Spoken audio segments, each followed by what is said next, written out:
Josh, I sent you the link.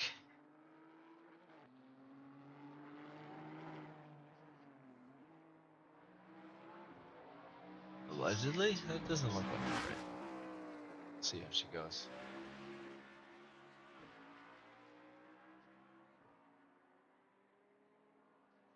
We are live.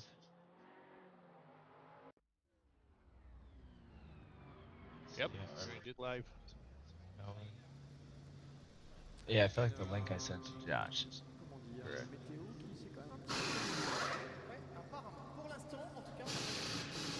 Alright, you guys are going to be my test monkeys. Let me know how the sound seems to work out. I guess I gotta get to one of these guys who's actually driving.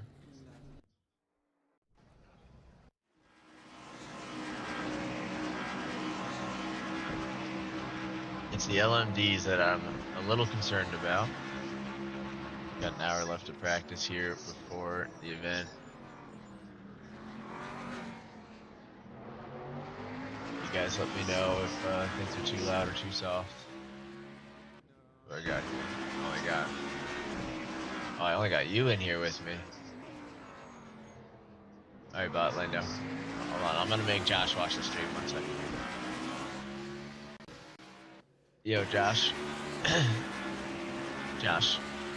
Yeah, what's up? You want to pop on the stream for me and just see how it sounds? Yep.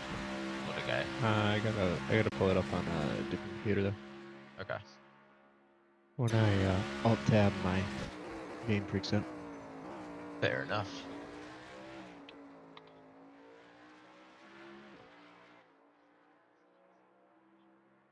Let's pull it up on my phone. Yeah, I just want to make sure it's really the LMDs that I'm slightly worried about, but we should be good. I mean, on my phone, it looks fine. It's the sound. That's Oh, okay.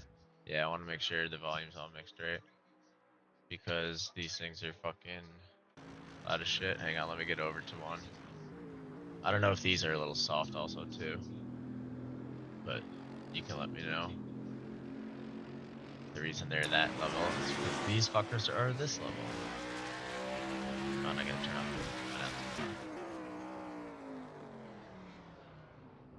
Oh, style. Oh, saved it. I can hear you clear over the LMPH. Okay. Is it too soft or no? We're good. No, the LMDH is still loud, like, but I can hear you clearly over it. All right, and same with these ones. When you're GT3s, they're not too soft versus me too loud. They're definitely quieter, but it should be totally fine. Okay. I'm gonna run to the bathroom and stuff before the briefing here. So, Yeah. You do you. I'm just gonna get the stream tweaked in. I'll be back. Adios. All right. I'm gonna get everything set up on the back end of things here.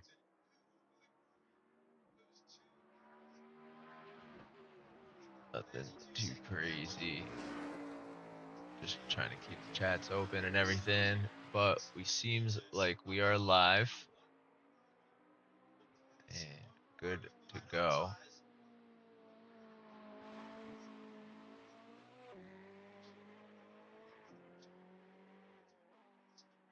I don't really need that plane up there. Okay, cool. We got everything set up here. A little bit different, as you see, we got the tires types on, as that's actually going to play a role in today's race. 4-hour race, so a lot of action to get through. Let's get into the settings here and make sure we separate the classes a little bit and see what colors we got here. Looks like it's triggering this as the green, so we'll make these guys a little bit of a, let's make them a nicer blue here. Yeah, we'll give them a teal today. Does make it a little hard to see some of the numbers, so like a darker teal. And our other guys are up here in LMP1, so we'll give them like a nice warmer red. Actually, it's going to be the LMDH color. So, yeah, there we go. Give them a nice crisp red. Now you can see the difference between the classes there on the track, at least. So with Cheese is now heading down the Kemmel Straight. Today we are going to have Kia Golski joining us in a little bit. Might miss qual, but should be here for the race itself. This is going to be Decky back and Fionn of some sort. Interesting that both names are showing up at once.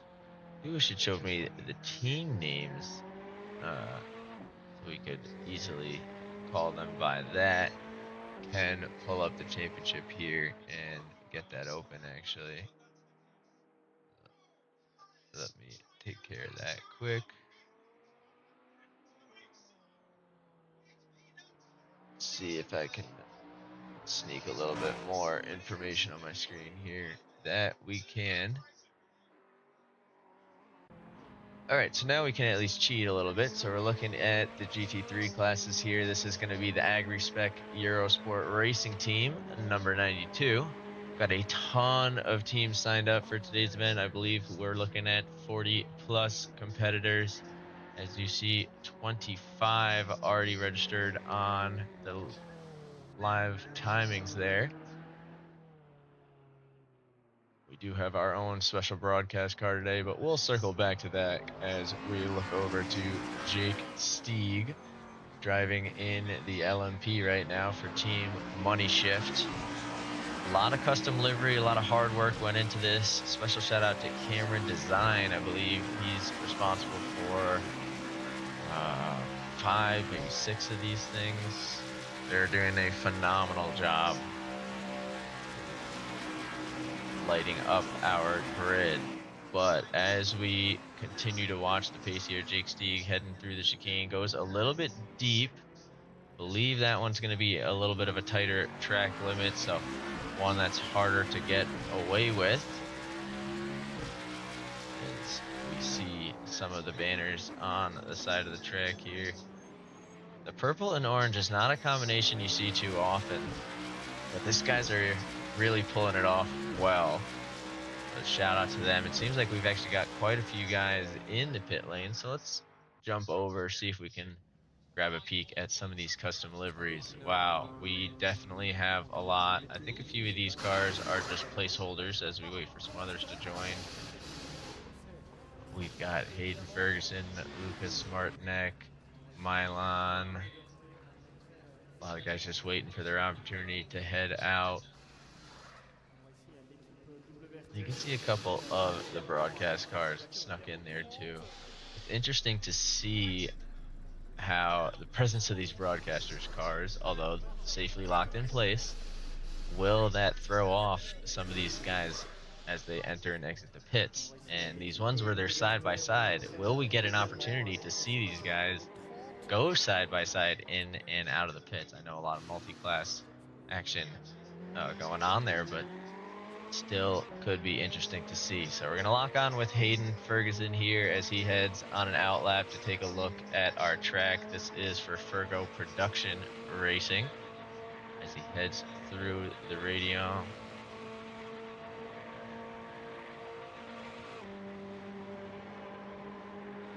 Now, we've seen a lot of these guys do upwards of 300 laps, and at 2 minutes a lap, you can bet that's about 11 hours we're talking about on the track.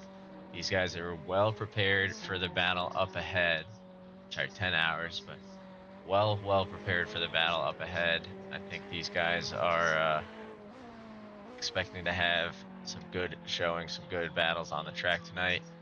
The multi-class is going to be the interesting part. We're also going to have a night cycle, so they will have to be extra cautious when that comes into play. But for now, everybody getting the opportunity to just settle in. We are going to be getting rid of the floating names at some point here, but not quite yet, as your broadcaster needs a little bit of help to see what's what. We do see one of the LMDHs going out into the dirt there, but manages to escape us before we can lock on. As Speaking of lock on, we are taking a peek here at Team VPR's Rodrigo. Just going to confirm that is who he's racing with today. Yes, it is Team VPR in the number 30 car. Sometimes these simpler liveries just look so good. That black with the nice red striping, all very subtle works around the car. And it looks good now. I bet it's going to look even better at night as things start to settle in, but you've got time till then. Currently 26 degrees on the track, no wind to affect the performance. There is quite the variation, so they'll have to keep their eyes out on that. Looks like we had a big spin there by Pete and Mr. Ralphman's car. Not sure who is currently in the driver's seat of that one.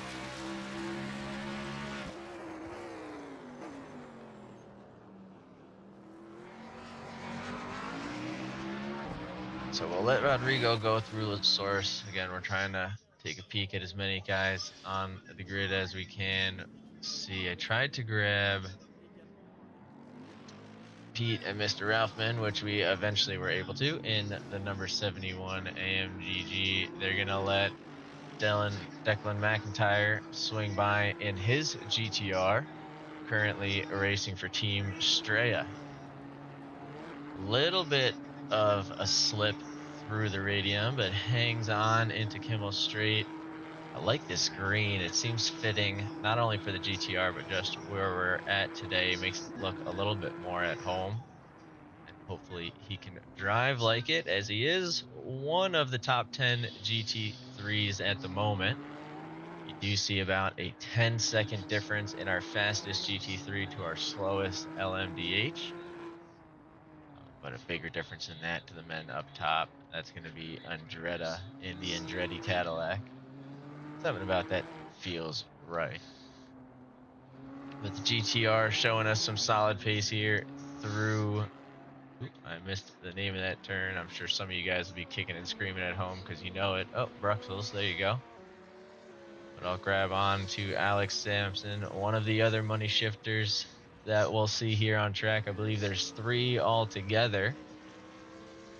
That purple and orange looking pretty slick as he makes his way through I can't say this one. Through the S's. I'm going to butcher it and get us canceled.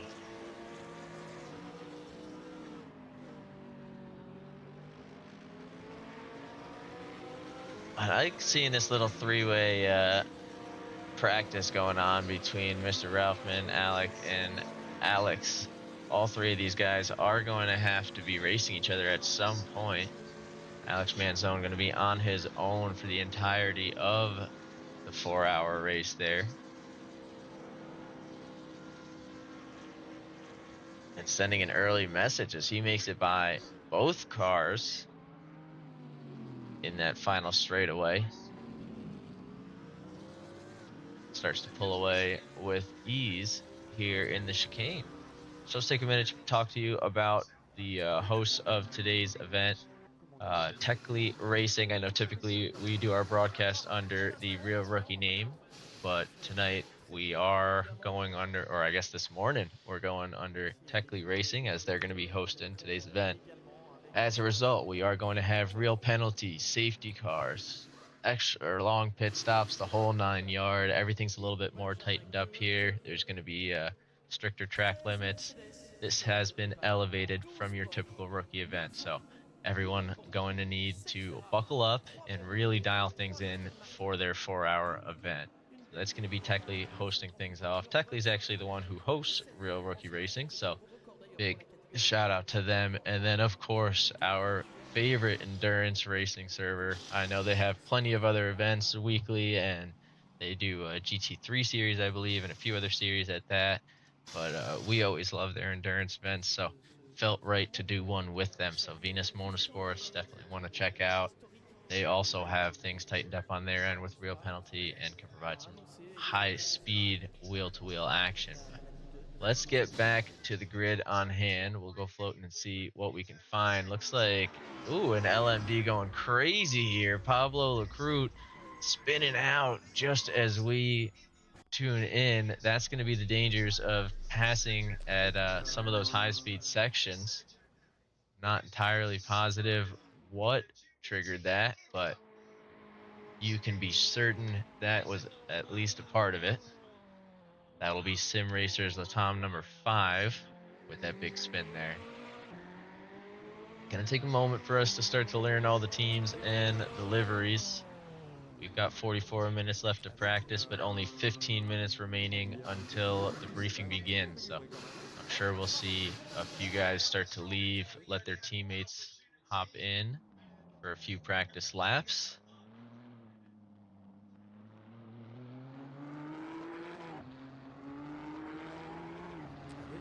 See Project Purple joining now. Project Purple, one of the high-speed GT3 racers on the real rookie racing end of things. But we do have another class of racers on the track here today. These guys really know how to make a car move, and I think we're going to see time start to reflect that as we see Milan only 0.06 seconds away from Cheezus. Anyone who's watched a real rookie broadcast knows Fergo says we're never going to get a lap like that from him again. You say that, but that 218 is nothing to sneeze at. That's pretty good, man. What were you saying? Yeah, those of you who watch the real rookie broadcast know that Jesus is a force to be reckoned with. So always impressive to see anybody keeping up with him, but not only keeping up with him, applying some serious pressure. Cheesy's used to lapping by himself, might have some serious company today as we've opened up the grid to, like I said, another class of racers. Sticking with Declan for a moment just to see what it's like as I hear two of these LMDHs starting to get closer and closer. I think he's got a little bit more time until they get right on his rear. So he'll try and make the most of it on this lap. A few tenths off the pace, but plenty of turns left to make that back up. Can he do it, though?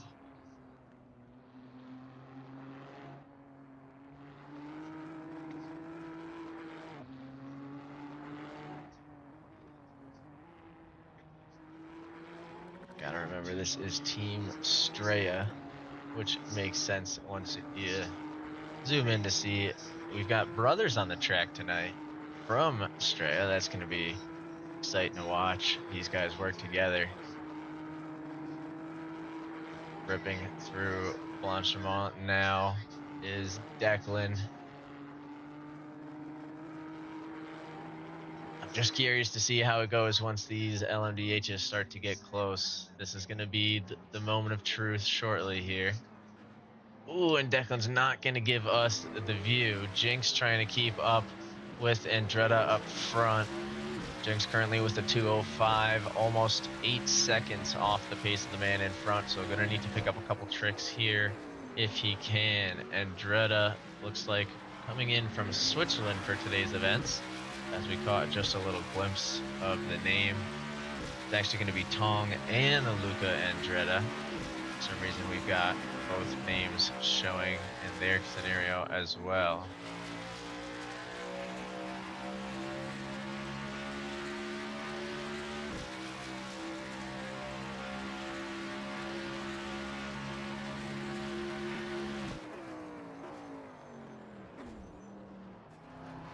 Keeping an eye on Jinx through Lake Holmes. A little bit of a wiggle, but we'll shortly be able to get things back in play.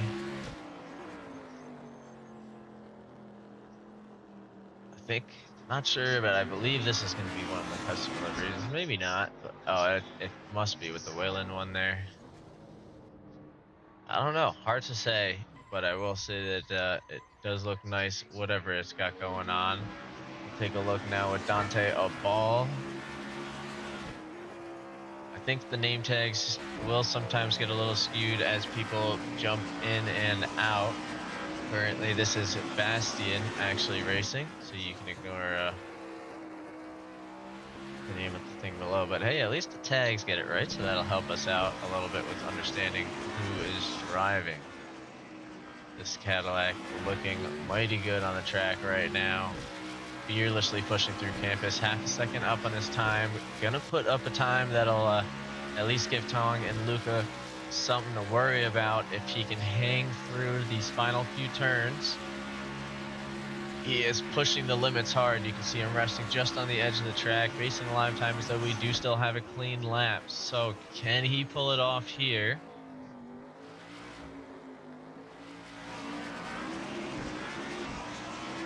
And he is going to cross the line with improvement. Is it enough to get by? Oh, it's not enough to register as an improvement. I wonder if Bastian is still looking to get his hot lap since rejoining the server. So that was an improvement on Bastian time, but has not hit a balls time just yet. That was actually a 2 minute and 2.4. So really needs to gain another second or two, or sorry, over 2 seconds to find that time. So we're gonna leave them alone to try and find that. Who do we got behind? I wonder if that is gonna be, oh no, this is gonna be Rodrigo from Team BPR. Again, a nice, simple livery that is immediately struck with Broadcaster's Curse. Check in with the Marshal's View for just a moment here. See when our next victims come to light.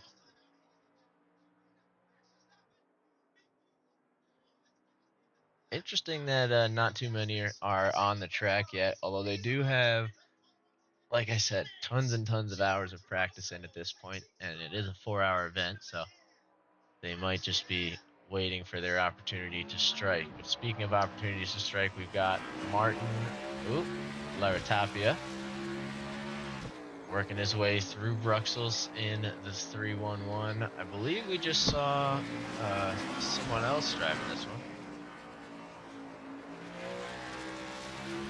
That's going to be the Sim Racers Latam number 2 of the evening.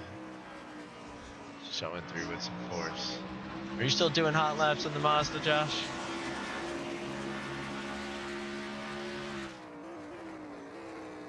I guess not. It seems like he is setting up for the briefing.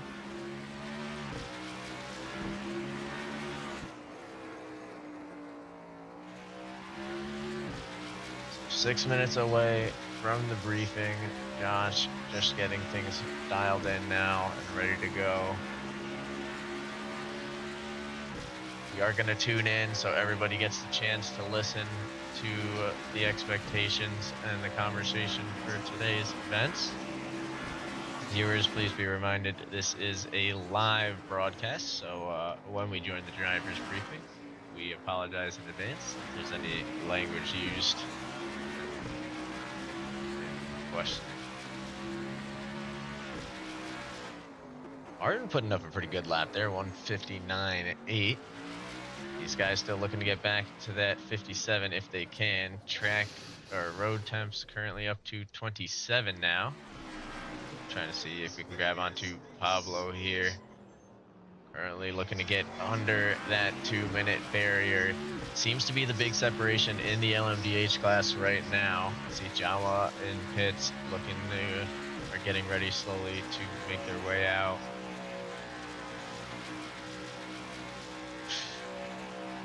Like I said, a few guys thinking about their opportunities, but nobody capitalizing on anything just yet. So have a little bit of time here. Oop. As we accidentally let go of the Uruguayan man. Sim Racers Latam number 5. Is that the right flag? I could be wrong. I'm terrible if I am.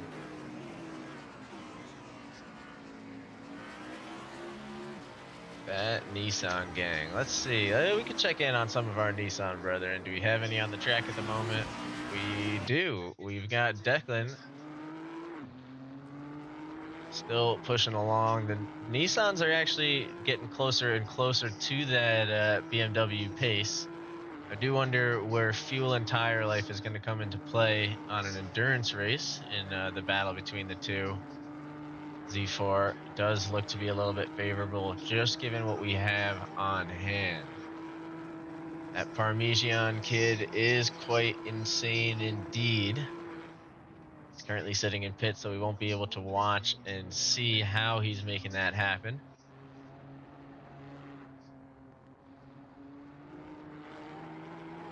making that happen. He is trying to see if we've got any LMDHs coming up on some passing opportunities. We do have a few slowly working their way over.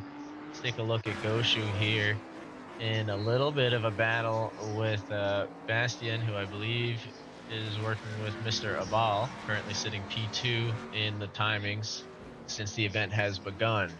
Ooh, both racers go a little bit wide. Goshu following him in that beautiful custom Lethal Temple livery. It's going to be Project Purple and Goshu.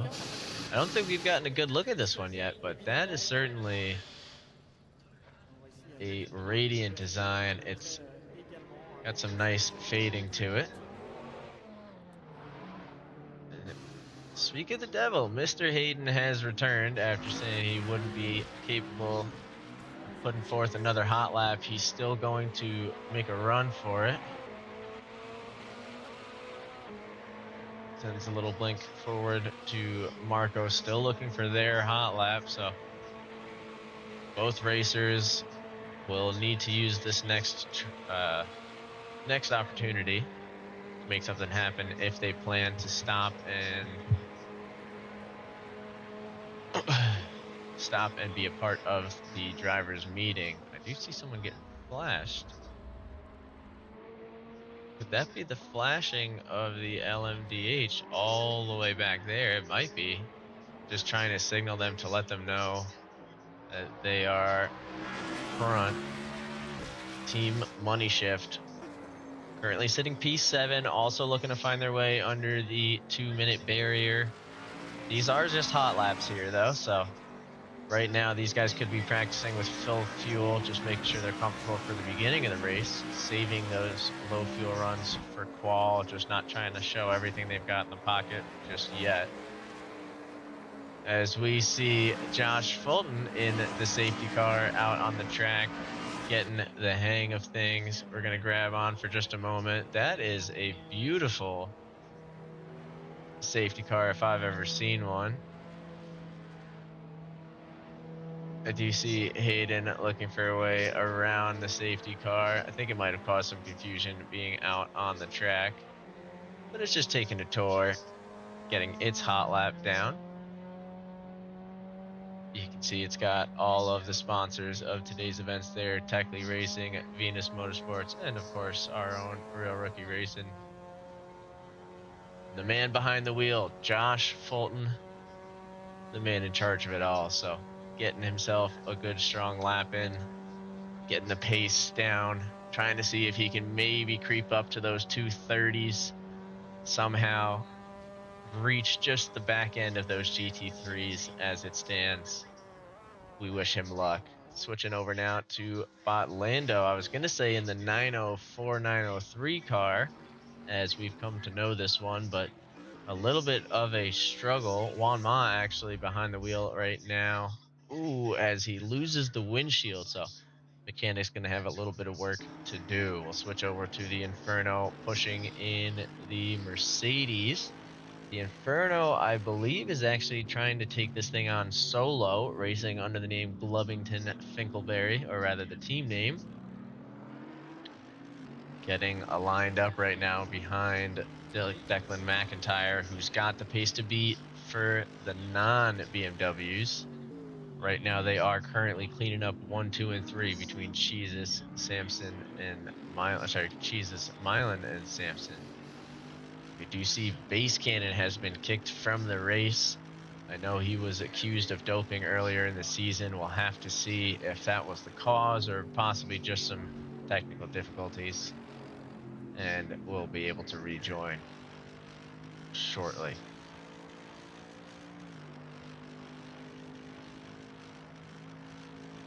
I am curious about the pace of the Mazda safety car in comparison to those LMDHs. It's going to take a big crash to bring that safety car out.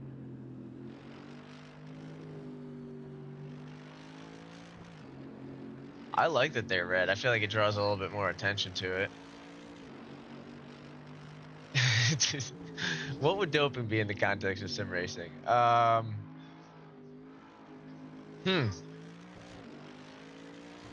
he's using.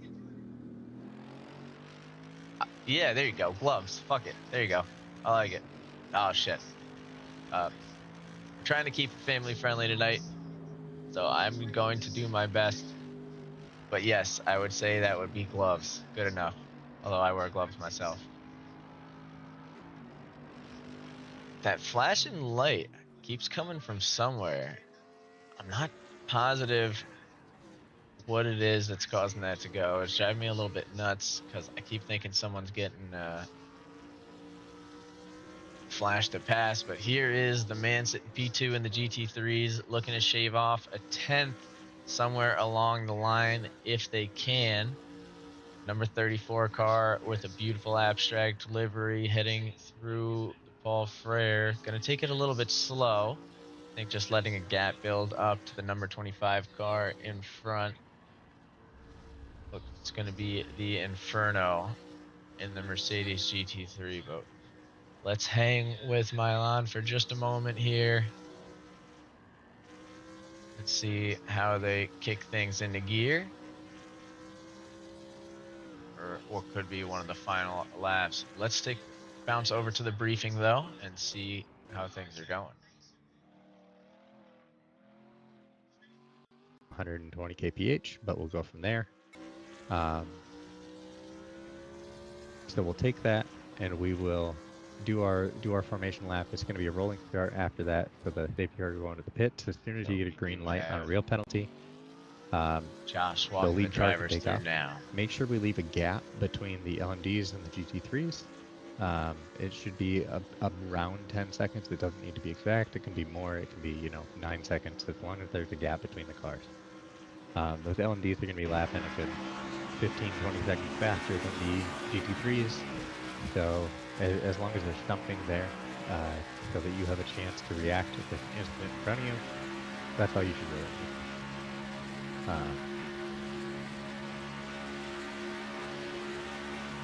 Driver changes. So there's a 4-hour race today. So we're going to do 2 long stops. You can do a driver change if you want to. You definitely do not have to. If you are a solo driver, you just have to stop, pull into the pits. There'll be a timer that pops up on your screen from real penalty. Let the auto key go in case we're needed. And we'll take it from there. I think we're supposed to pay attention. Track limits, right? So there'll be a 15-second time penalty every time you exceed your track limits. Okay, 4 times. There was some confusion in the wording on here. Every hour of the race length adds 1 to the number of allowed violations before the 15-second. If it was a 6-hour race, you could have 6 cuts per penalty. Since it's a 4-hour race, you can have 4 cuts per penalty. Safety car, we're running the Miata just because we have Roots as a rookie organization, and it's a good throwback. If you don't have the liveries downloaded, there is a link in the Endurance server for those liveries. If you just go to the championship page, there's a livery pack right here. I don't know why it didn't hyperlink, but if you don't have them yet, I will just drop that in the announcements channel so that you can grab them. The safety car does have lights on. If you've been out there, I know I've been out randomly throughout the morning, interrupting the flow of traffic a little bit as I go.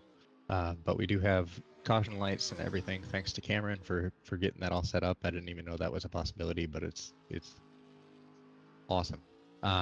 Balanced performance, we did not need to run a balanced performance for this track, and these car combinations, all the cars were within a second or 2 of each other. They all have their individual strengths and weaknesses. One of the big things, multi-class, right? The faster cars are responsible for safe overtaking. The slower cars, the GT3s, need to be predictable during the time that they're being overtaken. So just make sure you're paying attention. Check your mirrors on the straight. Make sure that there's not an LMDH that's just going to fly through and try to take the inside line. LMDs, if you are connected to the GT3 at like this part of the track here, at the end of the camel straight, you might need to lift just to make sure that there's no incident. As soon as you get around this corner, feel free to, get hard on the power and overtake them. The big thing is just to make sure that everybody's safe and has a fun experience. This race doesn't have any cash prizes or anything like that. I do have that DDU that I'm going to send out to whoever's randomly drawn that finishes the race. All right, so pre-race, we're in practice now. It's been up for 6 weeks. There's not a scheduled event immediately after this one, so it's just going to be a dead server for a while. We may run another race here in a month or two, just for fun. We do have a plan to run a endurance league going into next season, where we will follow the WEC calendar and do a race every 6 weeks or so in order to get something going on. One of the big questions that's come up is qualifying.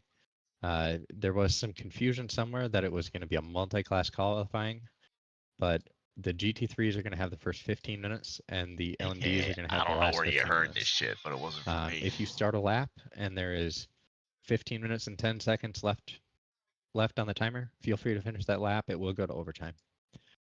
Respect the track limits during qualifying. Obviously, your lap's not going to count if you get a cut during the qualifying. And then the grid is going to be determined based on that. We will have that class separation on the rolling start. Try to keep that 10-second gap. Just follow me in the safety car in double file.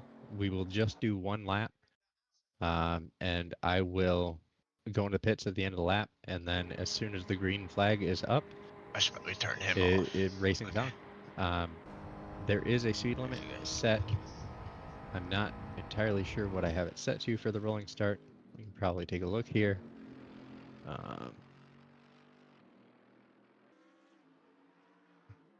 I think I have it set to either 80 or 120. 80 for the speed limit into the pit lane. Safety car. Just double checking his info. Look at that. If a all the VSC goods behind the gets screen. thrown out, the lap time delta. Oh, I see. Chris has a hand up. Ooh, someone's got a question. Go ahead, Chris. Oh, it's a good question. So yeah, two things. First one is in regards to lapping. The lines, the hypercars and the GT3s take are pretty different, specifically through the slower speed, like hard braking zones.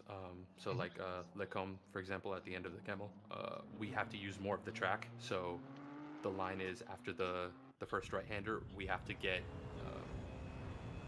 They tend to drift out all the way to the right at the exit of that, so you have to go all the way left to open up the corner going down the hill into the hairpin. I would very strongly recommend that in corners like those slower speed corners, exercise some patience. Don't try to just send it at the first opportunity, because the GT3s will have to move over pretty quickly to open up the corner. That's just a line.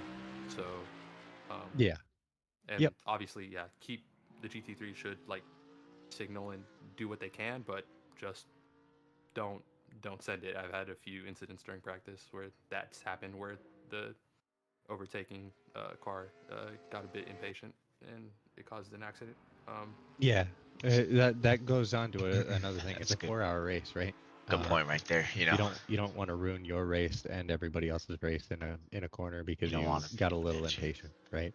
Mm-hmm. Wait the 10 seconds, get to the next straight, and then take the overtake. Or if there's an open line and the line differences between those LMDH and the GT3s, go ahead and take it, right?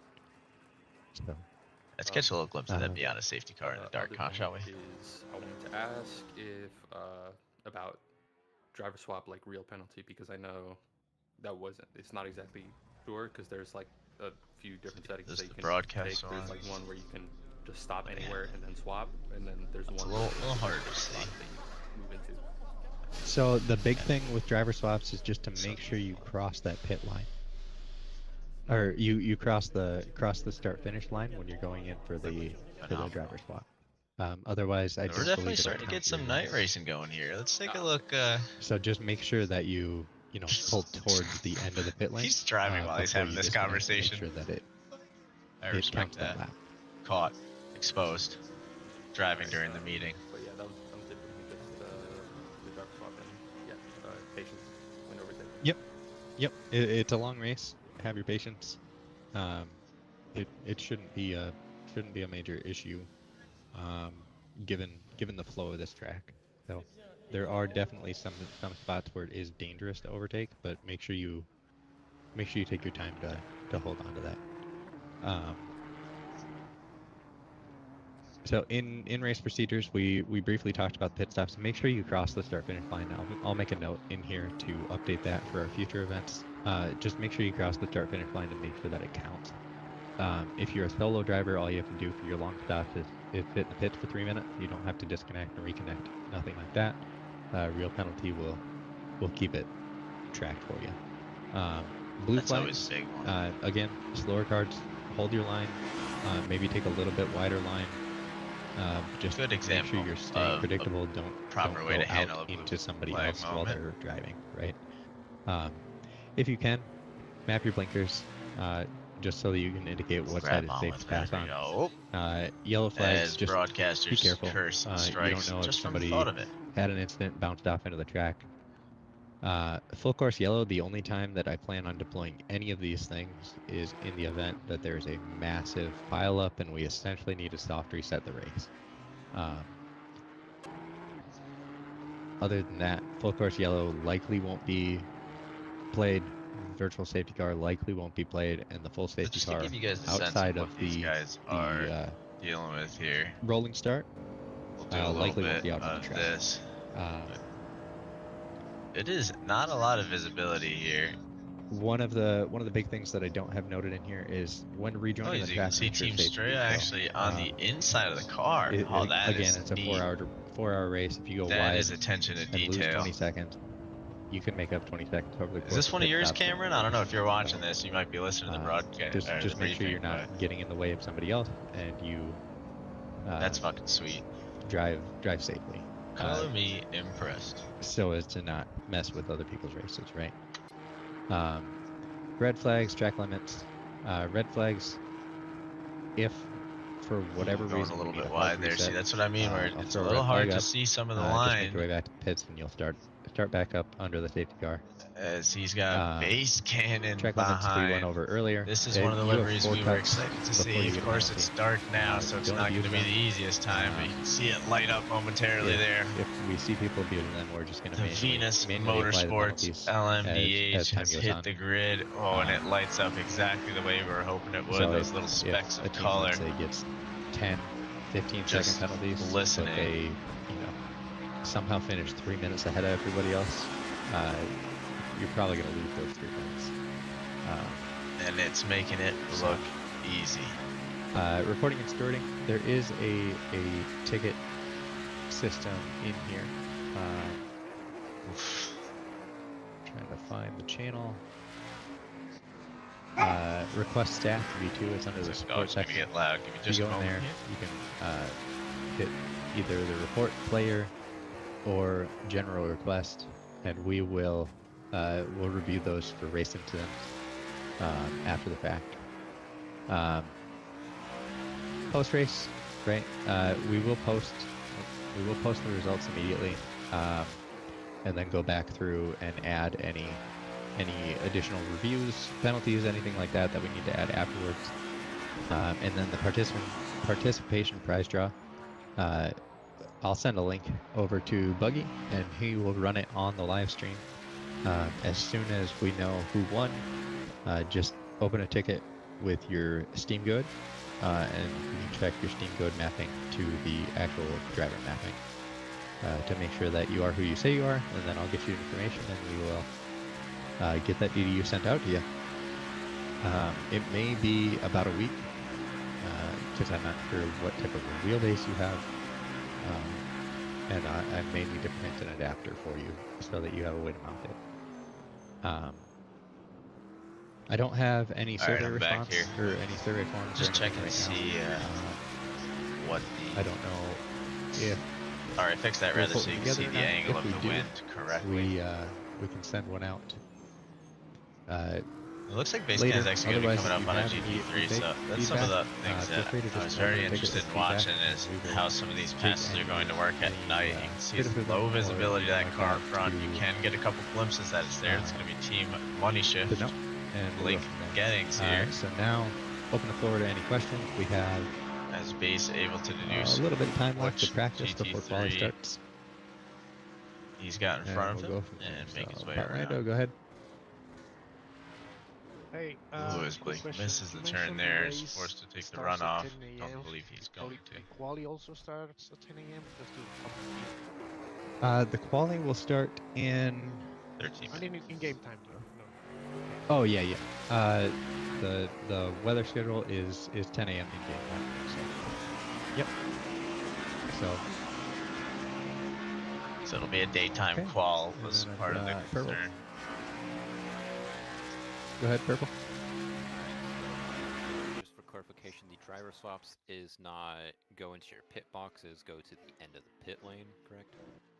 As long as you cross the start-finish line, so that your lap counts, you can disconnect at any point in the pit as long as you have crossed the start-finish line. All right, cool. Real quick, I'm going to be doing the broadcast from this channel. So any teams that are interested in doing like interviews during the race and stuff, just someone from the team join in here and Kia and I will get you added in for an interview and stuff like that. So just for anyone interested during. Yep. And then if there is any if you guys need another endurance channel, just let us know. We will add more. There's 20 voice chats right now for endurance speakers, but you don't have to use them. You can use your own Discords. You can use private calls, anything like that. So, I would recommend adding a manual pit limiter button if you don't have one bound already, because you will get a drive-through penalty for speeding in the pit lane. And the automatic pit limiter does not kick in until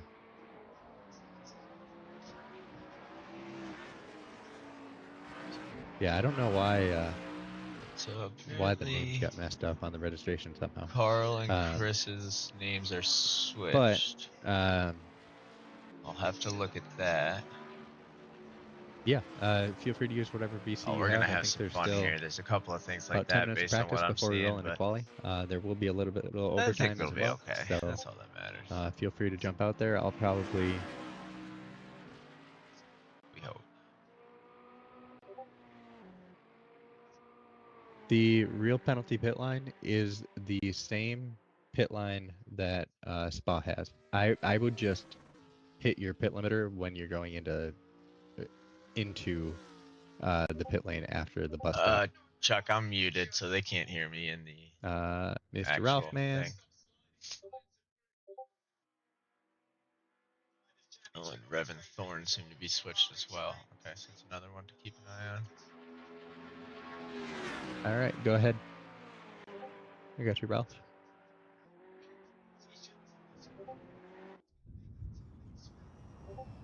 As we wait with bated breath. Yeah, Ralph, Cameron, man. it's just Q&A now, so you can go if you want to. And that does seem to wrap up the main portion of the briefing there. It's just basic Q&A now. It seems like everyone's got their main questions in. Ralph. So have to try and remember, Carl and Chris are swapped, and The X20 10 tires, and Thorn are swapped. So I thought about it. Keep an eye on that on maybe. the grid. We'll have to see what happens. These TV cams aren't the clearest to see here at night. All right. Yeah, feel free to jump into your other VCs. Feel free to jump into your private calls, do whatever you need to do. Me and Buggy will be in here for the broadcast. and I will be attempting to broadcast and steward at the same time until Kyage gets here. So.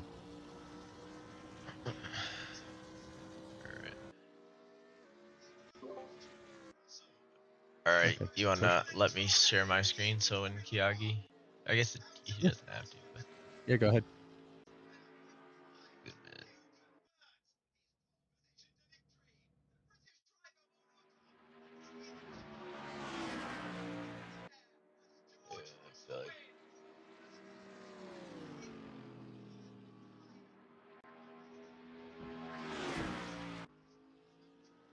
Yeah, I feel like can I not change the quality on the fly here?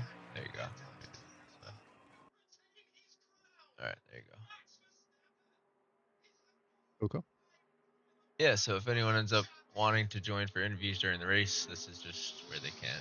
So other than that, we'll be doing that. I think during practice and qual, we're gonna let you guys just focus on it. So we're gonna hold off on interviews until we kick things underway.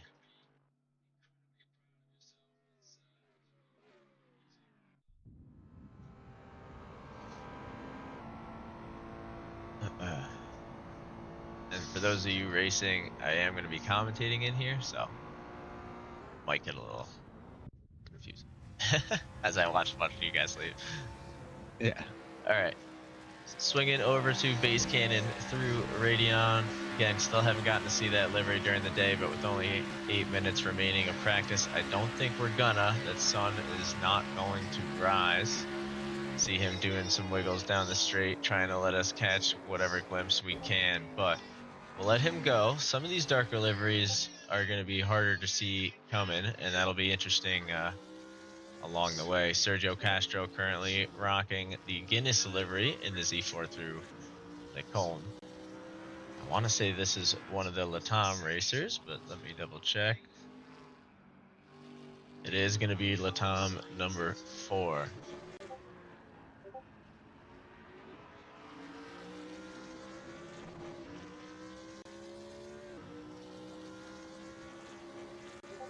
Again, a little hard to see, but that's just because of the time of day here.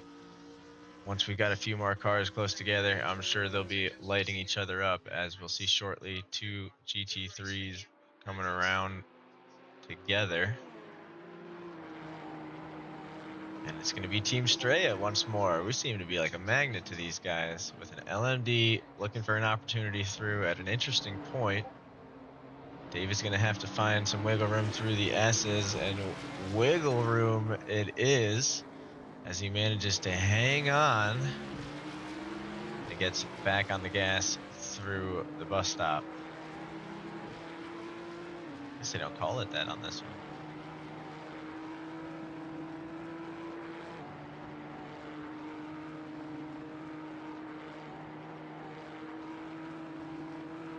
And that LMDH is gone. Declan losing the road for second there. I think that's going to be a cut though, so this lap will not count, although it's an out lap, so I guess not too worried about it at the moment. It'll all be about the entrance into this one.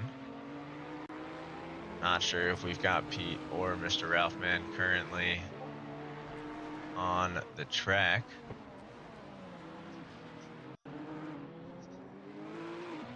As we see Declan keeping the pace with Alex in front. 5 minutes and 30 seconds remain.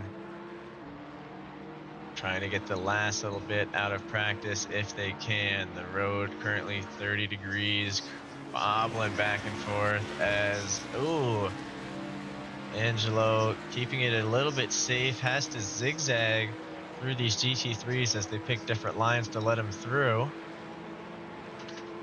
But he manages to get around, and does the GT3 or GTR get around as well? It does through the first part, has to take a tight inside lane through the back half of Lacombe, and will have to let off the gas to avoid contact. So not going to get a passing opportunity here. Again, only practice, so this isn't really for all the marbles, but it's a good sense of where you're at. That GTR getting harder and harder to see. As we head into some of the unlit sections of the track, these drivers fully relying on their headlamps. As Alex tries to cut or stick to the outside and take away some of that momentum, but Declan manages to get by. So the orange GTO or orange Ferrari going to struggle a bit as the line is not wide enough for both guys to get through, and Declan will carry on. 4 minutes remaining, so they should each get at least one more hot lap in, if not two, given how far around the track they are currently. We do see Tong or Luca currently on the track. Not sure which one we have at the moment. Looks like that one should be Tong with the Irish flag there. So, Tong. yep, Tong will be the Irish flag. Ah, okay. Oh, that's good to know. I like that the number 2 is lit up on this car. Makes it stand out just all that little bit more in the darkness. Helps us out on the broadcast cam.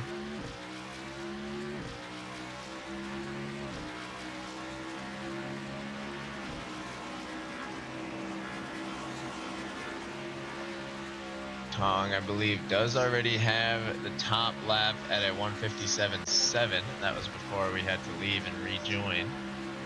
So looking to get back to that pace if they can here with only one more lap to go.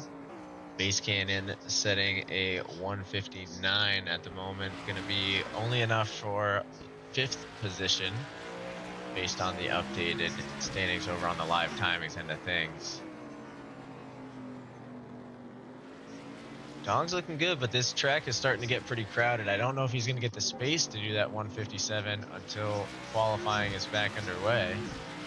As you can see, there are some sections you just can't get around the GT3s, even if they're trying to let you. Tong taking it a little bit wide through the double ghosts. Another GT3 in front here. Just traffic after traffic.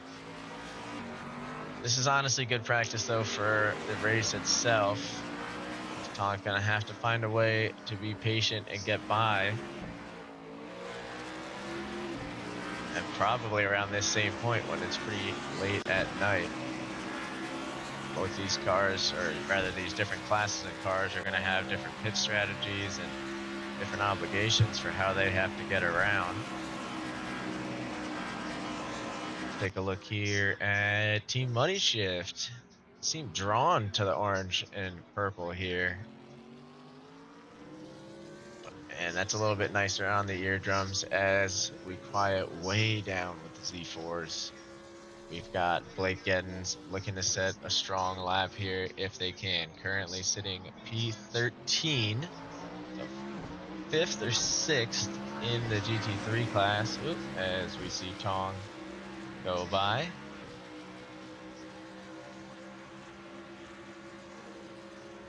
Man, those things get away quick.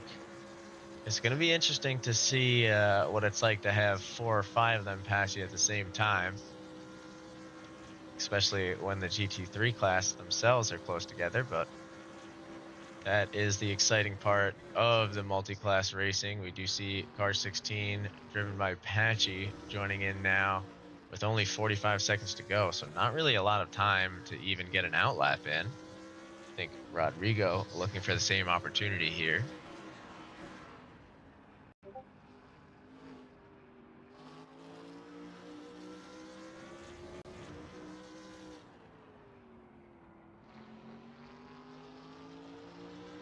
I think next endurance race we're going to do Vegas so that the track is lit up at night. Yeah, this one doesn't have the best lighting. That's for I sure. mean, but that's what it's like, I'm pretty sure. Yeah, and they do actual 24-hour events here. Yeah. Well, right? So No, usually it's not the bad. the WEC race is just a 6-hour, but they do usually run a yearly 24.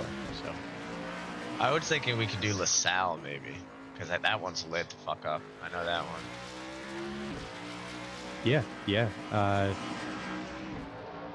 And we will do a mix going into the next season of, simulated 24-hour races as well as just the traditional 6 hour. So we'll see what goes on. Josh Garrett says Vegas endurance. He likes it.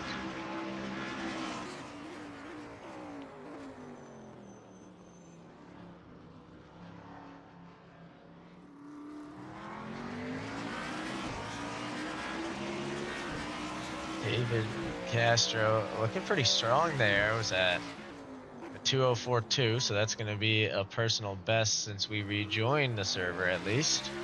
See a 2:01.5 as the current best lap for them.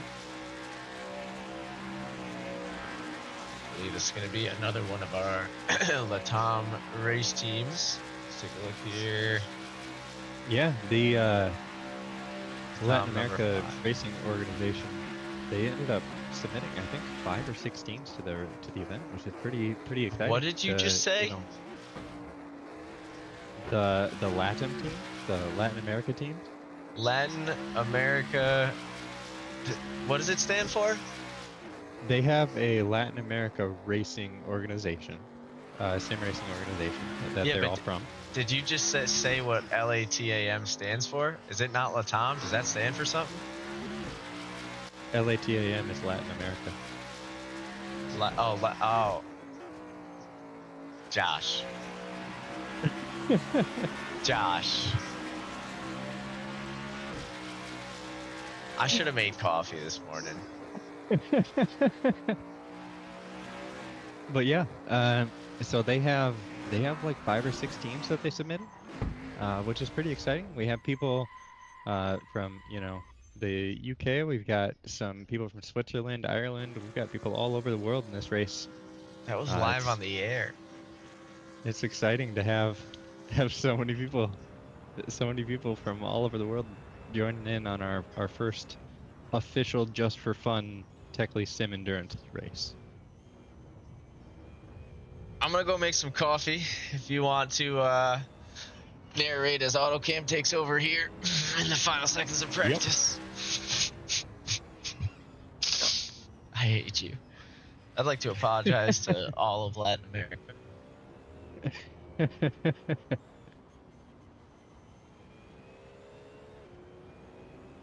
Now we've got quite a few people joining in here.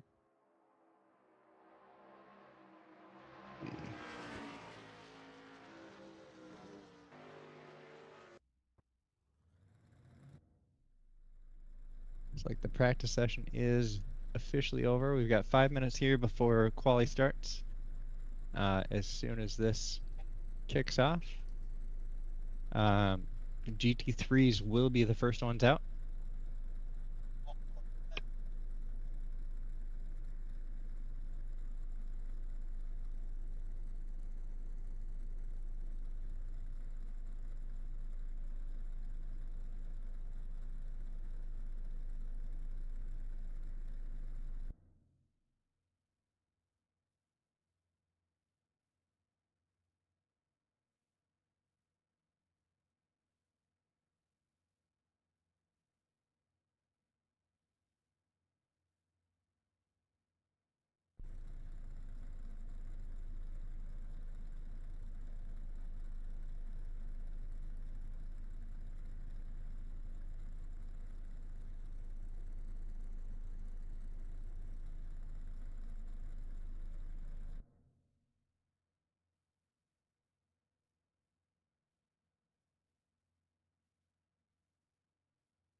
So I know it's a bit off topic, but I think I'm gonna put Vegas in the GT3 rotation for next season. That'd be fun. I think it'd be funny. I'm not a huge fan of the Vegas track for driving. I'm not. Strictly because of one specific corner where there's no braking references. Which one? The one before the straight? Because I use the sidewalk usually. Yeah, I think it is the one before the straight. Yeah, you got to use the crosswalk. That's the braking reference. Like not the overhead bridge. There's literally like a painted crosswalk on the ground. I think there's two, and you got to wait for the second one if I remember correctly. See, in the Formula cars, that's too early. At least for I my do it driving right style. after I cross. Yeah, that might be it. I just haven't driven the track enough to be fully comfortable on it. Yeah. Mostly, it's I like the tracks that are a little more technical and a little less high speed. So, just my preferred track style. No, I don't blame you. I honestly like I'm not thrilled with Vegas being the third US track. Like I feel like there was much better options out there without trying to anger anyone who does like Vegas. It's just it seems very anti-viewer. Oh, my dog's going nuts because my wife just got home, so I'm gonna let you take over for a sec. Yeah, you're fine. When you get back, I will step and grab my drink and stuff for the race. So.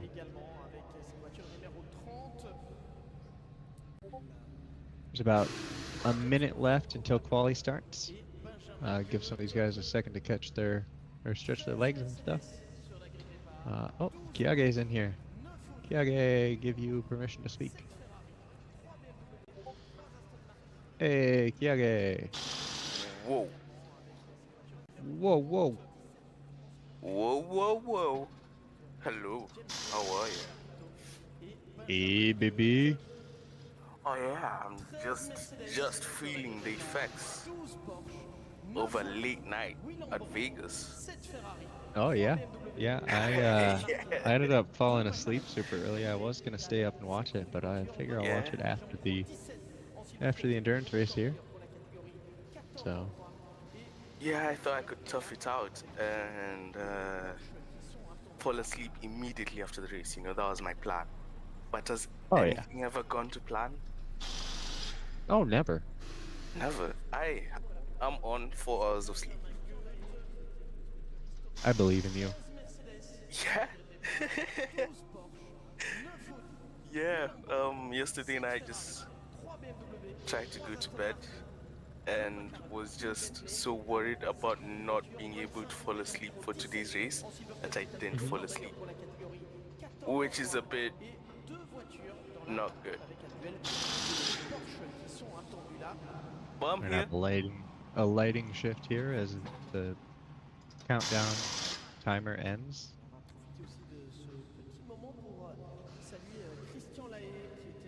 Looks like it's stuck on 0. Ready to transition from Vegas to Belgium. Of course, Spa-Francorchamps. There it goes. Located in Francorchamps, I think. Is it? Is it not?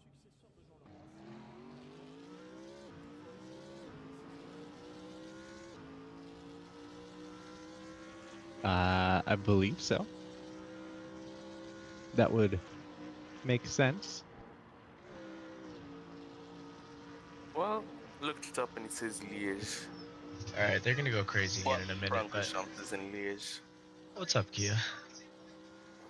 Hello, Buggy. I made it.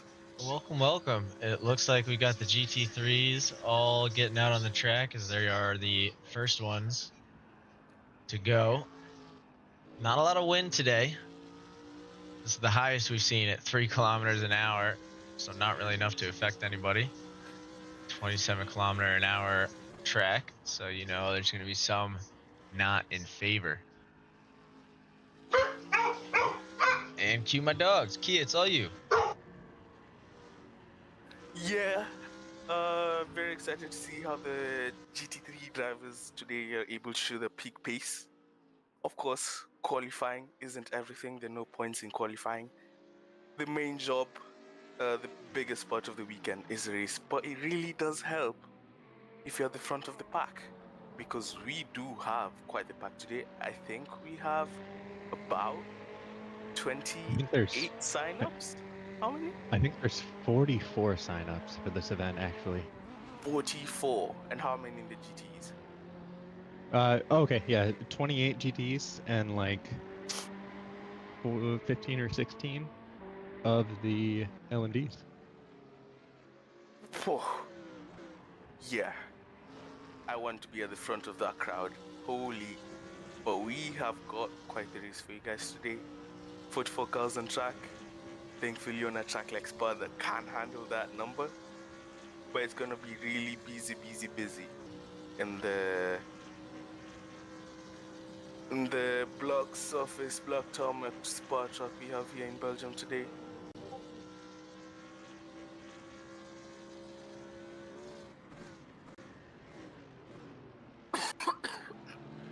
The cars right now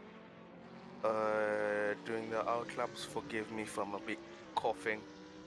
I do have a flu, but I really wanted to be here with you guys today. Warming up the chairs. Of course, it is not the warmest track today. I believe all weekend the track has been at around 20, high 20s road temp, low 10s air temp, and it's the same today with 27 Celsius road and is that 12 Celsius air temp? Yeah, so the minimum air temp that we're looking at is going to be around 10 degrees, with a high temp of around 16 or 18 degrees. Track temps are going to vary during the night. We expect them to get down to about 22, and during the high day, it could be up to about 34 with the sun beating down on the track. So, race start time is 10 a.m. in the local time on the simulator. And we are smashing it in at a 6x multiplier to fit a full 24-hour race session in that 4-hour session. Thank you very much. I believe we'll run that script again once more right before the race. But right now, we have the opportunity to see the first laps that these talented drivers are able to put down. Starting over with Jesus here on the camera as he goes through the turn 1 hairpin. And he's preparing himself to go up the iconic Rouge corner. A beautiful uphill in the Z4. I believe it is completely flat. Of course, not every car available has the downforce to do that, but the Z4 certainly does as it goes down the Camel Street and towards the right left of Lecombs, and he's able to hit the first perfectly, a bit of a bounce, but Jesus is talented enough to keep the car under him. And as he goes now past Lecombe into Rivage, he's able to keep the car tight, keep it controlled, and taps the brake into No Name and heading down into the iconic Puhon. I don't think he's in the W11. It is certainly not flat for him, but still carrying a bunch of speed through there. Going down to about 185 minimum speed. Definitely has it under control into Piff Path. A lot more chicanes than you initially assume in this beautiful track we have here in Spa, but it's still such a wonderful, wonderful experience to watch and to drive as we now go into the back straight and he faces his next challenge, which is Blanchimont. Thankfully in these GT3 cars we have a heap of downforce to play with, and especially in this Z4 car again, it should be easy flat, nothing concerning, just a quick turn of the wheel and into the bus stop chicane. He hits his brake markers, turns in for the first one, gets at apex, the second one hits at apex, and closing the lap he is able to set down a beautiful... Not a clean one? It says a 2:15.9, but oh, there you go. It did cross the line. Okay. 2:59, and he does set the benchmark of the session so far with 23 minutes to go. It's interesting. We see the BMWs piling up at the top of the track there. We'll see how they handle the consistency throughout. But it is exciting to see those 215, 216 times on the board. With these GT3 cars, I believe the LMDHs are going to be around that 2-minute mark for race pace, and these GT3s should be around 220. So. Yeah, the beauty about these cars, especially the BMW Z4 that we have here today, is its wide operating window. Because it's a car where you feel like, wow, this should not have this much downforce. But it does, and you have to utilize everything the car gives you. Because that's the nature of every sim racer. You want to be the best that you can be. And the Z4 allows for many types of drivers to do what they want to do with the car. And so don't be surprised if the top of the grade has many of these Z4s. You could say, oh, the car is overpowered. Or you could say, all the good drivers have gone for the car. What's the actual answer for that? We do not know, but we are just here for some good racing. And just to confirm, we do have 28 GT3s on the track today. We have 15 hypercars. It's going to be some chaos between these teams. Yeah.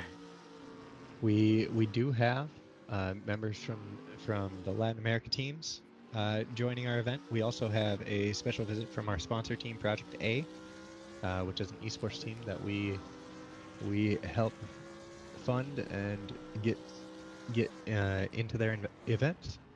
That would be Luca and Tom in the hypercar. So it'll be exciting to see some of these skill differences. We have a lot of very experienced drivers out on the track, but we also have some people where it is their first time endurance event. So. Now we do see quite the grid of Z4s, but one thing to note is this Ferrari wedging his way in between them. That's going to be Jackie Back and Fionn of some sort in the AgriSpec Eurosport team. Punching a hole through right now. And we do see grip has been at 100%, so it's not like anything has changed other than just dialing things in a little bit. Now 7/10, almost 8/10 up on their time. This could be enough to creep into competition with Jesus in the 48 car, which is something I know a lot of cars are looking to do here today. Yeah, Jesus today has commanded quite the surprising lead so far in this quali session. Of course, these GT3 cars don't have the entire 30 minutes to set the quali lap. In fact, they only have 5 minutes left on track. But Jesus has set himself quite the margin with that 2:59.77 that we had the honors to witness. And it doesn't look like so far that anyone can really match it. But Yeah. Fionn of Some has come really close to that 2:16.2, hasn't he, Buggy?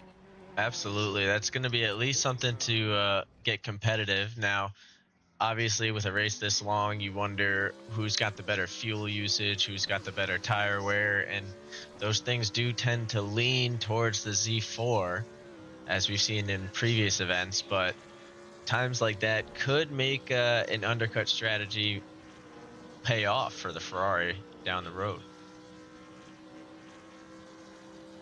Yeah, you can't stop speaking about the advantages that starting at the front of the grid gives you, especially with a grid as big as this, because 28 cars. Could you imagine starting at the back of that and having to get past that while Yeah. the hypercars breathing down your neck at every opportunity? It's a tough one. So if I were driving today, I want that P1 spot that Jesus currently has, and he's chilling in the pits, which I would Yes. take as a bit of an insult, you know?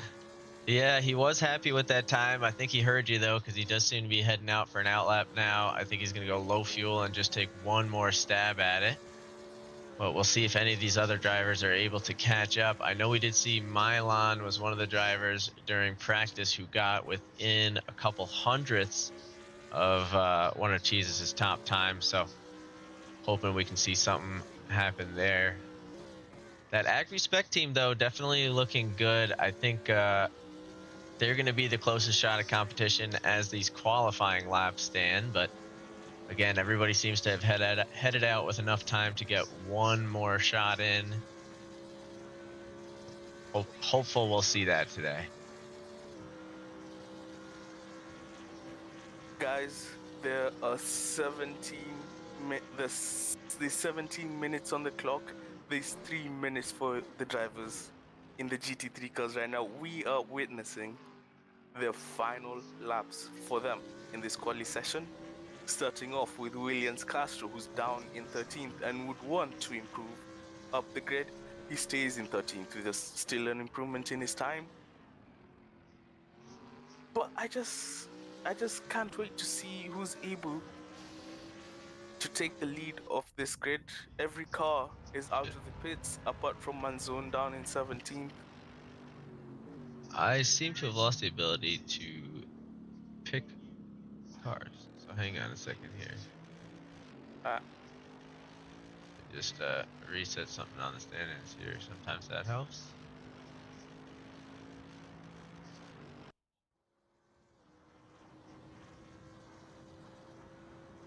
Interesting. I might have to leave and come back here. Let's see. That'll fix it.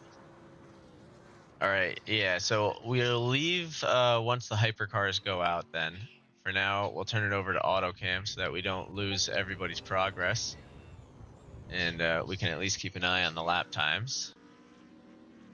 Cheese is still sitting comfortably with a 2:15.921. But a few guys still looking to punch their way through there. Nick Skills did see an improvement up to a 2:16.3 on his previous lap. Won't have enough time to get one more in. We see a few. But given how stacked this grid is, I'd be very happy with a P3. Of course, we do have Jesus. Fion has been able to put him or herself up the grid. Nick Skills, who I know very well, very talented driver, is up there in P3. I'd take that. And a lot of people loading the race setups already, I'd assume, with those medium tires already showing while they're in the pits. So we have a hint at what they're gonna start with. That we do.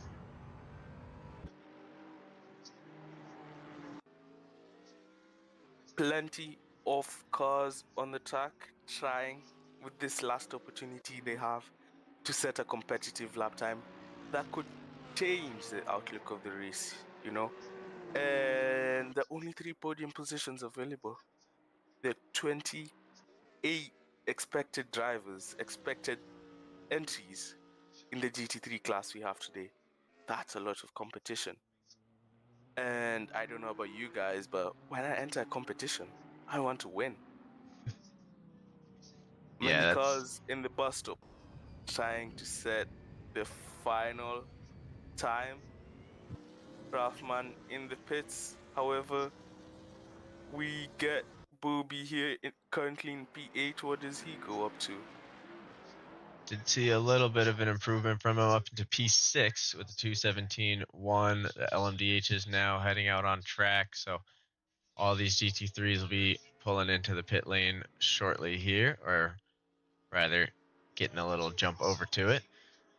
I know we still have a few more guys out on the track in that LMDH class, but I don't see anybody on pace to beat Jesus' top time. So we're going to use this as the opportunity to reset the broadcast just so we can bounce back and forth during the race. Always a fun time here. Oh, you guys lost the stream, obviously, of course. Someone all said good. that something in the endurance, like one of the graphics, the endurance is spelled wrong. I was like, what? Mm-hmm.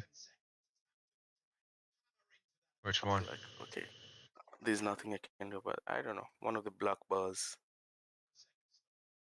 Oh, we can do that like something goes about that. across the top of the screen. Yeah, which See, one? the endurance is spelled wrong. Hold on. Give me a sec. Let me look for the message. Tekly Sim Racing Dash 4 Hours of Spa, vertical bar, multi-class endurance event with. Then the endurance is spelled wrong. Oh, there you go. Yeah, that's a easy fix. That one we could do. Easy fix. That would drive me nuts if I had noticed it. So thank you to whoever shouted that out. Got that. All right. So everybody, we should be back to normal here. I'm almost scared to see if I can get the tires back on or not.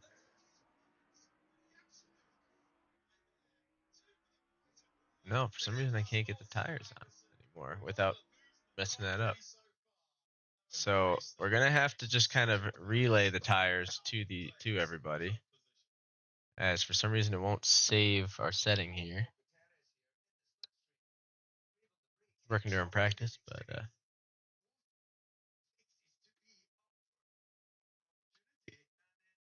we ball with it.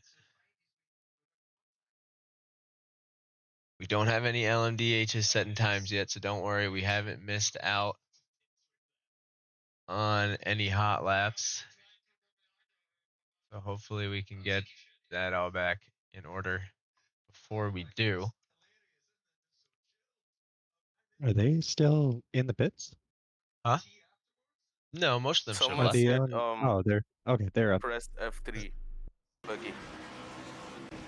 Press F3. Oh, that's like it's a different kind of camera. But I get what you're Okay. saying. I appreciate it.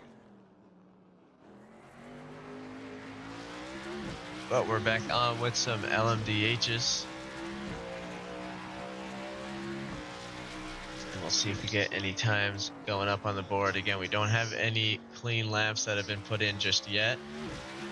Looks like Jake Johnson's actually going to be one of our first ones to get a chance.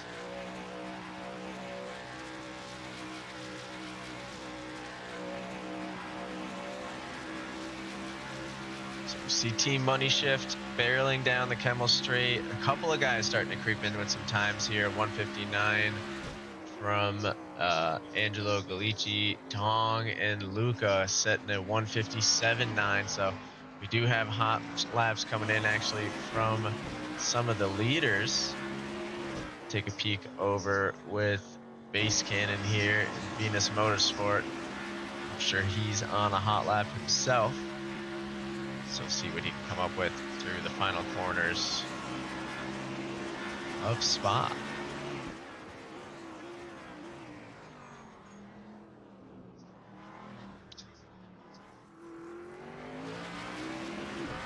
So with some good speed through the final chicane there, does do enough to push himself up to a 158.6. Will not be enough to threaten the Project A team up in front. We'll have a little bit more work to do there. Shift now over to Wase Anjum. Oh, that's another nice livery that I'm sure is going to look real good at night when it gets lit up on the track.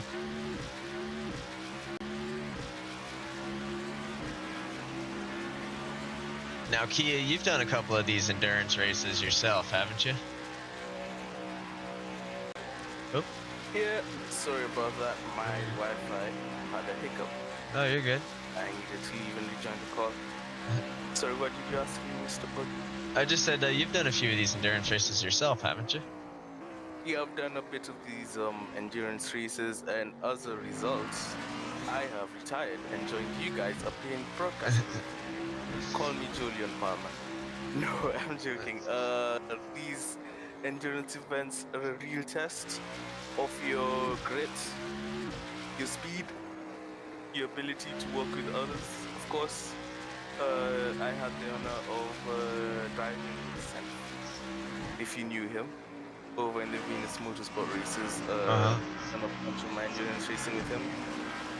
Had a lot of successes, of course, winning the Bathurst 6-hour event in the GT3s. Lapped everyone in the field. I should just let that out. Did that with Sant and Hayden Fargo. Just have to plug myself in there. So I do know how to drive, guys. I do know how to drive. But yeah, endurance events are always fun because you have to put some focus and keep yourself energized for not just, a measly 30-minute sprint, but for several consecutive hours. You need to do some planning. You need to have that consistency more so, and ability to control your car and control yourself over a large period of time. And I like it. It's a different type of test, not purely about raw speed, but it really does help if you're setting the fastest laps on track as well.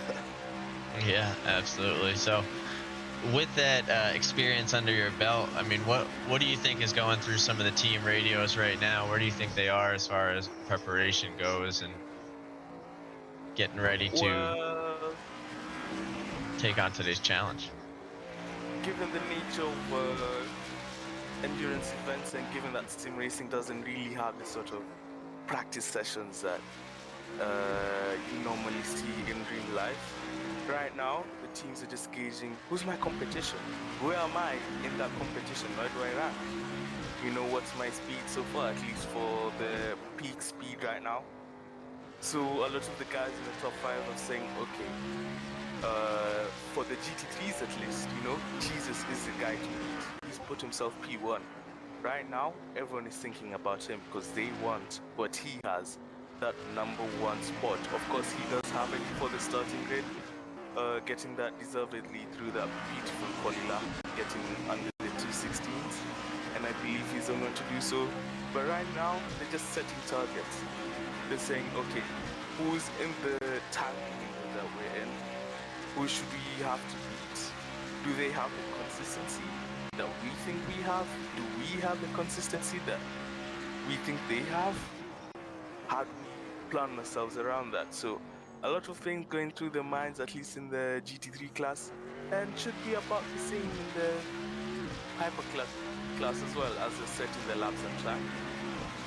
Mr. Castro here, currently in P7, as he comes across the line, and with no improvement it seems, and he remains in P7 and resets to pits.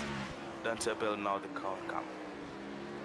Yeah, we're watching with Dante Abel just because we saw he's a little bit up on his delta, looking for a way to close the gap up to the Project A team up front. No one really coming within striking distance of them at this time, so they seem to have this one in the bag based on qualifying times. Obviously, race pace, an event like this is going to be a whole other ball game. Yeah, race pace has a huge factor, but you do have to remember that it is a mixed class event, multi-class event. There's gonna be traffic, and there's 28 GT3s out there. There's gonna be a lot of traffic. So for me, I'm gonna say it's gonna be less about that peak speed, that peak pace that you can extract over stint. And it's gonna be a lot of that traffic management. Can you keep a cool head? Are you able to assess your environments quickly? You can't just have your eyes just on the apex, because if there's a big fat Mercedes on the apex, as there is now for Mr. Jake Is there Johansson, supposed to be a GT3 on the track? You should not be out there, brother. If you're listening on the stream, get yourself back in the pits, please. But Josh, if you're there, if you wouldn't mind reaching out to him.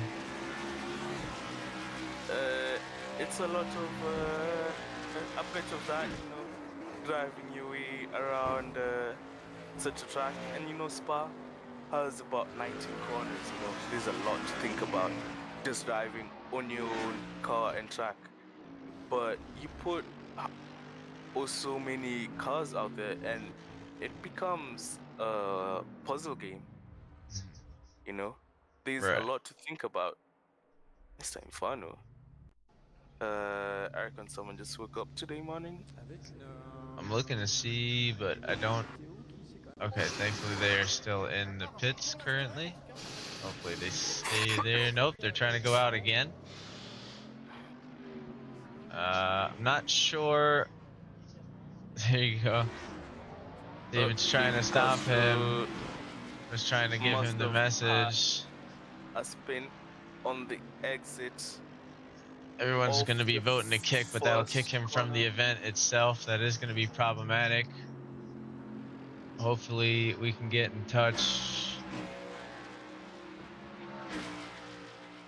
If someone is able to at him in the AC chat and just say, Mr. Inferno, calm your balls and get in the pits, it'd be really, really appreciated. I don't know if he can hear us right now, but he is stealing the limelight from Mr. Andretta, who still holds the P1 spot in this qualifying session with not much to go. Only 2 minutes on the clock. And we did see the server admin had sent a message out as well.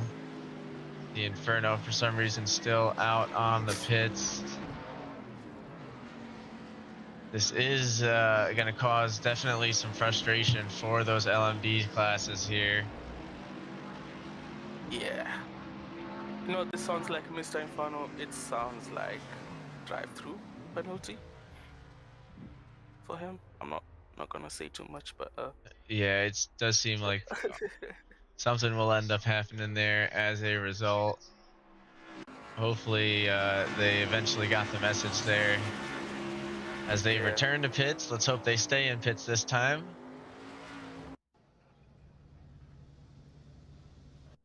Okay, now they are. We can finally put our focus on these beautiful Cadillacs that we have here today. Wonderful work from many of the livery designers that have shown up. I know of Cameron Designs for one. Quick shout out to him. He has designed many beautiful cars that we have here on the grid, at least for the VM cars that I do know of. But we have 1 minute left of quali. Right now, the drivers are showing the peak pace. How fast can they navigate the corners that Belgium has to offer, the home track of the Max Verstappen, of course, one of his home tracks being half Belgium, half Dutch. Tom or Luca Andretta, one of them is certainly in the car, and they are pushing as hard as they can. Right now with the benchmark by a second. 157.162. Car behind Dante Bell, 158.122. If our Tom Luca, I don't know if they're looking for those 400s to put them truly a second over the rest of the grid, but that would be certainly quite the flex and quite the encouragement for them. But no, they're happy. They're not going to take it, no. I did have confirmation Cameron has designed 4 of the cars on the grid, so the number 126, the 21, the 35, and the 34. And we are looking at the 21 right now. I believe the car of Base Cannon and Jawa. Beautiful livery. This one is one of my favorites. Yeah, it is a looker. It is a looker. Base Cannon, I believe, is in the car for this qualifying session, currently P3. And knowing him, you know, he wants to be as ahead of as many cars as possible. And he wants to be in the front row. He wants to have that clean air in front of him for the restart. And as he goes through the bus stop and cross the line, is he able to do it? Mr. Cannon is able to get that front row spot right next to Mr. Andretta. He goes P2.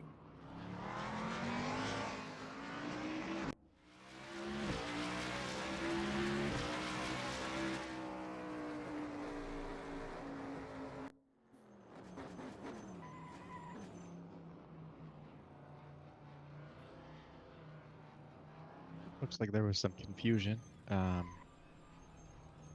ended up applying a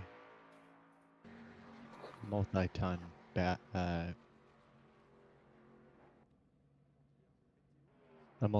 ballast to the car to prevent him from continuing on the track.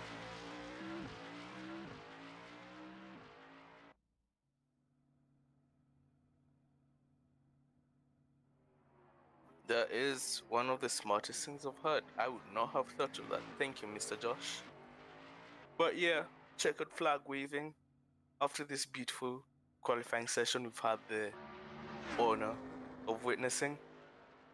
And it looks like the team of Tong and Luca Andretta have the honors of being the cars leading the pack, followed by Base Cannon, then the team of Angelo Galici with Dante Abal rounding out the second row, whilst P5 and Rodrigo P6.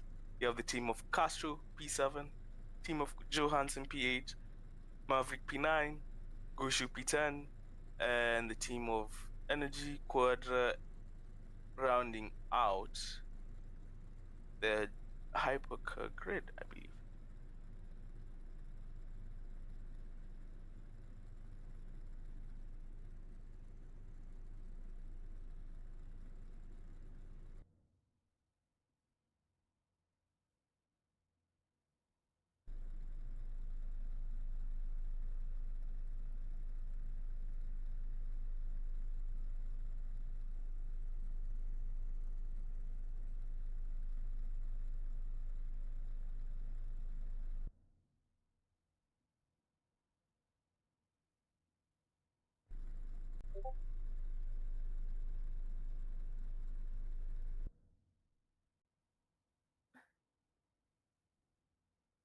Calm before the storm, as we're waiting for the server to transition to the 4-hour race that we have right in front of us. Very exciting prospect. I'm looking forward to the racing that we have today. 44 cars we are expecting to be there before the session starts, as Mr. Josh Fulton gets a little fun lap in the Mazda MX-5, as he will be leading the cars in their formation lap. I came running back because I thought we were starting. I didn't realize he's doing a hot lap in the safety car. Josh is just trying to remember where to go when he's leading the Cadillacs and the GT3s. That's a beautiful, beautiful safety car, though, huh?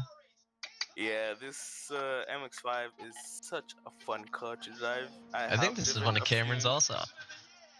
Is it? Yeah, oh, yeah. I think he did the lights and everything on it, too. Oh, Cameron is creating himself quite the monopoly with us. But it is a beautiful day that we have here. As we can see, the beautiful safety car go down, reverse, and into no name. Does he brake? He does.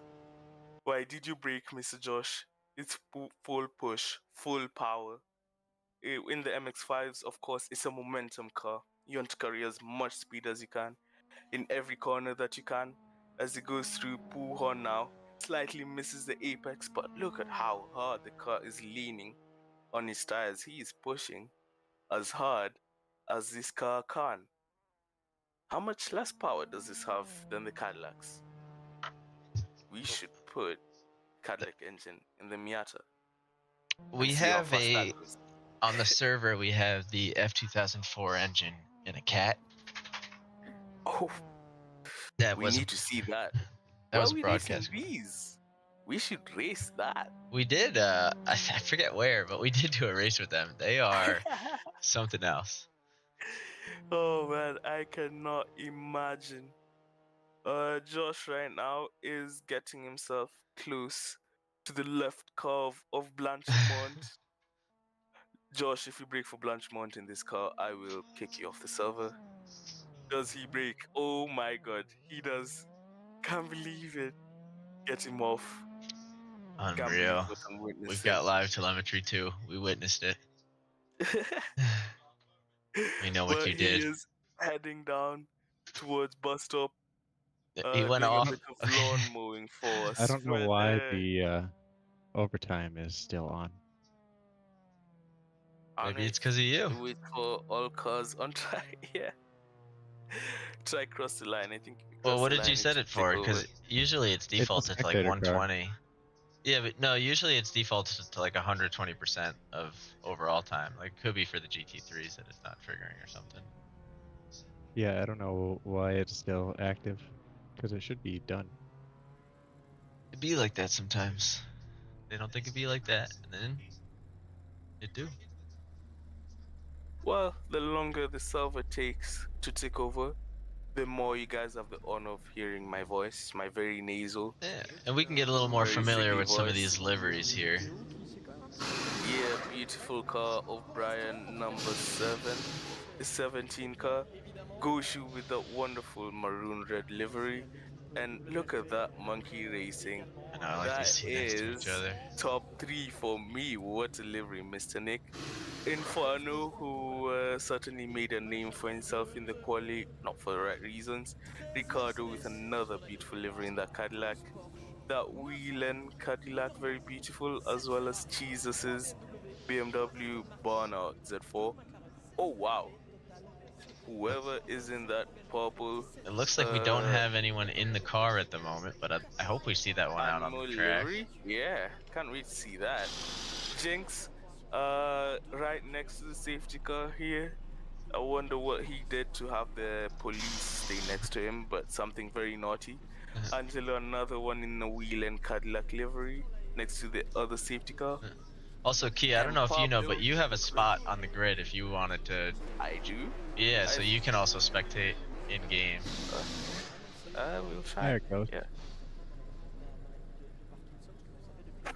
Dante Abal, another one in a Caddy livery. A lot of lovers for the Caddy livery, but it is a beautiful livery. Can't compare checksum. It's fine. I'll just watch the broadcast stream.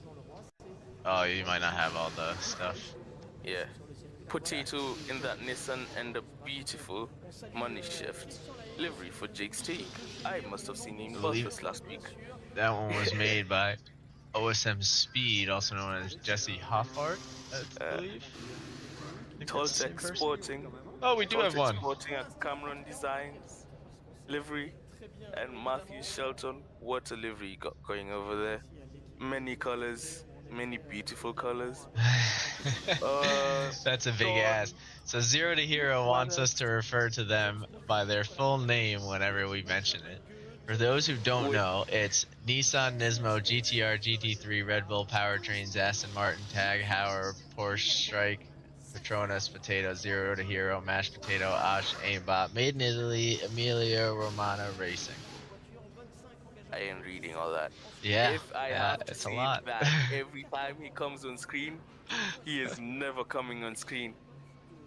Back to the livery show. Alex Sampson with a tricolor money shift livery with Pachi, another Z4 driver in a nice livery, nice, sporting something beautiful. Botlando, sim seats, yellow top, BMW, and Fusion in the wonderful Ferrari, very beautiful car. And we have Jackie back and Fionn in a very beautiful blue and yellow Subaru inspired livery. This is the great money Declan shift livery. In a green, another money shift team, Alan Barker, and Declan in the Nissan with a Pinot. I don't know what that's it. A very beautiful livery Milan has got going over here. Very many wonderful colors. I like that. That's number 2 for me. Bobby and Lar and the BMW as well. Lucas Martinek, Czech driver, sporting the BWT Mercedes. Nice throwback to the Force India team back in the 2019 or so. We got Hayden Fargo and a nice baby blue Ferrari. That's what we're talking about. I love that color. Taste. That Aussie has taste. Pete and Mr. Ralph Altman in that grey AMG, a very nice, beautiful car. Evan Quadra flashing his lights for us with that black and gold Guinness. That's a Guinness car. Oh yeah. Hell yeah. Oh, yeah, well, you've certainly gained some fans with that livery. My voice is going. Okay. You're least doing as a great Indians, we're not job. yet. Yeah, we Revisit got some of our timings. we got 4 hours ahead of us here. Once it starts, Yeah, got our 4 hours. marshals on duty here, sponsored by Tekly Racing. They're ready to go, ready to look Yeah, over the line. we do not pay these guys, so if the service isn't as good, we're sorry about that. But you know, they turned up. They're here for our safety. These marshals, and yeah, can't wait to see how the grid turns up. There's supposedly an 80 km/h pit speed sign, but I've never been able to find that one on here. It should be right at the start, like at the pit entry. That's what I thought. But then when I followed it, yeah, I'm This not sure. is the pit entrance for the drivers today. We are using the F1 pit because the endurance pit is like 2 minutes long, and that's way too long. We are not doing that. But so many cars, we are double file all through the pit lane. We have quite the grid with us. Yeah, that Having would a be sneak real long. peek at the endurance pit, yeah, that's insane. At 80 kilometers an hour, it'll take like 1 hour of the 4 just to go through that. That's a little bit nicer for him. I'll give him that. Yeah. Please call us our team name. Where's Kaz's team name? We're gonna try. The team names are hard to keep up with, but I am trying. There are 44 of you guys out there. So I'm looking for if you get Kaz a here. few Hang on. things wrong, please accept our sincere apologies early. Oh, Of Plum course, Pursuers. Plum. Okay, I will try to remember That one's that. an easy one. Thorn and Rev. Okay. All right, and the names are switched. Project A. That one I can do. I can do Plum Pursuers. I think that's this one. Yeah, there you go. See, it says it on the car. That's extra easy. No, What type absolute of stress, plums Pixel. are they We're gonna pursuing? stress it. Sponsored by Scrub Daddy.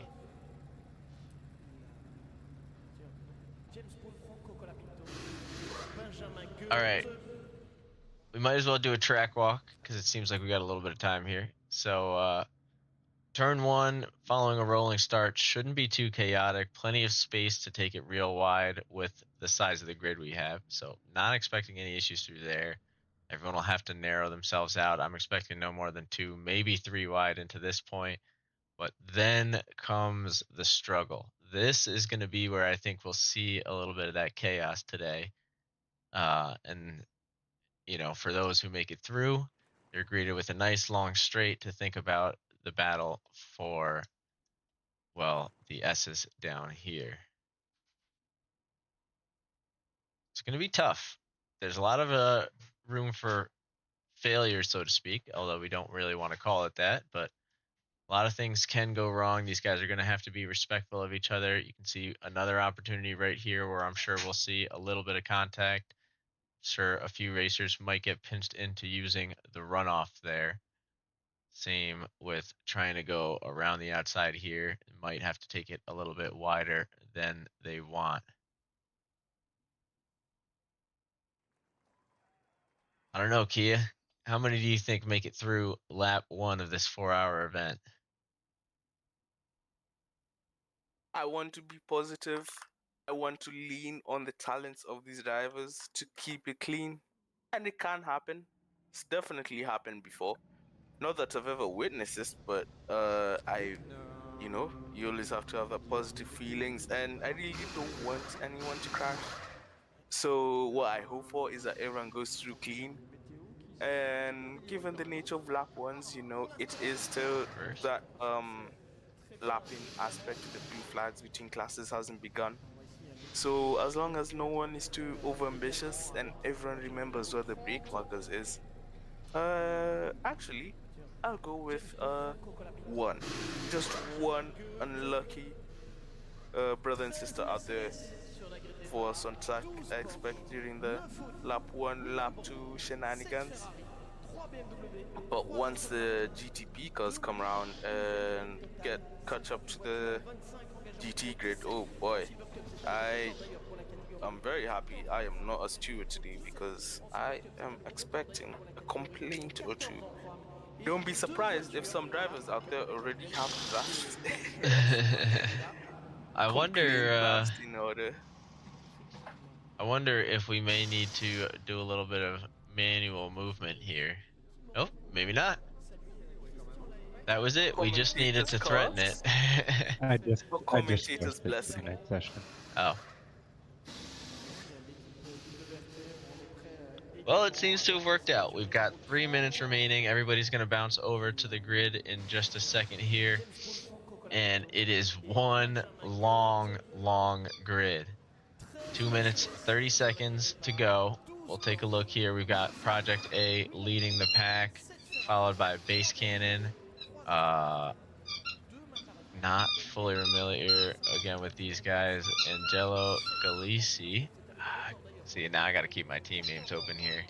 Give me a moment. I can give the rest of the grid. You gonna be my grid guy? You know him by I'm heart. gonna All right. be a grid guy. All right. We're going from Right. base. Base Cannon has enough been front row with the car in front. Angelo Gallici takes up P3 spot in that 311 numbered Cadillac.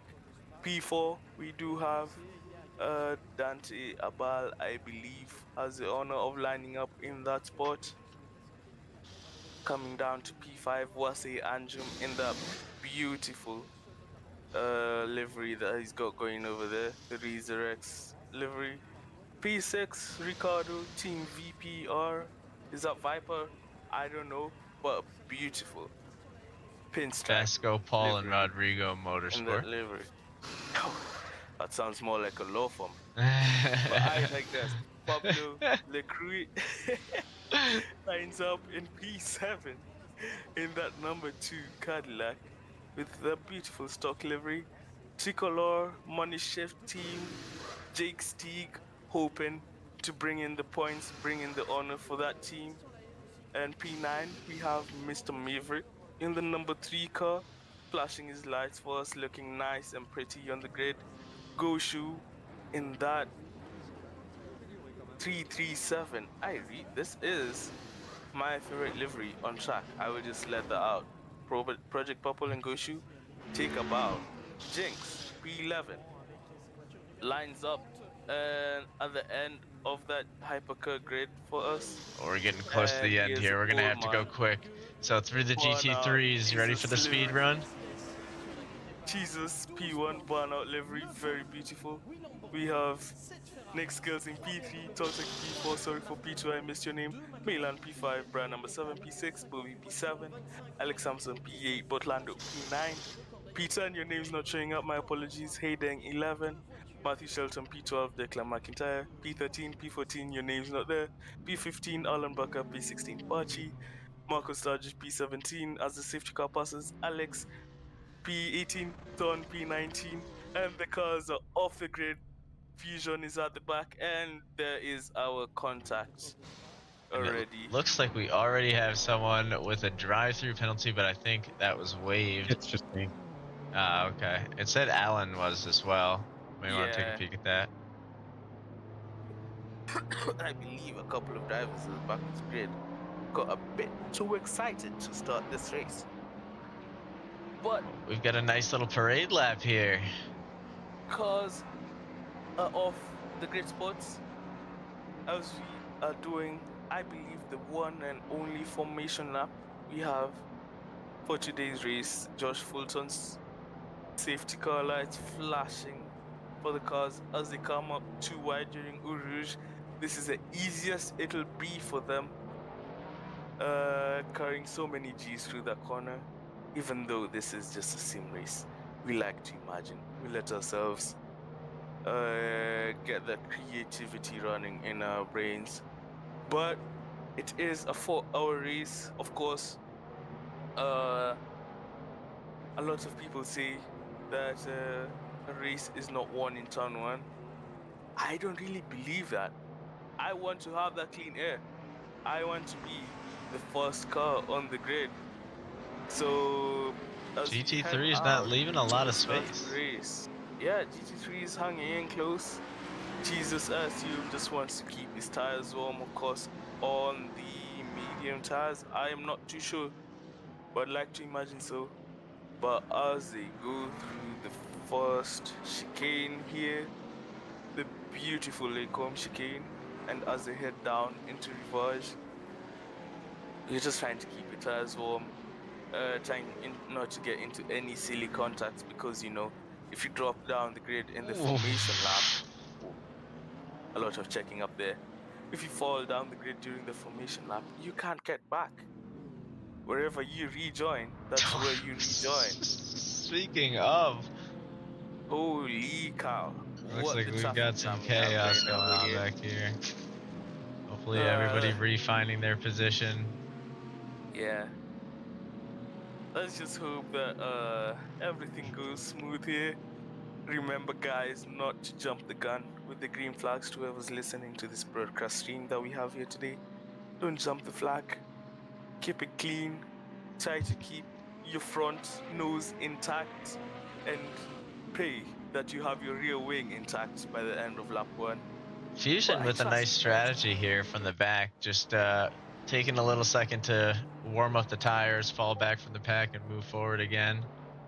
Hey That guys, could be the strategy. I'm sorry Hello. for joining in real quick. Jesus is asking how big of a gap he needs. 10 seconds. 10 seconds. Alright, thanks guys, I'm sorry for interrupting. No, you're good. Oh, you're fine. Josh, are we going to be able to waive those false start penalties for everybody, or? I think they're going to need to take them. I don't think I can overwrite them because they're not a real penalty. Okay. So they cannot They be are- overridden, so you will have to do the drive-through for the teams wondering. They can just do it on this lap. So that Yeah, way you they can don't take lose it a ton here of so you time. don't lose too much. Smart man. But we are heading into the final straightaway here. That was the word from your safety car as we see the LMDHs start to move past on their own. The gap starting to form as Jesus looking to build his way up to 10 seconds. Knows he doesn't have a ton of time to do it, but Yeah. finding the pace to get there. Trying to hold that speed, trying not to break any rules of the real penalty, as we expect the safety car to peel into the pits, and they are not giving him any breathing room. For sure, let's just hope that Josh isn't caught up by the Cadillacs as the race starts into the bus stop. Green lights go out when the number 1 car approaches the starting line. And going into lap 1 of the race, we have a commanding lead for the Tonglukan Reza team into La Source, and a huge dive bomb there. Ooh, and Wasay as well. A lot of movement here. They're able to cut back on the driver and tentatively go too wide upper rouge. Base Cannon thinks better of that. He knows that he has the entire Camel Straight to be in the slipstream of the car, and if there's an opportunity to change the outlook of the race, he has to do it here. Get that clean air, be able to take that offensive maneuver against the Lukandeta team, but he can't. Excellent defensive driving. And they start to pull away a little bit. We're going to jump over to the GT3s for just a second. Milan over here currently going past Toltec through. Sorry, I had to cough there. Through the Lecombe chicane and down into Rivage. It looks like Milan was able to take the lead over there, unless Jesus is in front and we can't see him. No, Jesus is right behind there. That is going to be Milan leading the GT3s. I think Jesus got caught up in a little bit of that chaos turn 1 that Josh was mentioning there, but not enough to bring out any yellow flags at this time. We see a good side-by-side battle happening up front. Neither one of them want to give an inch at this stage in the race. It's just like what we have going on with the LMDHs, who we will turn back to in just a moment. Oh, but contact there. And that sends Jesus spinning. That's going to get Brian caught up in it. Oh, that's really not what we wanted to see here, but too wide into beef path, the Milan and the Jesus team. I cannot say for sure if there was any contact, but there was a spin for sure, and Jesus falls down the grid and takes brand number 7 with him. Yeah, now looking over at the LMD class, we do have Dante Abal breathing down the neck of Galici in front. Going to be tough to get by, but in the draft range here, so definitely will be able to make a move into the next corner.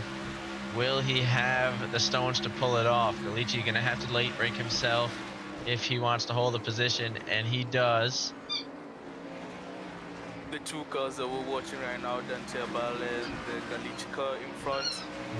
Of course, both SRL cars, both Sim Racing Latam drivers. So there might be, I suspect, a bit of teamwork at play. Try not to fight too much. Try not to lose sight of the cars ahead. Maintain that speed that those cars are trying to. But, you know, if Angelo's falling back, Dante really would want that P3 spot to try and do his own push to the cars up ahead and try and make a stake for the win. Wasi in P5 is in a bit of no man's land, as Patchy here has a bit of a spin up through Eau Rouge, and Alex Manzone was also off the track. I don't know if anything did happen there. Yeah, it did look like, based on the live times, we had a lot of contact through a couple of cars here. Sorry, I'm actually going to bounce back one more here as Marco has a good view, but essentially these guys were getting a little too close together, trying to go too wide through Eau Rouge, and I think we had 3 cars caught up in the moment, but only 2 seem to have really fallen off the pace. Marco looking to pick up a position on Castro here if he can. A small moment for that Guinness sponsored car, and Marco is able to go down the inside of Puhorn and grab that P22 overall position in that Ferrari team. Is it? I believe that Marco is in. I believe it is the Ferrari team. We have a couple of packs at the moment. We're going to try and bounce between them the best we can. I'm going to get rid of the names here, unfortunately, but I'll be keeping an eye on the live timing. So, Potato. I'd say keep the names on for the viewers so they can see who's who. Well, you can see on the, like right now it's Potato, so you know it's Tall Tech, Nick, Bobby, and Mylon in front. You know what I'm saying?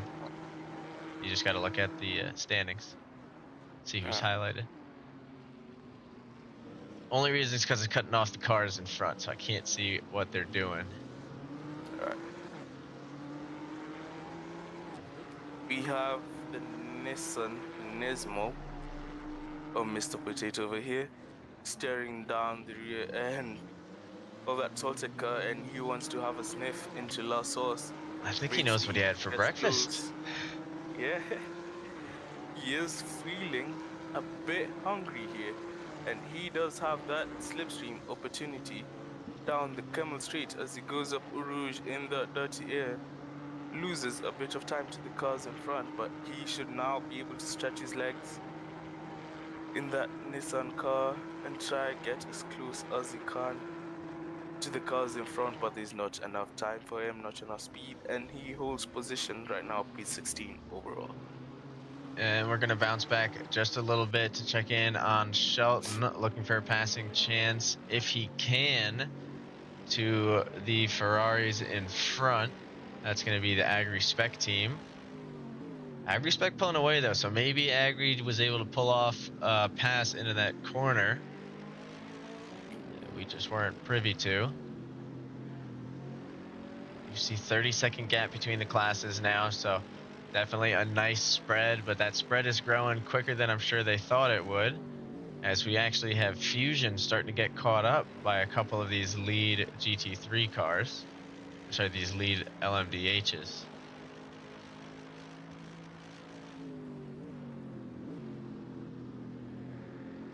Now, it's too early in the race to really tell who's got the upper hand, but I will say Project A looks pretty comfortable up front, only being 12 minutes into the race, although Base has the same gap to Galici behind, who's had Dante Abal breathing down his neck for quite some time here.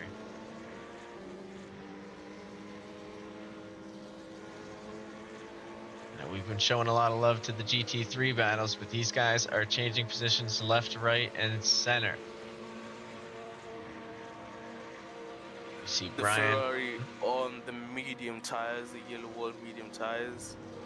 Brian number 7 on the softs as the Ferrari behind. Has a bit of a moment through Blanchimont, but in the braking zone of bus stop, is able to hold the inside, confirm that position gained, and on this comeback job after the incident that we had in turn 1 in Piff Path, Brian is now P22 overall and P5 in class. Quite the no, not P5, my apologies, but he's making his way up the grid. Absolutely.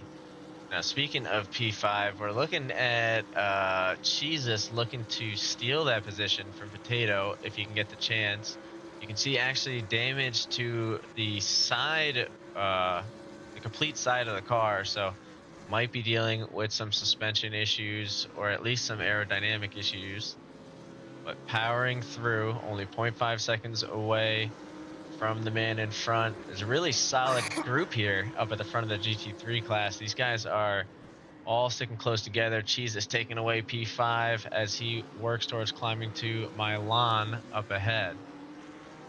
Of course, Jesus was the fastest guy we had today for the qualifying session in the GT3 class, so if there's anyone who has the ability to climb up the grid against these very talented drivers, I must say, it's him.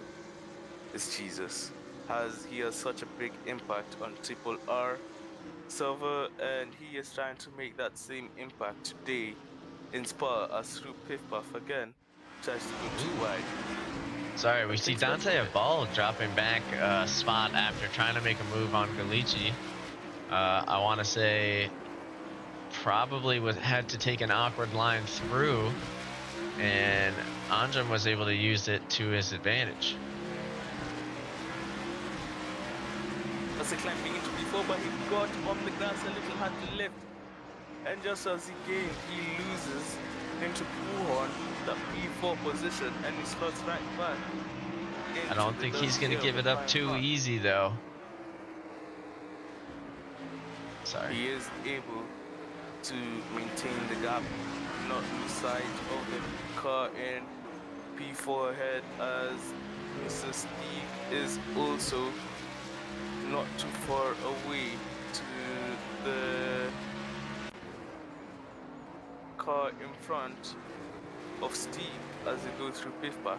Look how close they're getting. Wow, that yes. car really wants that piece of tarmac. He's looking to get by any way he can. I think he's going to finally get the move here, as these drafts are pretty powerful and this is a longer straight. He's just got to hang on as they come up on one of the lapped cars there. Yeah, I believe it's as Fusion. the start to catch up on the GT3 gate and make this much more tantalizing. He goes deep. They both go deep. But Team Money Shift able to keep it a little bit closer to the track, get it to a better angle. I am going to throw the names back on now that we don't have too many big groups together again. Although just as I say that, I'm taking a look now, and it looks like there's a strong fight going on between a couple of the GT3s. This thing's quiet down whenever we seem to head over to these fights. Brian number 7 catching up to Bortlando in front, sporting the... Is that Panama or Dominican Republic? I'm not too sure what flag that is. I'm not 100% positive myself. We do see Botlando looking to get up towards the Team Money Shift car in front. Going to turn the names off for just a moment while this grouping tries to shake itself out. No one really has a clear upper hand here, as we do see the battle for P1 getting close as well in this GT3 class. Yeah, it is quite the train forming up here. A lot of BMWs here, very equal spec. Of course, very many setup differences. as the hypercar comes storming through, and of course that changes the equation for a lot of these cars. And brand number 7 trying to take advantage of the car ahead of him, of what Lando getting a little compromised through bust up there, but he's ultimately not able to. Those are the lead cars of the hypercars that we're seeing come through there. Sorry, just to As check I in, recognize Dante them. Aval did get the position finally on Galici, but Galici is not letting up, staying within that half-second range. You see a little side-by-side action going on momentarily up front as Jesus in position now to take over the GT3 class. Milan not giving it up easily. We are watching the leaders of the GT3 grid decide where they want to be in this track. And ideally that is P1, currently held by Milan, just up in front. On the inside, Jesus able to make that comeback drive. No, it is actually Booby. It is Booby so far holding out the lead. We're going to jump over to Milan because he's not safe yet. They've got a lot of race left to go, and you see these LMDHs barreling down. That's going to shake things up as well, as they can't use all of the track anymore. Yeah, this is the most exciting part of endurance racing for me, and what really makes endurance racing endurance. Managing the traffic jam, you know. You think that you get off the roads as a regular civilian and think that traffic is a bane of your existence. Try experiencing traffic while you're going 250 kilometers an hour. That is quite the experience, and I wouldn't know if that's any better. But that is what these cars have to contend with when on track today. Milan leading the pack ahead of the cars of Jesus and Bobby, too wide into Blanchimont. Oh, we've got a and there is big crash there. Jesus getting caught up in the interclass passing. I want to say of Galici. Oh, and then another little bit of contact there. I want to say with Galici once more. Yeah, that is quite unfortunate what just happened. Of course, so many GT cars fighting, trying to go as fast as they can, you know, try to get past each other, and the hypercar, of course, trying to maintain the gap that he has to the cars he's racing up in front. Probably didn't read the situation too well and got in contact with one of those fighting GT cars. Quite unfortunate as he heads into the pit for some repairs, I believe. Yeah, you gotta imagine that's what they're doing, as that was quite a bit of contact. You do hear an LMDH coming through. Oh, as Brian sends it a little too wide, and thankfully everybody able to get by cleanly. However, they've got a bigger problem, and that's going to be an LMDH barreling down behind them. I want to say we're looking at Dante Abal trying to find a way through if he can. Actually, sorry, that's going to be Pablo Lacroute working his way through the GT3 traffic. He is able to eventually go through No Name, and as the cars now go down through Buhorn and into Piff Path, they have another. It's just endless. You don't know whether to drive looking at the track in front of you or in the mirrors behind you. And this is going to be so many cars and tracks, so much racing, so much traffic, and it's not easy for the money shift teammates as they pass through each other, of course, trying not to take each other out and have the best result for that team. But it's not easy as they look in the mirror, and guess what? There's another one, another hypercar, another Cadillac bearing down to them. That one is able to go through me as they approach Blanchimont. And guess what? I believe that's Maverick, and here comes Ricardo. Oh, Ricardo gonna get caught in an awkward angle. And that is unfortunate there, as Lando gets caught up in that one. Huge hit, sends him into the barrier. I don't know if that's going to be enough to cause some suspension damage. finds himself Yeah. side by side with Brian number 9 in the battle for about P12, P13 within the class. He is not a happy driver. I will say, given what I saw, that hypercar just got too excited, you know? Defend the hypercar. Remember, you can lift. You don't have to make that overtake at every opportunity.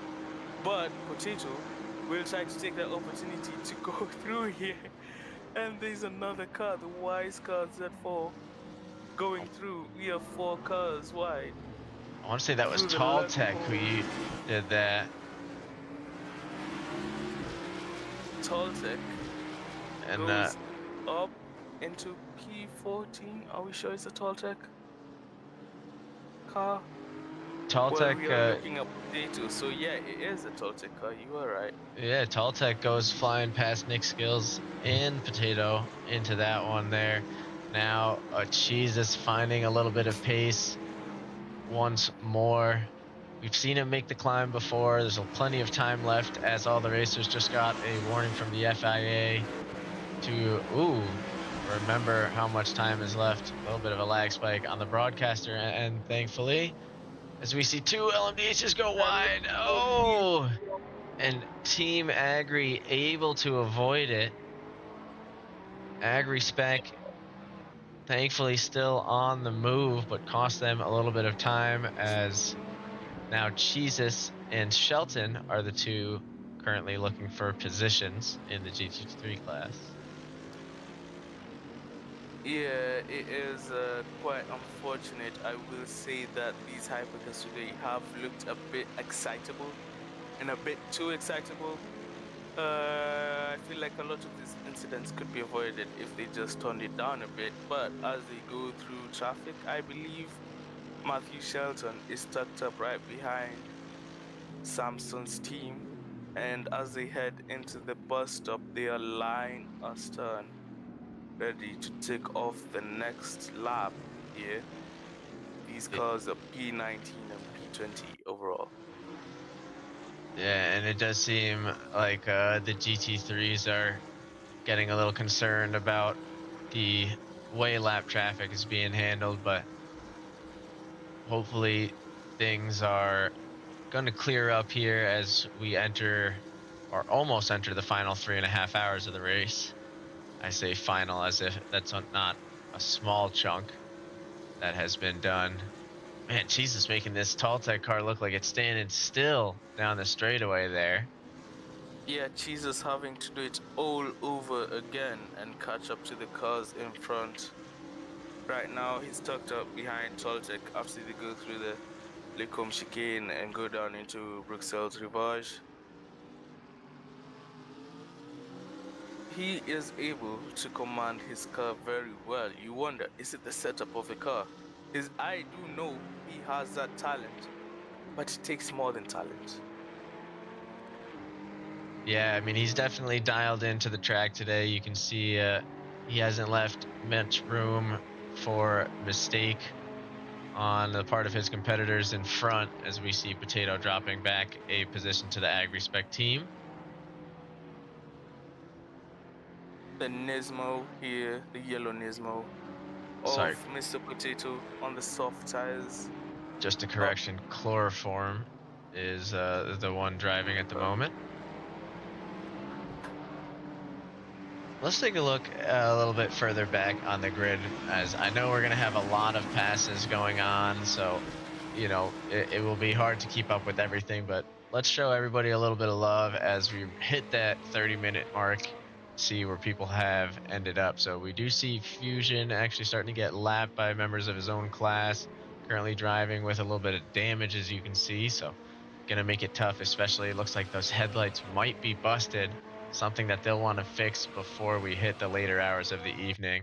We then shift over to the orange Ferrari of Alex Manzone, currently working their way through the Radeon.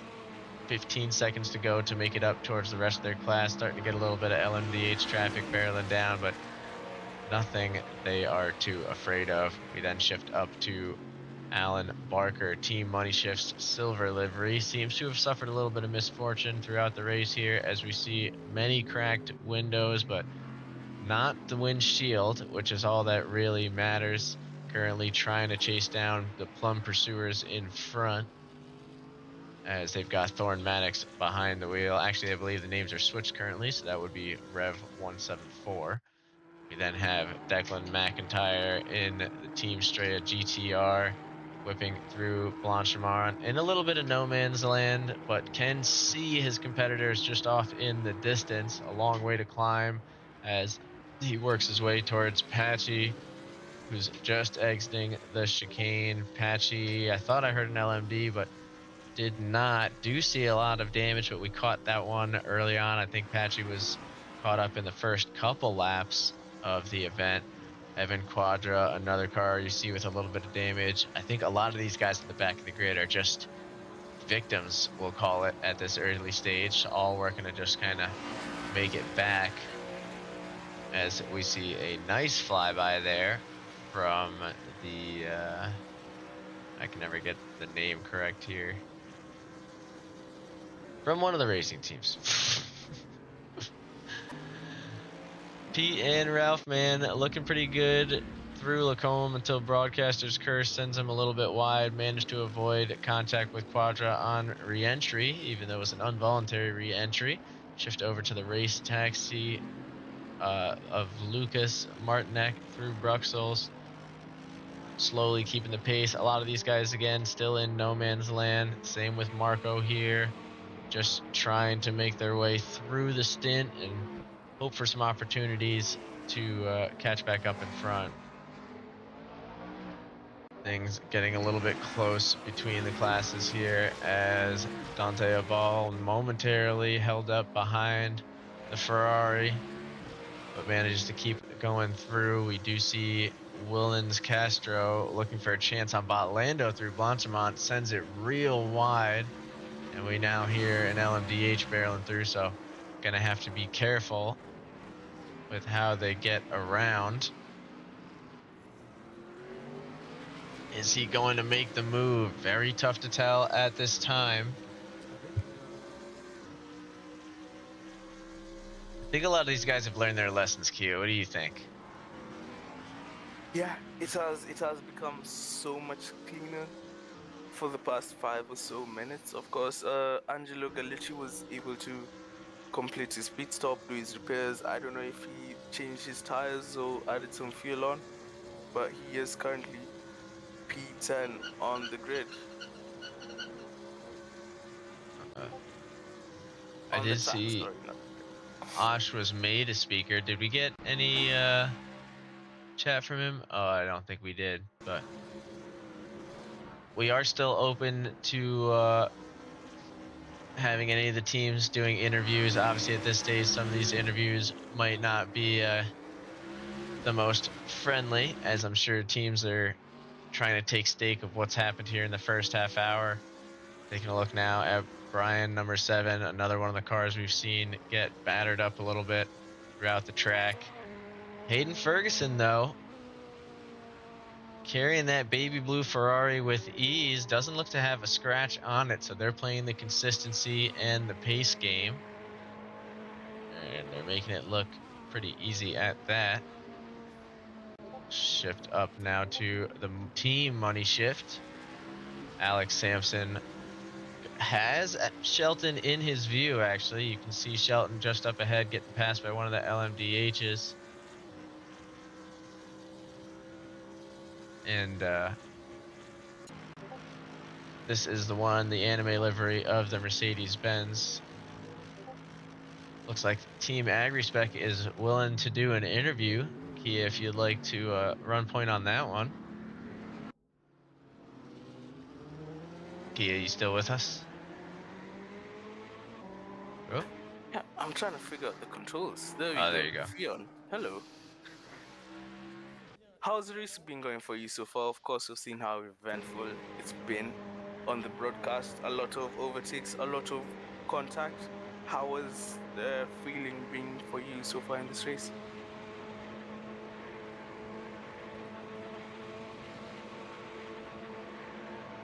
Don't know if Fion, you there? You might be muted on your headset.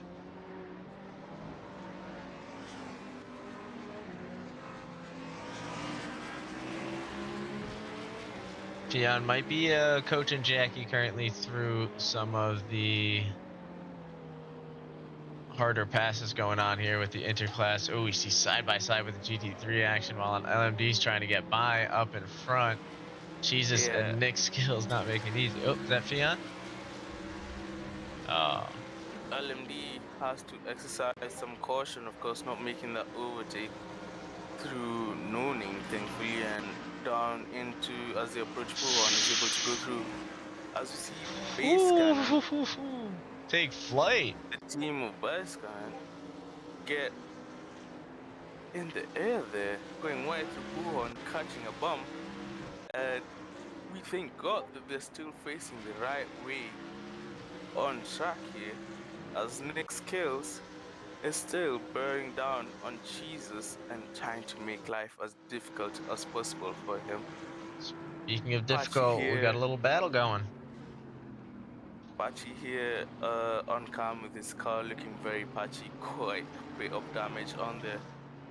But he's still racing, he's still running, and he has the McIntyre team in his sights as a hypercar goes past. Will he exercise the same caution as he saw before?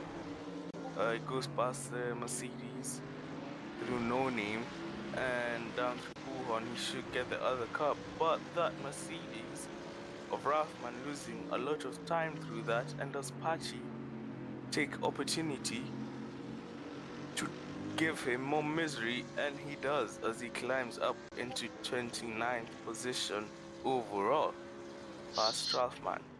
Starting to get a little bit more comfortable as we see his lap times sneaking down, following a little bit of chaos.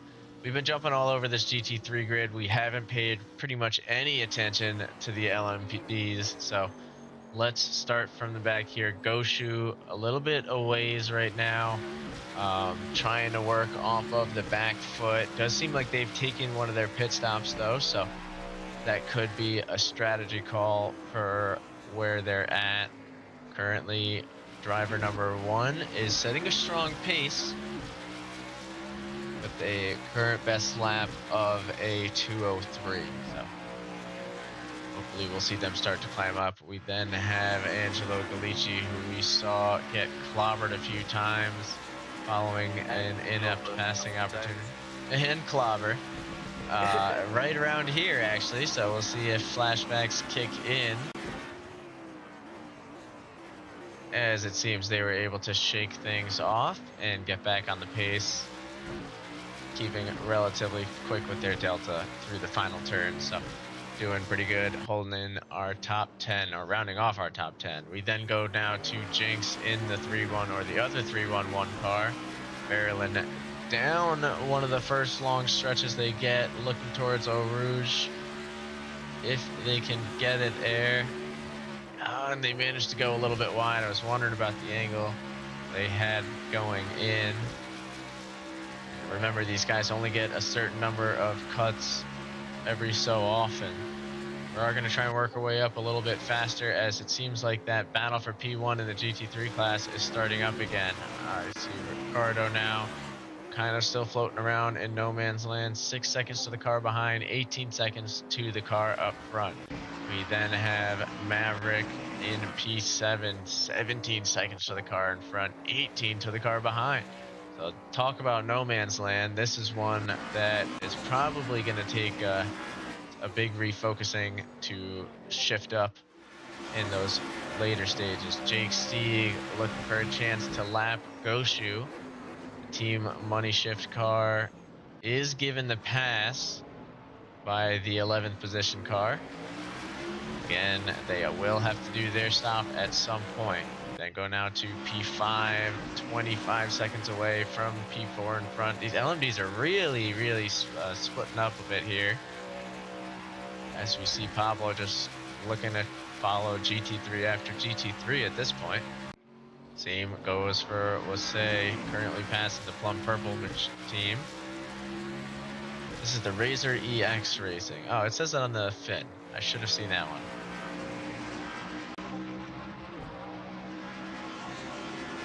Razor EX currently carrying some consistent pace right now with a 2:05 on their last lap as opposed to a 2-minute flat as a best lap. Now, that fatigue setting in a little bit, but doesn't look like they're making the same types of errors this time around, as they're less than a second off of their personal best. Shift over to Dante Abal, rounding out our top 3 of the event. Looking good through the final chicane. That number 2 car is roaring as they try and work their way towards Base Cannon in P2.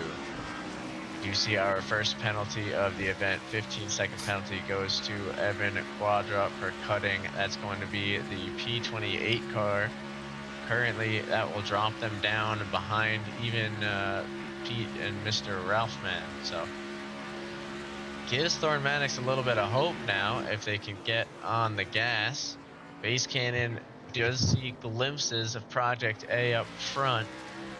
Project A trying to work their way through traffic, including some LMD traffic. Mr. Bucky, let me pose a question to you, of course. We are almost 40 minutes into the race.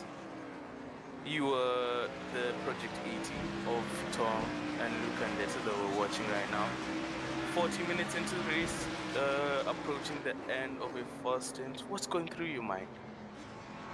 Well, watching the grid get shaken up the way it is with all of these reckless passes and stuff, as the GT3s start to separate more, fear is what's going through my mind that something can happen out of my own control. So I'm going to start to drop back on my lap times whenever I see one of these GT3s. I'm going to lift a little bit, make sure there's plenty of space.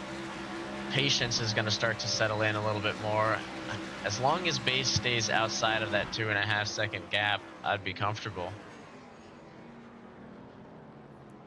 Yeah, as we are expecting for some of the cars to approach their first planned pit box time, and as you see, some cars actually do peel off into the pits in the background there.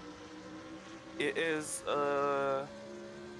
now starting to become the game of math. Of course, the cars that we have today may not have the honor of having teams of 5, teams of 10 people working out all the numbers, and of course, you do have some solo entries for here today. But taking stock, I do believe we have a couple of happy drivers. The Project 18 very happy to maintain that P1 lead that they got from qualifying. Oh, Jesus here gets just on the gravel. Unfortunately, does a neat 360 spin, gets you into see the Potato. right gear, and continues driving. I'd say he got lucky with that one. It could have gotten so much worse for him. Yeah, I mean, that GTR is going to have the pace to get close, but not close enough to get the pass.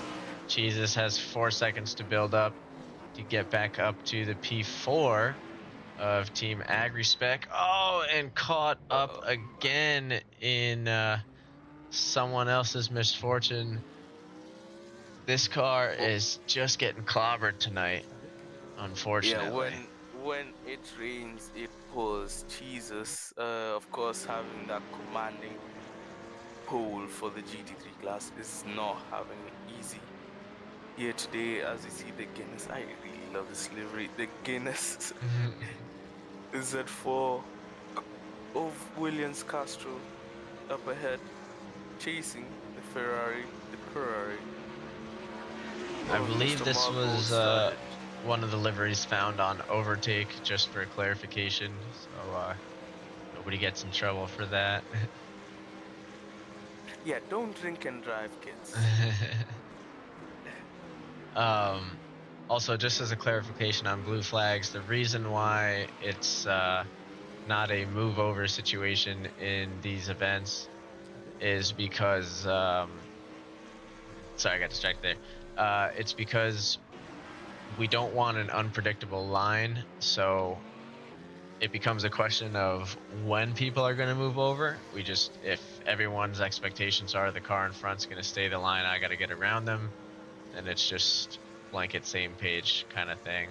Now, they aren't supposed to be defending, and they are supposed to leave as much space as they can. Oop. As we see a little slip up there from Marco is going to be enough for the Castro to get through. That 32 car looking good with speed down the straight. Gonna need to hold a later braking point, though, to keep the position here. And I believe And they he do. has that position sealed. Now, up in front of the GT3 grid, we do have Fion very close to Nick Skills ahead. As coming down past Blanchimont and in the braking zone of the bus stop. That's actually It going to be has Bobby right there, too. Yeah. The cars in front, the GT3 class, I should say, not able to separate themselves as well as the hypercar class has. Many clumps of cars fighting for position still, 40 minutes into the race, which we'll never complain about. A lot of good racing, a lot of fun racing. Absolutely.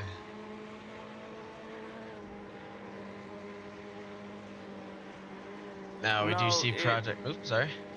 Yeah, it's just a balance of tire wear and fuel depletion going on for many of these cars right now as they approach these low fuel moments in these cars. The car starts to feel lighter, but there's not as much grip on offer.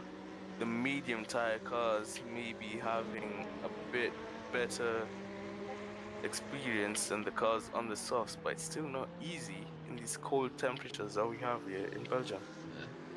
No. Just for those participating in the race who are listening, a reminder to keep the comments out of chat and open tickets and stuff for reports. We are ready and able to deal with penalties as they're live, so all you got to do is just open a ticket and we can handle out penalties and stuff if we need to, but obviously do them sooner than later or it won't really matter.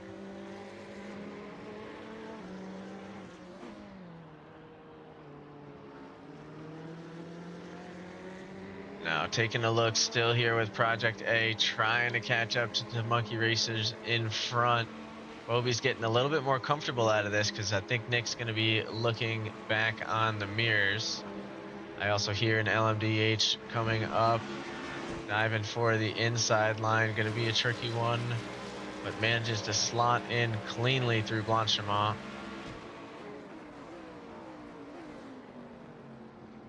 And that will actually come out to the advantage of Project A. They'll get a little bit closer here to Nick Skills in front with the Monkey Race team and might be able to set up a passing opportunity right into Eau Rouge.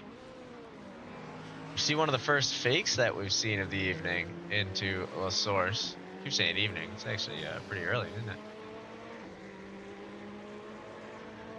Yeah, pretty early, but I don't blame you. These skies are great. It is very overcast here on this track.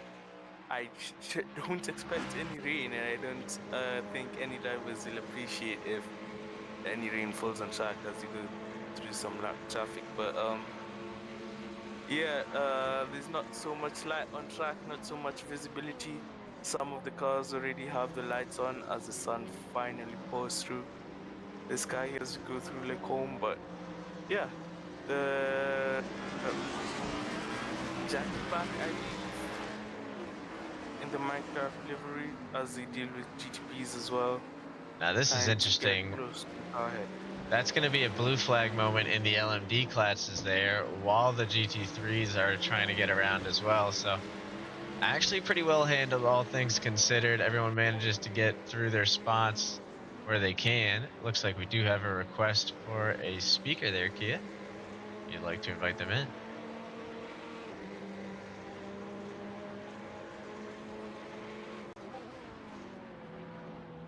Mr. Pixel, welcome to the broadcast booth. How's your race been? Tell us. And who are we representing here today, Pixel? Sorry, I just... Project A. Project A, there you go. but when Tong is in the car right now, he do be pushing, he be maximizing what he has in the car, and like with the traffic and everything. I mean, yeah, it's been a stressful race so far. I mean, we're just trying to do our best, but yeah.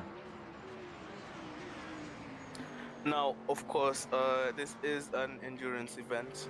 You do have the stints planned. When do we expect you in the car? And how is Tong feeling in the car right now? Is it feel good? How's the tire wear? No, how's it going there? I'd say Tong is he's a bit.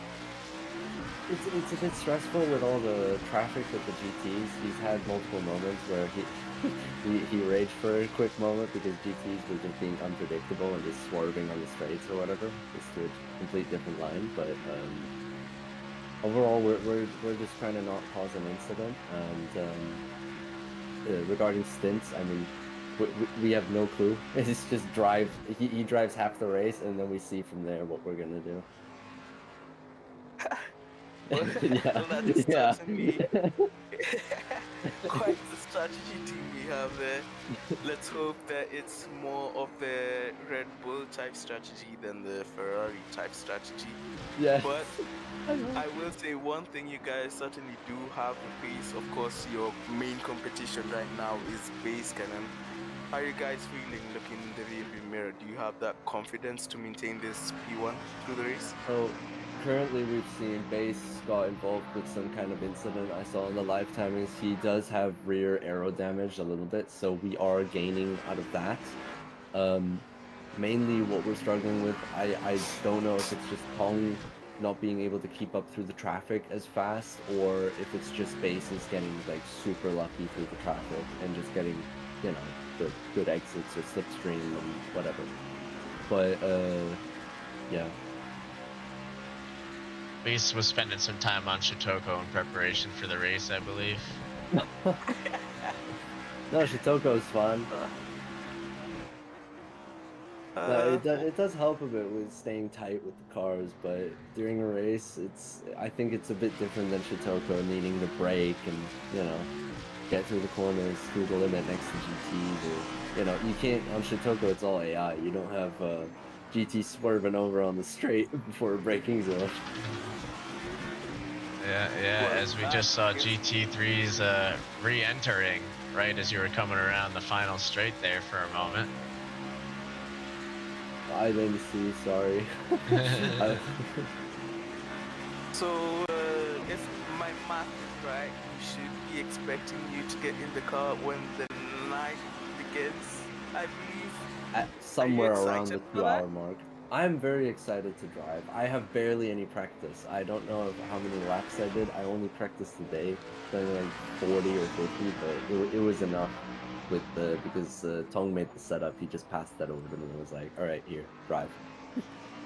Okay. How's that setup feeling? Have you got the Cadillac running here today? Our quality setup was very, very, like, you were edging the car.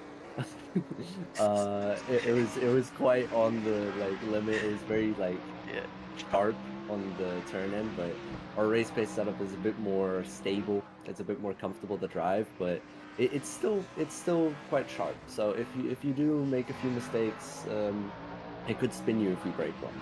So. Well, Tong's been doing a great job so far, holding it pretty strong throughout. Yeah. Especially knowing he's on the highlight reel right now.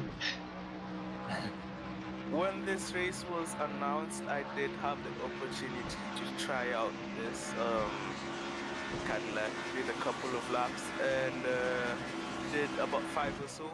Felt how much power there is in this car. It is not easy to drive. A lot of stability issues in the exits. Very easy to lose your rear end. And after doing a couple of laps in that car, I decided my time is better spent in the broadcast booth. Oh. I mean, mainly it's just a lot with toe settings and diff power. Yeah. And like how you just tune the car. I mean, the thing is, you do want that oversteer on the exit, because I've noticed if you turn it down too much and you get like that understeer, you're just losing time. You're really just losing time. Even though it feels more stable or it feels quicker, you're just losing time. You want the rear tires to spin a bit on exit, kinda. and just to carry as much speed out as possible. That is true. Now we do see here brand number 7 sniffing the exhaust fumes of the Samsung in front of him. And as we approach the back streets into Blanchimont, what's the name of the street? It keeps on escaping my mind. But he is tucked into that slipstream. In the Z4 should be easy. I believe with how much time he's gaining, we should expect a move into the bus stop if Brian's brave enough, if he's Yeah, daring the enough. slipstream. Does he The do it? slipstream He is does catching not. him. He thinks big picture. He stays in behind as we see a car peel Plum. into the pits. The That'll be car the Plum all Pursuers. Plum very Pursuers there mixed. heading into Yeah. the pits. But yeah, Whoa, we've got a whoa. little hairy moment with Tong there. Or no? No. I was about the GT. He just Oh. Yeah. he broke quite late. Yeah. A very commanding lead. I can see up to the front you do have an 8-second gap to base cannon behind you, which is very commendable now. There is not that big of a gap between brand number 7 and Samsung. And brand number 7, now I do fully expect that move. And he goes through the outside of Lake Home initially. And that is done and dusted. Yeah, it actually looks like As quickly as Samson it let did. him have it there. Yeah, I think just a recognition of different pace. You know, it's a long race. Brian is on those soft tires, and now he focuses on the next car to attack, which is Shelton. We do see that battle for P1 has become a little bit more of a battle for P2. Milan getting up now 4 seconds away from the rest of the grid. Jesus 7 seconds back, but still climbing based on the race pace we're seeing here.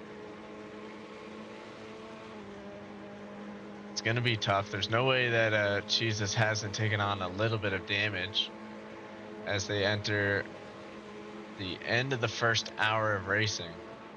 Long way for these guys to go here. I'm sure Milan's gonna push quite hard. Side by side, we see Nick's Kills and Bobby. These cars, these drivers, have raced each other quite a number of times over in the different pond of Venus Motorsport. Of course, I have the honor of racing these two guys in the F1 Championship that we do hold over there. Join the server if you're interested in that cheeky plug. We got, But sorry, Alex Fionn goes. able to take advantage of Bobby and goes ahead. Yep, I'm gonna let him in to join in with the conversation here. Yeah. Yep, I'm gonna. thank you, Pixel, for joining us. If you feel free later in the race to speak to us again, well, give us a shout and we'll bring you in. Thank you for coming. Perfect. Nope. Ooh, we see a big dive from the Razor EX team. Did we get Alex in? Yep, he's in here. Yep, I'll drag him up. Ooh, Rev 174 with a penalty there for crossing. I think that's going to be Thorn Maddox, but crosses the pit entry line. I want to say that's a 5-second penalty, so a tough one to get. Trying to drag in Alex Goes Racing here so I they can am talk about trying, their Alex, performance. and it is not letting you. Alex, see if you can put bring you up another request to speak in. Maybe that's Yeah, what he it should is. just have to press the join the stage button at the bottom. Because he's been invited. Or that. Hello, I'm here. There you go. And Alex, what team are you with today? I'm solo. I'm solo driver. Oh, Solo so you are driver. in the car right now? Yeah, I'm currently driving. That's why I went on track trying to accept. Oh God. What Our name are you racing apologies under? for that. Brandless. I'm a no-name brand. Oh, Brian number 7. Yeah, I'm out here on my own racing. I got a little bit of an accident first or second lap, and it sent me back. up on Rouge. Got clipped by someone and just sent me into the wall, but I'm still in it. Try my best, try my hardest. You're doing great there. And do you have that Shelton in front of you? Is that what I'm seeing? Seems like it, yeah. I'm pretty far behind him, though. Very nice. Very nice. Ooh. I qualied pretty low, and then I got even lower with that incident, but I'm just glad to be here, guys. Well, I'm just having the time of my life. we're glad to have you here, man. I'm glad you're enjoying yourself. What's your pit strategy for the remaining 3 hours here? So far, I think my pit strategy is going to stay on mediums. I just pitted not too long ago because I had a bit of damage, so I kind of fixed it up for the time being. And I'm just trying to get my car to last as much as I can. And sorry, I just missed a corner. And yeah, we'll see how that goes. I think for the last 45 minutes, I'm going to do a little quick pit, jump into softs to try to catch up to some of my competitors in my field here. But for the time being, just try to keep the car on track, try not to hit any walls, and yeah. Always a solid plan, especially the try not to hit any walls portion of it. You can't go wrong with that plan, eh? Correct, correct. I had a quick question about that 5-minute pits. You just drive in and wait 5 minutes? Because you are a solo driver, yes. Yeah, just So drive in. Usually, they're I 3-minute try stops. to 3-minute stops. Okay. Usually, I try to cross the finish line while I'm in the pit lane. I don't know if you have to do that, but I usually do that just to like make sure that I've kept that lap that I just did. But there's like no like server to tell you, you're just counting down 3 minutes. No, the server should tell you. Yeah, okay. I wanted to pit you twice. should go in. Yeah, Go there's into the supposed to pits be once in the there's supposed to pits. be a real penalty countdown. Yeah. But this Should be on your version screen. of the server plugin doesn't always trigger it. So okay. Base just said that Jawa can't see his countdown. So then it's a server issue, from what it seems. I don't know if everyone's having that issue or not. Josh, I'll let you get in touch with them to take care of that one. I've been having a blast today, guys. I just want to stop in and say hi, and hopefully whoever's in first is killing it. Yeah. Who's that, Todd? Tong is up front, yep. Heck yeah. I hope they win. I'm rooting for them. Well, the Project A boys Nice will to love hear. to hear that, I'm sure. Well, wishing you I the love to best hear of that luck. from a small voice in the back of the pack, eh? Yeah. All right, guys. Have a nice one, eh? We'll see you.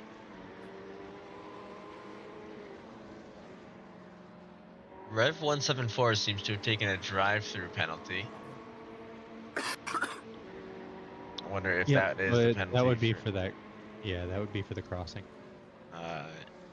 Seems to have made it through cleanly though the second time around, so that will be good. We've got a nice pack of the GT3s here with an LMDH trying to find a way through. Eventually these guys are going to have to turn their lights on as we're hitting some scarier moments. That's actually going to be Base Cannon looking for a way by all these guys. So, caught up in traffic, or sorry, Jawa now that they have swapped drivers. I believe 2 mandatory driver swaps for today, so we should see something interesting. Oh, as we see a huge spin there. Oh, I think that's going to be the Agri Spec team ends up having a little collision with the environment. We see it, these LMDHs flying around the corner with a lot of speed, so a dangerous corner for that spin to happen, but everybody manages to keep the pace and keep going. Fusion going to use this as an opportunity to take the pit, not to lose too much time on the lap. Same with the Agri Spec team. as we'll jump on now with Project A up front by over 55 seconds after doing a pit stop. So I'm imagining they only fueled up and went, as opposed to a couple of these guys using this for their first long opportunity. It's going to get a little bit tricky to see where people really do stand, as we see a lot of guys still in the pits, showing that some are taking a long stop now, some are just taking their short. If you had a teammate, Kia, what would you do if you needed to do 2 long stops? You know, ideally, I mean, you shouldn't really have to say this, but don't crash. You know, try to keep your nose clean. These cars are not cheap, you know. It is the same racing world, but you know, let's play some pretend. But yeah, just, you know, stay calm, do what you do. I do know that if I do have a teammate for a race, it's someone who has talent to drive the car, keep it on track, and be able to extract that speed consistently. So, you know, just tell them to keep doing what they're doing. And yeah, I'll just be there, play support. Be cautious, of course, because it is a long event. We have just ticked over the 25% mark of the race, where we have completed the first hour of 4 with the sky darkening now. You know, it's not going to be easy. A lot of cars on track still. We are currently at 34 cars on track, and there's plenty to play for and plenty of time to achieve those targets. As you see Tekly go through some traffic. Now, of course, I will say, ladies and gentlemen watching the stream, I will not believe the tower on the left anymore, because all the long pits are starting to happen, and it's gonna get harder to track who's where, what's what. You know, as my job as commentator, you know, I should be able to tell. But I will warn you, I am not that good at math, so if I get anything wrong, my sincere apologies. But what I can tell you is Toltec is lining up for one and completing an overtake through Puhorn, as he is P27 on track, I assume because of some pit stops. And we do see the track has crept up to 29-degree track temp, so everybody should be comfortable finding grip on their outlap here, but we do see a little bit of a struggle from the Project A team to get on the mark right away. But a lot of pace out of that car. I wouldn't be surprised if we see it kick back into life soon. Another one on the mark would be Jesus, who seems to be over a minute behind, so I would imagine a long stop was taken by the by the AgriSpec team, maybe to fix damage and things, but not a driver swap one. I think Jesus took a full pit to fix up the car as well, and again, that is not going to be a driver swap one. So both of these guys still have long pits to do after taking incredibly long pits themselves. A lot of time to make up.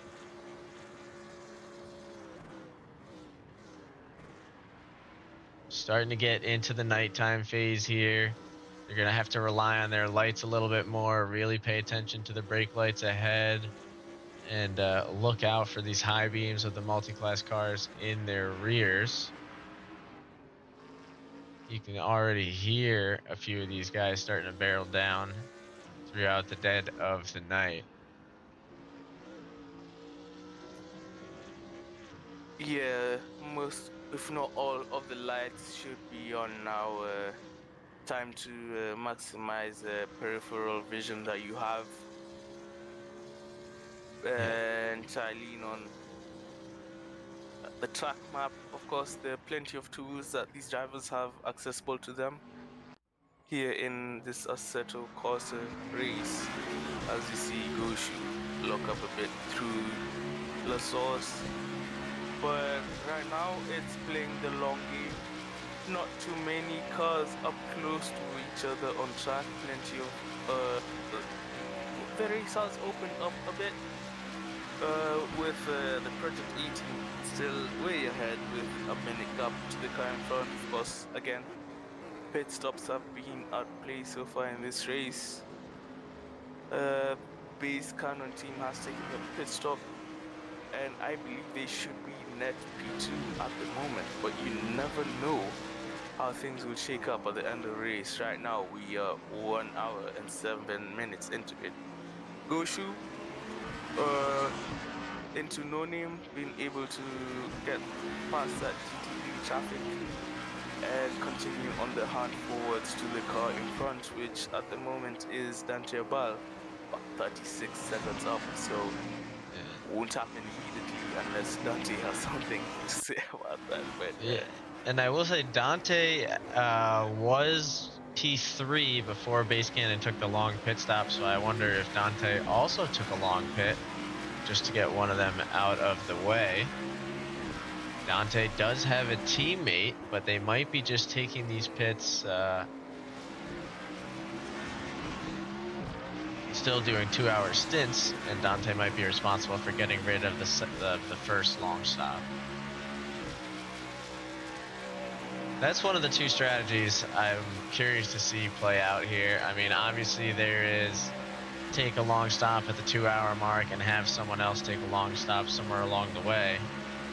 But if you've got someone who's a little bit quicker on the pace but a little rougher on the tires, you might want to consider doing a 1 hour, a 2 hour, and then a 1 hour stint, having one teammate do the first and final, someone else being the consistency in the middle.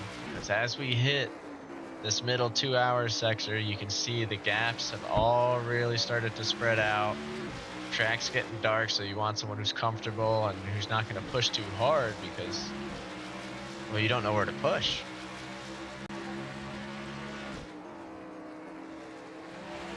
Plum Pursuers are available for an interview. Oh, we can check in with Rev174 and Thorn Maddox. hello, Mr. Evan. Welcome to the broadcasts. How are you feeling today? How's the car feeling? How's the team feeling? Tell us everything.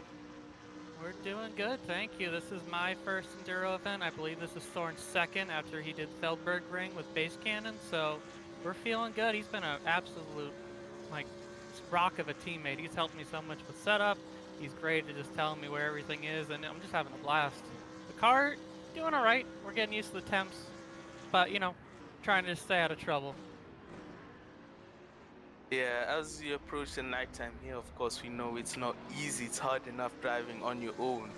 But there are many cars on track, you know, with the hypercars and the other GT3 as your competition. How has that been going for you? Are you happy with how the race has played out so far? I think so, yeah. I mean, there's obviously some things we would have liked to have better. I think there were a couple spins that would have been nice to avoid, but hey, it's, you know, nobody's perfect. We're all varying skill levels. I think the best we can ask for is just everyone to be considerate of each other, and I think so far that's been good. I haven't seen anything egregious, haven't seen anything that's absolutely made me blow my lid or anything like that. I think everyone's doing their best and trying to watch out for each other.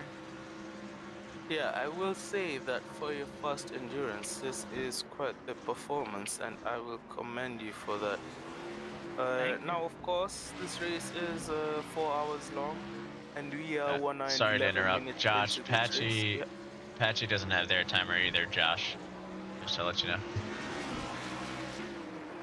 Anyway, you guys can continue. Yeah, this race is quite long. When do you expect to get in the car? Oh, yes, I just did the first hour and Thorn just took over. So I think, yeah, my first stint went not bad. I think we were able to keep really consistent lap times for the most part. Thorn right now seems to be doing a great job out there as well. I know he's preferring to run the softs. I'm doing the mediums because I tend to run just a little harder than he does, but you know, we're pretty balanced overall, and I think we're going to help each other succeed as much as possible today. Well, that is good to hear. I will ask you one more question. Who are your targets for the day? Which car are you aiming to beat? Well, I think it's a little unfair to say this because he's all by himself, but I would love for us to try to catch up with Patchy. Just so I know pace-wise, we're similar. And I know he was going to run with Fudzy, but Fudzy unfortunately had something come up. But, you know, it'll be fun. Well, Well, good that luck to is you guys. good to hear. You're starting to creep up to Patchy there. You're creeping in and out of that 30 to 20 second window as the delta fluctuates here with all the different winding turns. But we'll let you guys get back to focusing. It looks like we've got Venus Motorsport ready as well. So we'll Thank you for joining us. No problem. Did Thank you- you, guys. Good yeah. luck with the rest of the broadcast. Good luck with the rest of your race, Mr. F. Appreciate it. Take care. I will bring up Mr. Chloroform, representing the Venus Motorsport GT3 team. Chris, how are you feeling? Tell I'm us. feeling pretty good actually. I opened up the stint. I took the softs for track position and overtaking, and it worked out pretty well. I was very comfortable. The car felt good. I got, I think, a triple overtake at the start of the race, and I led the race for like all of about like maybe 5 seconds at the beginning.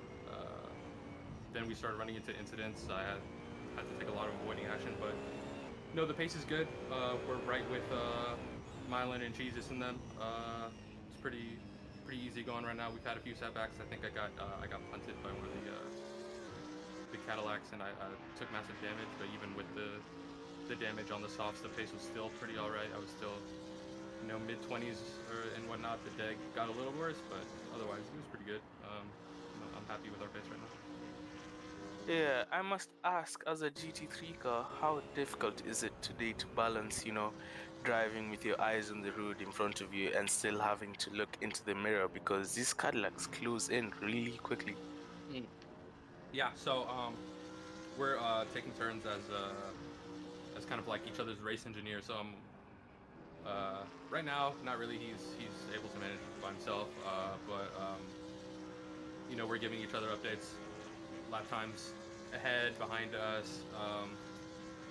As the deg starts to wear on the tires, we're letting each other know, maybe a few clicks of traction control, just to keep on keeping on, giving us whether we should push, maybe save tires, extend our stints, whatnot, things like that. But yeah, no, it was really tricky in the beginning. There was a massive, I think it was lap 2, massive crash going to the bus stop, and I was lucky to get away with it. I think that one of the GTs started sliding a little bit onto the track. I was able to avoid it. I lost a bit of time and lost the slipstream from the guys up front. I think Jesus had like a spin or two. We were able to stick with him for a little bit, but yeah, pretty tricky. All in all, it's all right. Took our first long stop, so we're hoping that maybe we can get a little bit of an undercut on these guys. Oh, that's good to hear. Now we have seen a lot of racing between your team and the Bobby car and the next Kills car. I assume that's the competition you're facing today, is it not? Yeah. Huge contact between Nick's Kills and the LMP of could turn the names on. I want to say that's Maverick. Yep. Yeah. That works out for us. But that's mainly our competition. I think Mylan and Vigo have maybe that few extra couple of tenths, but we're not too far off their pace. I think if they have a spin, maybe they catch some damage, tires start falling off, I think we're still in that fight. We got set back, but it's still got a long way to go. So I'm not particularly worried about us right now. Well, wishing you the best of luck with this race. Of course, I've had the honor of racing with you guys over in Venus Motorsport, and it is certainly fun there. We do hope that you're having same amount of fun in this endurance race. As the night kicks in, do you anticipate getting back in the car later today? Oh yeah, absolutely. We initially planned for me to do 2 opening stints, but I think like pit for tires and refuel and whatnot and get back out there. But last minute we came to the decision I was just gonna do the one and what is that? Beautiful. Wow. Yeah. Just shows the pace that we have in hand. But yeah, no. Yeah, I made the call to just do the one opening stint on the softs, try to see where we could get, and it was pretty good until a little crash. Yeah, pretty good so far. I won't say when, and I won't say for how long, competitive reasons, but yeah. Well, wishing you the best of luck for the race today. Certainly a lot of good turnings, I will say, for your team compared to some of the rough going some of these other cars I've experienced. But nice to hear that everything's going well for you. And unless Buggy has any question to ask. No, mostly just wishing you guys luck. You guys are putting up some strong pace, so curious to see where it all shakes up. Alright, yep, thank you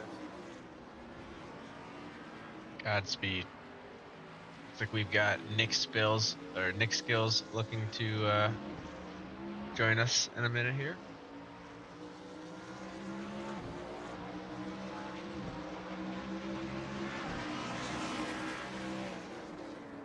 Yeah, the grid is the cars are just so spread out right now. There is really not that much direct fighting now. It's I a gotta mental interrupt. I battle. got 15 seconds here. I don't see a pit stop timer. I got 2 minutes 47 on my lap timer. I'm looking at the live Oh. timers to see if there's one there. Is Josh in here? Josh left. I really wish Josh was here because he has access to the server logs. I'm gonna wait 5 seconds and fuck off. Oh, excuse me. No, you're good. He good. 3 minutes 10. You think that's good? Yeah.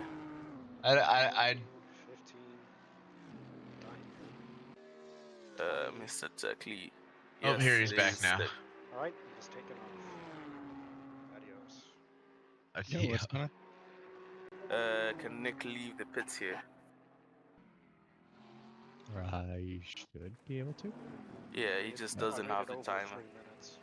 Oh yeah, just manually count it. Real penalties just bugging out. All right, you are all good. As long as you have 2 steps that are roughly 3 minutes, and that timer starts as soon as you enter the pit lane. So. As soon as you enter the pit lane? Yeah, that costs me time. Yeah, sorry about that. Just some technical issues that we didn't anticipate coming.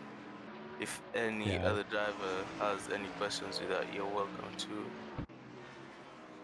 let us know and we'll try out. Fixed. They had the same thing happen during the product endurance events. So. Yeah, quite. Stop the timer. What am I supposed to do? Just look at the lap time. Crash. Well, let me see. Yeah, your lap time or your pit time was 226 seconds. So 2 minute 56? No, 226 seconds, so just under 4 minutes. Under 4 minutes. Yeah. Yeah, apologies about that. If you are racing out there, if you're solo driver listening in, or you're 2 teammates, 3 teammates following us on broadcast, it would be handy to have a phone right next to you, have the clock app open, and as soon as you hit the pit limiter in the pits and you're stopped on track, just hit that clock, wait for the 3 minutes countdown to complete. And right when that timer is completed, you should be able to hit the pit exit line and leave the pit lane. Again, apologies for any technical issues. Now, Mr. Nick, you're on track. Are you too occupied to answer some questions, or do you want to focus on the job you have at hand? How's it been going for you so far? We have seen some incidents, of course, over the first 1.5-ish hours of the race. How's it gone for you so far? Did you see what happened to me on lap 1 before the race even started? Yeah. Oh, before the Everyone, race the started? rule is no No. overtaking before the start finish. I got overtaken by 5 cars. Yeah, we did not see that. My apologies. Of course, we do have an incident report system. If you do have any incidents that you like the race stewards know, you're free to open a ticket, I believe. Encouraged to. Encouraged to open a ticket. What is So this make sure professional to PIAG? save those replays. Now, that is not something that I'd encourage, of course, overtaking on the formation lap. We will have a look at that, but wishing you good luck with the rest of the race. Of course, we wish that didn't happen. We did also see a couple of incidents with a few trigger happy hypercars. Yeah, it's an endurance race. Play some Yes. cows. Some I will guys. be I will be reviewing the replay at the end and adding additional time penalties based on How much what we like the happened. driver. Oh, right. Sorry. Based on, yeah, like what happened during the race. Yeah. As we see Mr. Ralphman pick up a 15-second penalty. Yeah, we encourage each driver to keep their cars intact for this race, and more importantly, keep the other cars intact. Of course, don't be the person to blame for any incident, because we will be quite heavy-handed if you find you at fault. Now, Nick, of course, you are P23 currently on track. Right before I pit, I was catching the class leader, and I got hit in the back, so I went to the pits. That we saw. Yeah, quite unfortunate, and we do expect that penalty to hit Maverick, I believe. We did see that on the broadcast. But of course, it's still 2.5 hours that you have able to maximize and take the opportunity in front. We have seen you race with the team of Toltec, which is currently behind you by 13 seconds, and this Jesus in front of you by 2. I believe that's a competition. Where do you aim to finish for this race, of course, given how this has all played out? At this point, with the 1 minute pit stop, it's hard to say. 1 minute extra pit stop. I was pretty excited about the catching the class leader before. Hold on 1 moment. Before the incident, because the 2 faster guys who qualified me have been not consistent at all, making all kinds of incidents. So I think I got the consistency on this one down at the top of the GT3. Yeah, I mean, that consistency can still be your friend. There's over 2.5 hours left, so as long as you keep on that pace and they keep making mistakes, you could easily make that minute up. Yeah, I'll tell you my strategy now. I'm just going to do the 2 mandatory stops on medium tires, and I can average about 2 minute 20. Yeah, and that pit time that I mentioned, the 2:24 seconds, I've seen that from everybody. So. Okay. Oh, that's good. That's great news. It's Thank you. not uncommon to have that longer pit time with the timer being broken. So. And I also assume that it takes some time to get to the pit entry line in Spa, at least on this one. I don't know, it's very complicated, but of course, that's how the race has played out for you. I still believe that you're in a very strong position to make a play for the podium positions. And I do wish you luck, because we have had some good racing, haven't you, Nick? Oh, yeah. Yeah, I kept that Irish guy in the Ferrari behind for, felt like forever. Yeah. Yeah, you guys were having a great battle up front for a long time. And it seems like you're getting back into one right now. I don't know if you've noticed, but you're slowly creeping up to the AgriSpec team there. So I'm going to let you focus and close those final 3 seconds, but we appreciate you joining us here. Thank you. Cheers. Kick me out of here. Yeah, that will do. You won't distract you for too much longer as you go up through Rouge. Good luck, mate. I am certainly a fan of yours today. Oh, I kicked him out. I'm sorry. No, it's fine. He knows. He knows. Nick Skills looking pretty good as he laps, I believe, the black Ferrari of Fusion, so he'll at least be able to make it through cleanly there. We do see one Two of the cars going in. LMDHs. Yeah. A bit too excited again on the braking and goes a little deep into the home, but Nick P22 into Rivage. A lot to play out in front of him. There are some cars in front of him. Which cars are those? He's got the team money shift car actually directly in front, so I want to say that's going to be Samson in P3, and then he's got to get past Samson to get up to the Agri Spec, who is his direct rival, or at least his direct competitor. So that's a pass he needs to make soon. Both racers trying to unlap themselves at this stage, which would be huge considering I believe that lapping only comes from doing the longer pit stop while others have not. You see Milan has pulled into the pits for what can only be assumed to be a long pit stop. I think this is going to be where we start to see that leaderboard make a little bit more sense.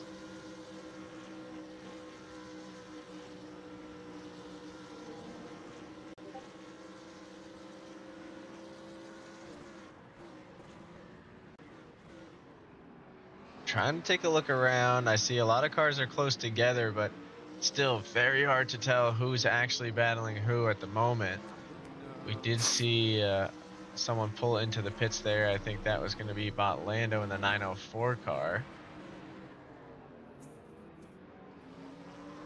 Just momentarily going through. You see them come out with some speed. Speaking of speed, those LMDHs really make these GTs seem like they're not moving at all, huh? Yeah, they just have so much speed through the corners and especially through the straights, having that power to weight advantage over the GT3 cars, and they just speed ahead of these other cars.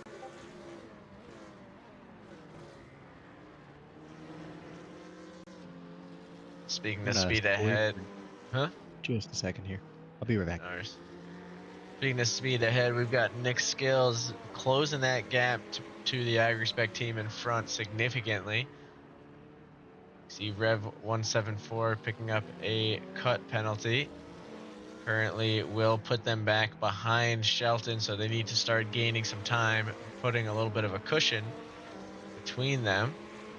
We've officially entered the final 2.5 hours of the race, so a long way still to go, but a long way has been gone through.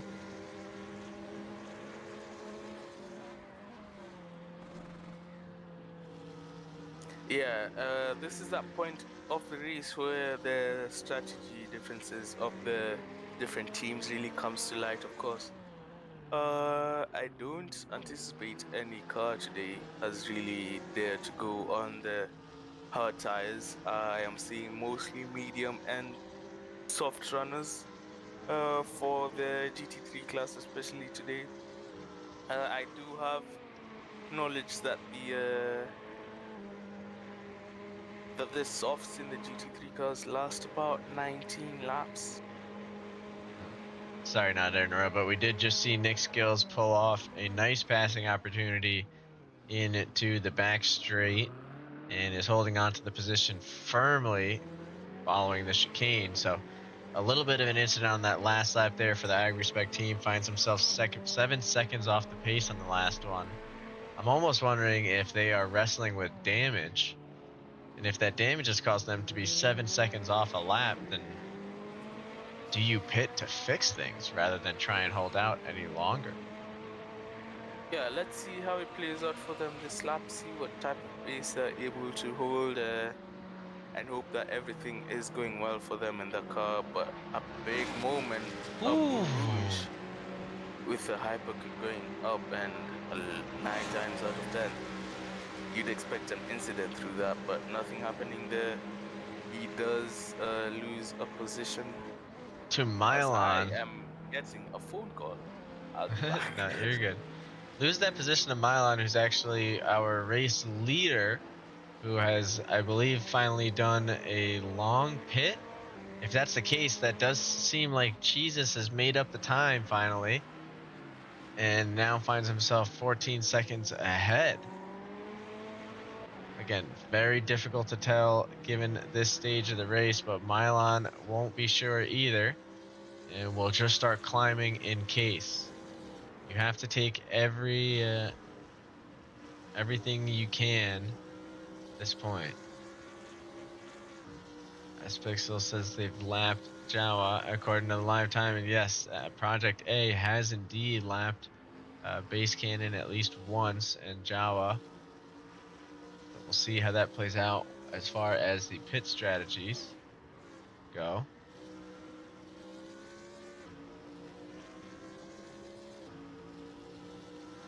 Not sure if they've done the long stop yet or not. Base Cannon taking that one personally, eagerly ready for his stint back in the car to get that one back. It is getting dark and it is getting dim as we see a lot of these cars now still looking just for a little bit of companionship on the track. A few guys out in true no man's land, which definitely gets lonely out at this stage of the race. You can take a look over and see who we've got in the back of the grid here.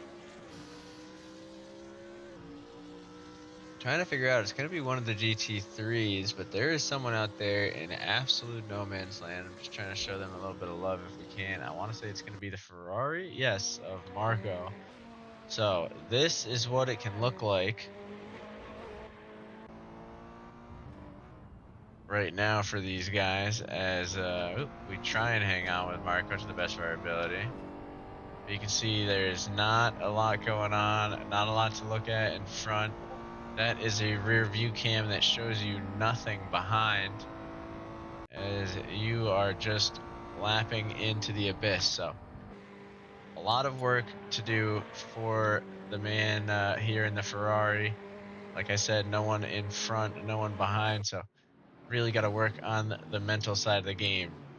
Tall-Tech looking for a way past the AgriSpec car. That's going to be another position dropped here as they find themselves in danger of letting a big group go by. A few guys looking to unlap themselves, including relap. Oh, as the LMD is forced to take a little bit of an awkward line. As Tall-Tech not able to give them too much space, given the angle these GT3s have to take around double gauche. LMDs get away, continuing to chase each other through campus. We're actually going to try and speed up with them if we can and see what these guys got going on. This is going to be Wase looking for a way through onto David Castro, so he's looking for the lapping opportunity. Castro not trying to give in too easily.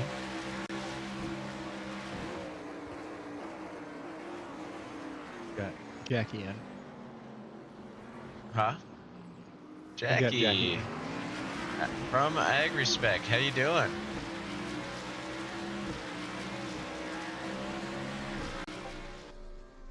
You hear us, Jackie?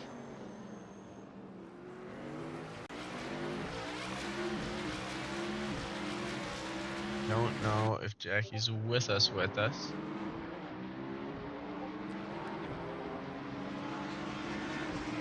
You're certainly trying.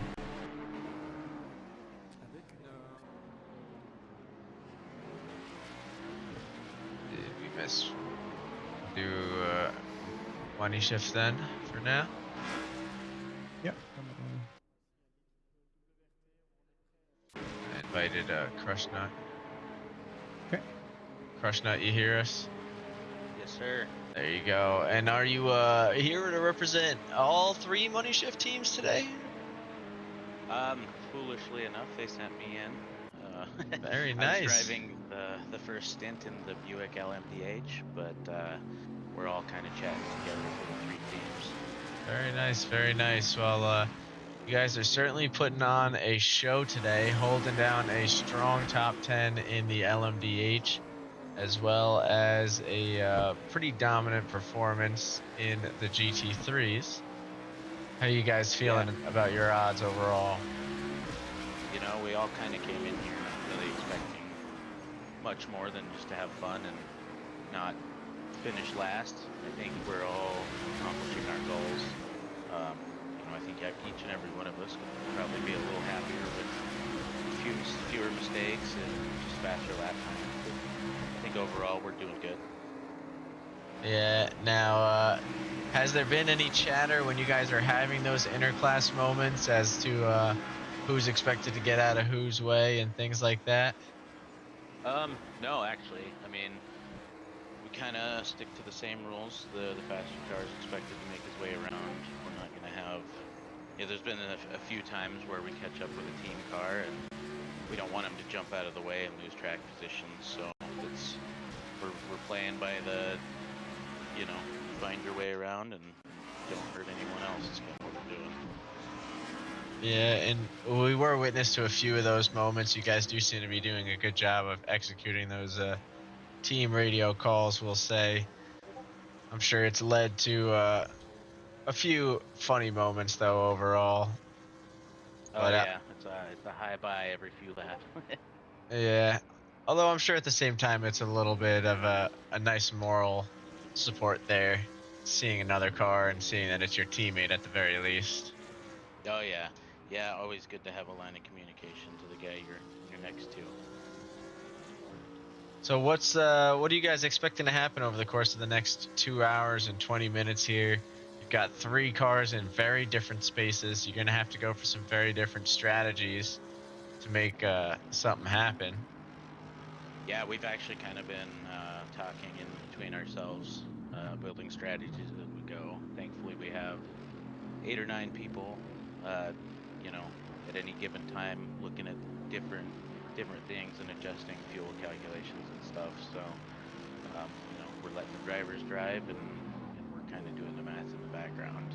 I think we're just looking for a good result, stay consistent, stay off the mistakes, and just, you know, see where we land. There's some really fast guys in here, so. That there are, as you can see, these LMDs flying by currently. Alan putting in a good show, keeping a strong lead to Pete and Mr. Ralphman behind, over 2 laps currently, chipping away at Team Straya in front. Yeah, I think we're happy with everybody's pace so far. It's been a good show. Very nice, very nice. Last thing before you go, is there any expectations for where you want to end up on the grid today, or teams that you're really hoping to beat? You know, I think all of us would like to go qualifying or higher. We've been as high as 6th place up in the LMDHs, so I think that would be a cool place to wind up. But you know, like I said, we're just happy to be here. Understood. Well, we appreciate you joining in here, but we'll let you guys get back focused to it. It's good to see a couple of teams working together on the grid there, although all for the same organization. But it sounds like it's going to be an interesting next 2 hours for you guys. You bet. Thanks for putting this on, guys. It's been fun. No problem. See ya.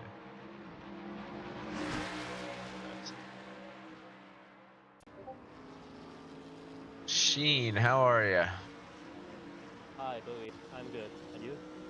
Good. What team are you racing with today? I'm represented all the teams of Sim Race and LATAM today. Ah, very nice. Well, we'll try and bounce through a couple of the different views. A lot of strong performances from you guys today. Oh, as Dante gets caught.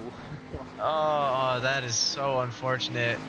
Caught up in another car spin, but right back on the pace, doesn't lose any positions. It seems like you guys are on the hunt to base cannon here in the LMD class, huh? Yeah, exactly. We are now in a slow pace, because we are aiming on the last hour to increase it. So yeah, we want to take another podium again on the Indo race. So that's what they are aiming now. But yeah, and the overall, I'm happy. I think the guys are happy too with the pace they have right now. Now, you guys run into the same situations Team Money Shift does, where you'll end up with the cars lapping each other on the track. Has there been some communication as far as, you know, hey, I'm not going to pass until here, or let me by, or things like that? We usually talk those things in the middle of the weekend, you know, and we race for a long time each other, so we know when we can overtake one of us. We know the certain parts of the circuit we can pass, or we're gonna race a lot. So we are really prepared for that kind of moment. And I do see Angelo Galici is definitely starting to creep up a little bit towards Dante, although Dante seems to have gone for a pit stop at this point. You got 3 guys in the LMD. How many do we have in GT3 for you today? I want to say 2. Yeah, I think we have 2 on the GT. Myself in one team and the other 2 guys more. Which car are you in today? I'm in the 32, the Guinness BMW. Oh, Key, are you back? I am back, and that is perfect timing because I will say I Mr. really love that Kia. livery. Mr. Kia, long time no see, man. How are you doing? Hey man, Sheen, what's up, bro? Glad to hear that. Yeah. Well, I haven't had most of the interview. I just got back to hear Guinness livery. Yeah. I'm thirsty. I'm a little thirsty. I don't know why. Yeah. I could use a drink right now too. Yeah. Sorry Yeah, for but stepping out, guys. you My mom remember, called. Yeah. drive, don't drink. Drink, don't drive. Yeah. Always good advice there. Well, you guys are absolutely putting on a performance now. We see everything slowly creeping closer and closer together. Yeah. Is there any teams in particular that you're really hoping to beat, or any racers that you think it's going to give you the head-to-head in the final lap here? Yeah, we have a little history with Venus Motorsport, so that's the team we are aiming to win. So, so yeah, but you know we are rivals, no enemies. So Of course. Yeah. All in a You good, know what? mood. Well, it looks like you've I got am them sandwiched right now, so. supporting you, brother. All through the race. Oh man, well, it's a pleasure to talk with you guys. See you later. We'll see you later, as some big contact there catches Ricardo on Team VPR. Gonna have to wait for a couple of GTRs to go through. I think that was a little bit of contact with Evan Quadrara. It is dangerous at night. Very hard to see what's going on around you. And you get caught up in some hairy moments. I do see Jackie Back is ready, by the way, to join us after.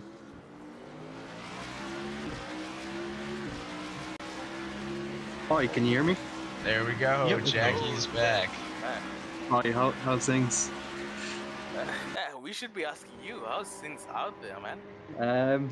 Well, they're pretty tricky to be honest. Like the first stint, I'm just finished the first stint now, so yeah, quite a few like tricky incidents with lap traffic, especially. Or yeah, the LMDH. I think near the end of my stint, we got tapped on the rear. But otherwise, yeah, like I'm pretty happy with my stint overall. So, my friend's just in driving at the minute. So, yeah. Yeah, we did see a little bit of misfortune fly your way. I'll say that much. Yeah, it can be tricky, definitely. How's the tire wear been so far for you guys? What tires have you been running so far in this race? We've been running the medium tires. They've been pretty decent. Now at night time, obviously they're a bit more tricky to get working, but the tire wear's been pretty good.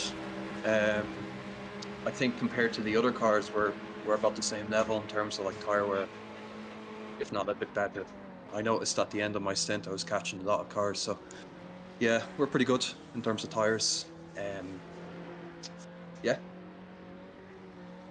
Very nice. Now, even with some of the misfortunes you found, you guys still are definitely getting close to that competitive range again. Everything's a little bit messed up on the live timings with pit stops and stuff. So where do you guys see yourself battling here as we get closer and closer to the halfway part? Is there any names that you're really trying to catch back up to? Anyone you're expecting to get some wheel-to-wheel action to the end with? I'm not sure really. Like P5 in class, that would be pretty good. That's kind of what I'm aiming for, anyways. But there was a good few battles going on during my stint, so hopefully I can see them again on track. Yeah, it has been a pleasure to witness, and I will say your car has received quite the TV time today, for good reasons, of course. A lot of good racing. Yeah, With quite a the few hard cars tracks up as ahead. well. Yeah. Ooh, as you As see. Fion has a bit of gravel time. Yeah, Heading it's into just the back straight. dealing with the lap traffic, so. Some of Now these with the corners are tough for the yeah. multi-class passes. Yeah, definitely. This one here, I think I crashed out. I think there was a Yeah. miscommunication kind of with the car behind, and yeah.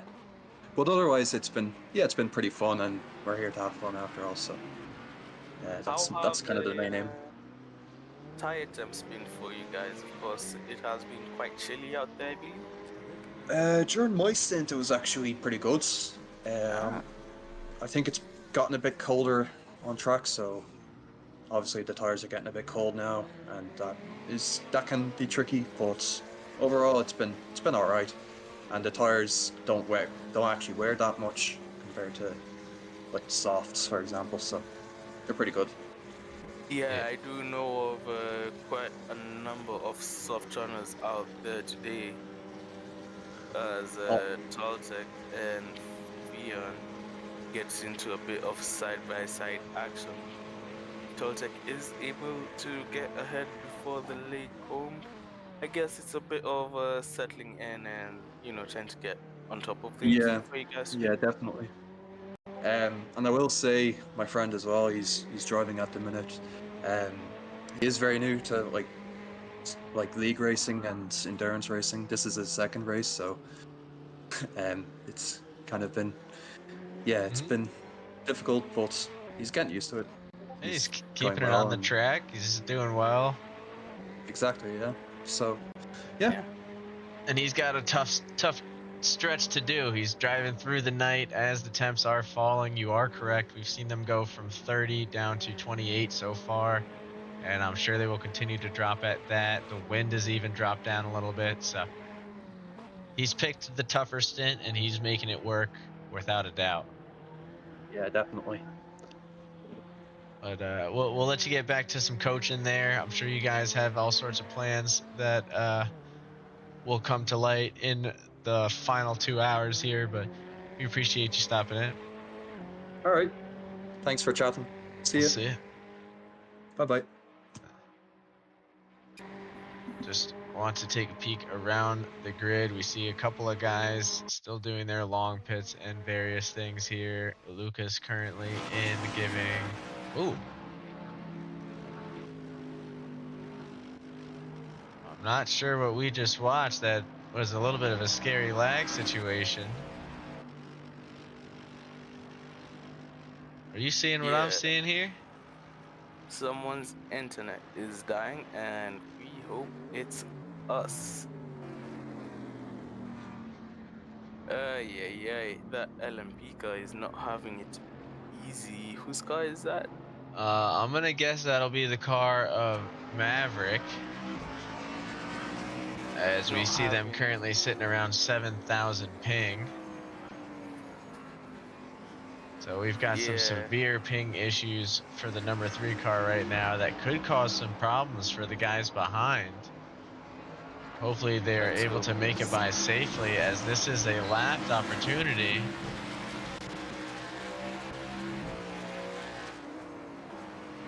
Oh, by some miracle, they made it by. I almost wonder if the ping is so high that they are not able to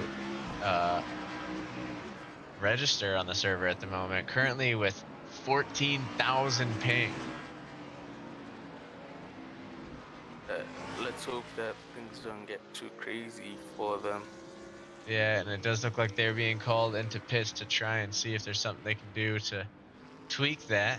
We're going to bounce over to one of the Guinness cars now, though. Evan Quadra, remember, does have a 15-second penalty. I'm not sure if they've served it or not, but right now that does seem to be a safe enough gap for them as they've got Tall Tech behind.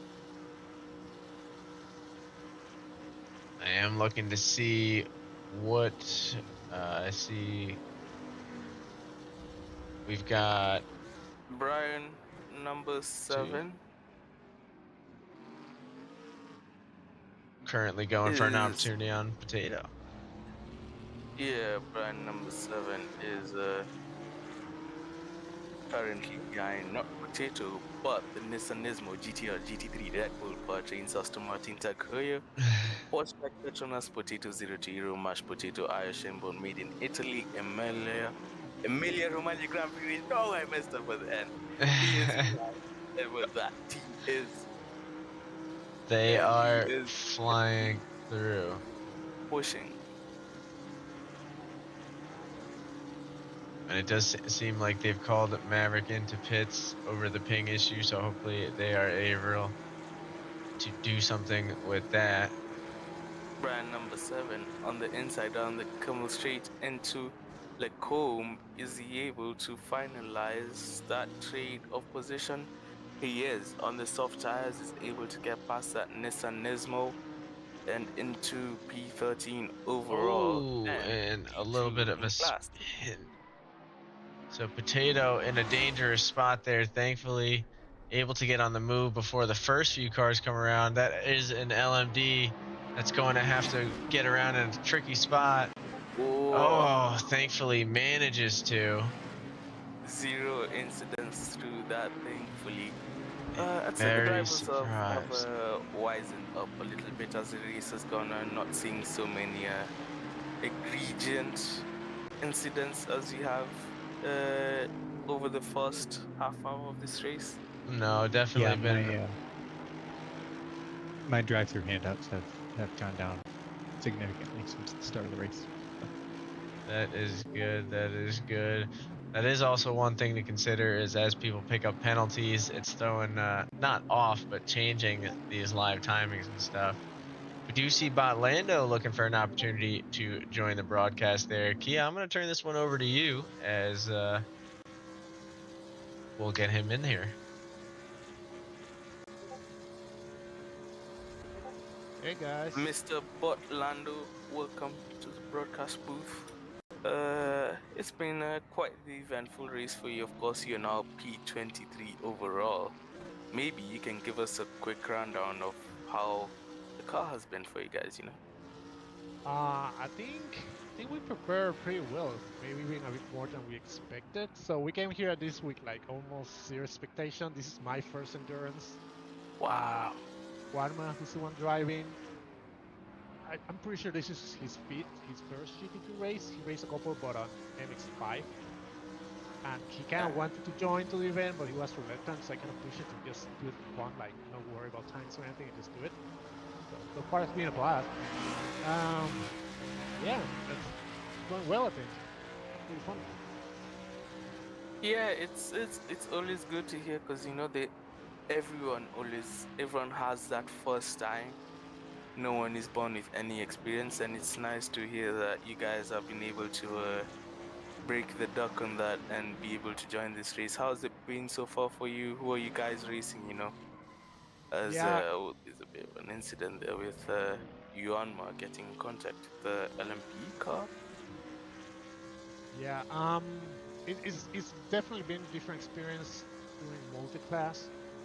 Even I've done a couple of seasons with rookie, but this feels like a completely different game.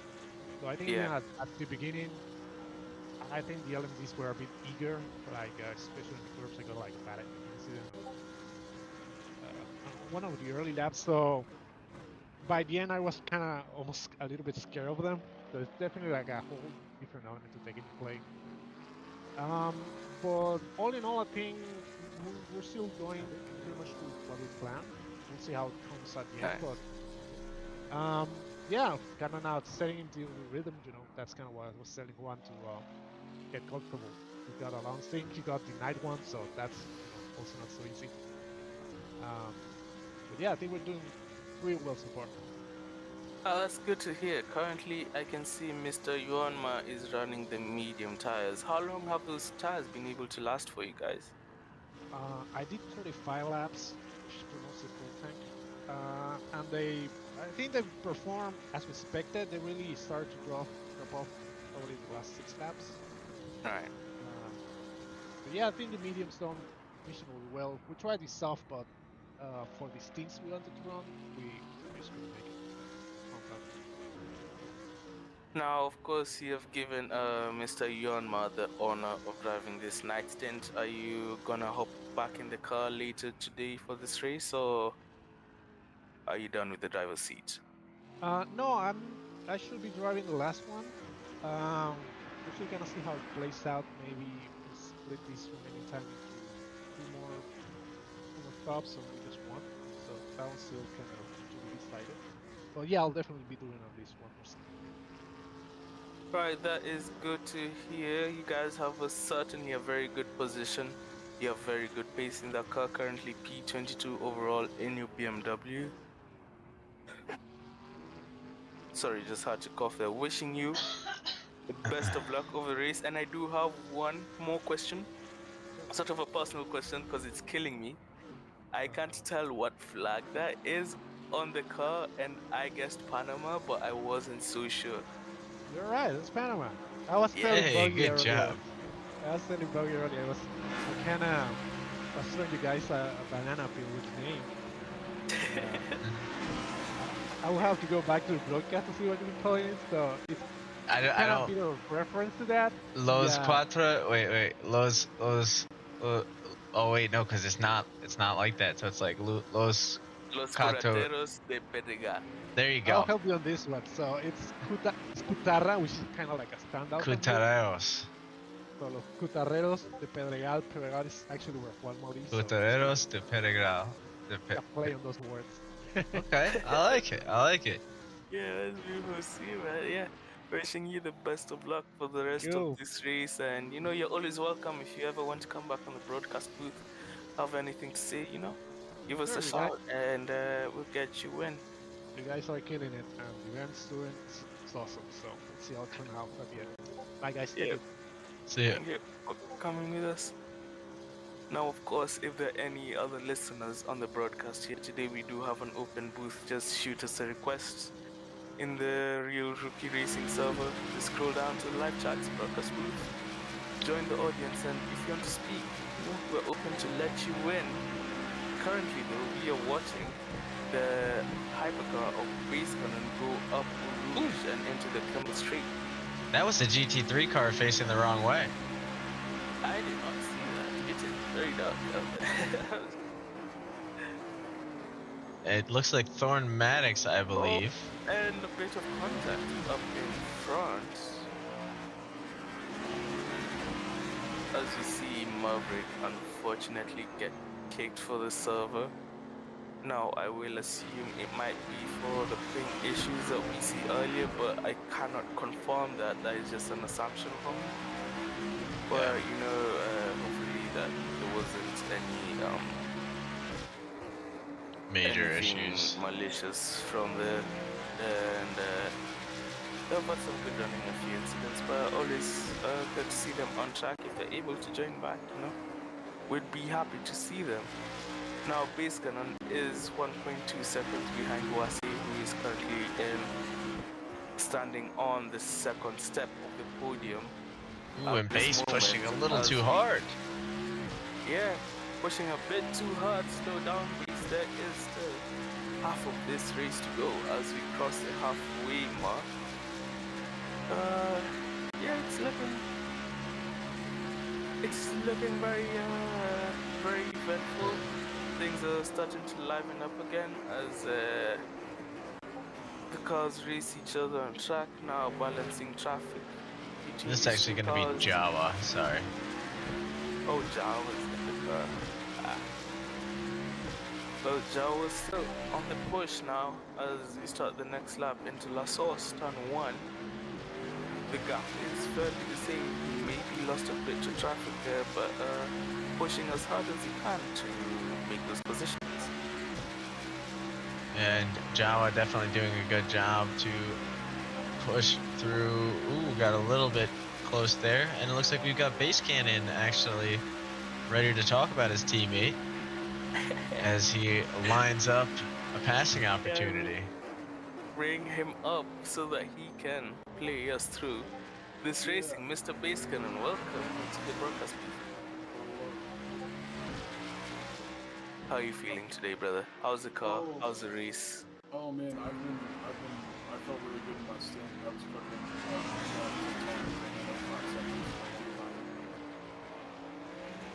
Traffic was working out in our favor for a few of those moments, but we also had some tough traffic moments. But feeling pretty good. Your mic's a little low. Is there any way you can? Sorry. No, you're good. Yeah, sorry. There you go. I'll get a little bit closer. My bad. But yeah, been really enjoying it. Jawa is currently driving deaf. His headphones died, so he's charging them right now. Oh, jeez. So that's he's gonna get them turned back on. They should charge pretty quick in a couple minutes here. But he's driving without any audio. I mean, that's bold by any standards, but he does seem to be doing one hell of a job with or without it. He's only 2 seconds away from Anjum up in front, and his pace is matching the Project A team somewhat well. He's a few seconds off right now, but Yeah, we've seen him creep laps. close. Yeah, a couple laps. He's gone toe to toe with the Project A lap time. But, yeah, we had a spin a couple laps ago, and then a spin 2 laps before that. So a couple moments here from Jawa, but he's keeping it locked in and trying. He's doing a great job. So what's going on so far? That is good to hear. Now, you'll have to remind me, this Cadillac only has one set of tires, I believe? Correct, yeah, there's only the medium set of tires. And how long are those lasting for you guys out there? Because the whole fuel stint, I think it's 26 or 27 laps. 26 laps in Spa with all the heavy wear zones. That is quite impressive. Now, how's the car feeling? Because with my experience with this car, the rear end makes or breaks the car, I believe. Every person, of course, is different, but it is. Yeah, that was the big focus with our setup work. Was at least on my end, was how do I? The car was really reactive and really bouncy on the rear end, and for me, it was working on how do I get it to soften up the rear without creating too much of an understeer effect going into the corners. So at the moment, Jawa seems to be doing pretty good. He's working with the setup that we have had for the past week or so, while I'm working with one that I've been making edits to for the past few days. So now, one thing we've been asking every driver that came out here is, what's the team or driver you guys have your targets on today? Oh, it's got to be Project A. We really want to win. At the moment, obviously, with how the pit stops have worked out, there are a couple laps but who was that? David Castro was spun out behind us. Oh Lord. Yeah, unfortunately, it looks like. In the dirty, yeah, it seems. Yeah, very unfortunate. But yeah, hopefully, who knows? Maybe something happens. They have to do their second long stop at an inopportune time, get caught up in a lot of traffic, and we'll see. We'll see what we can do. Bosse just threw down a great lap time.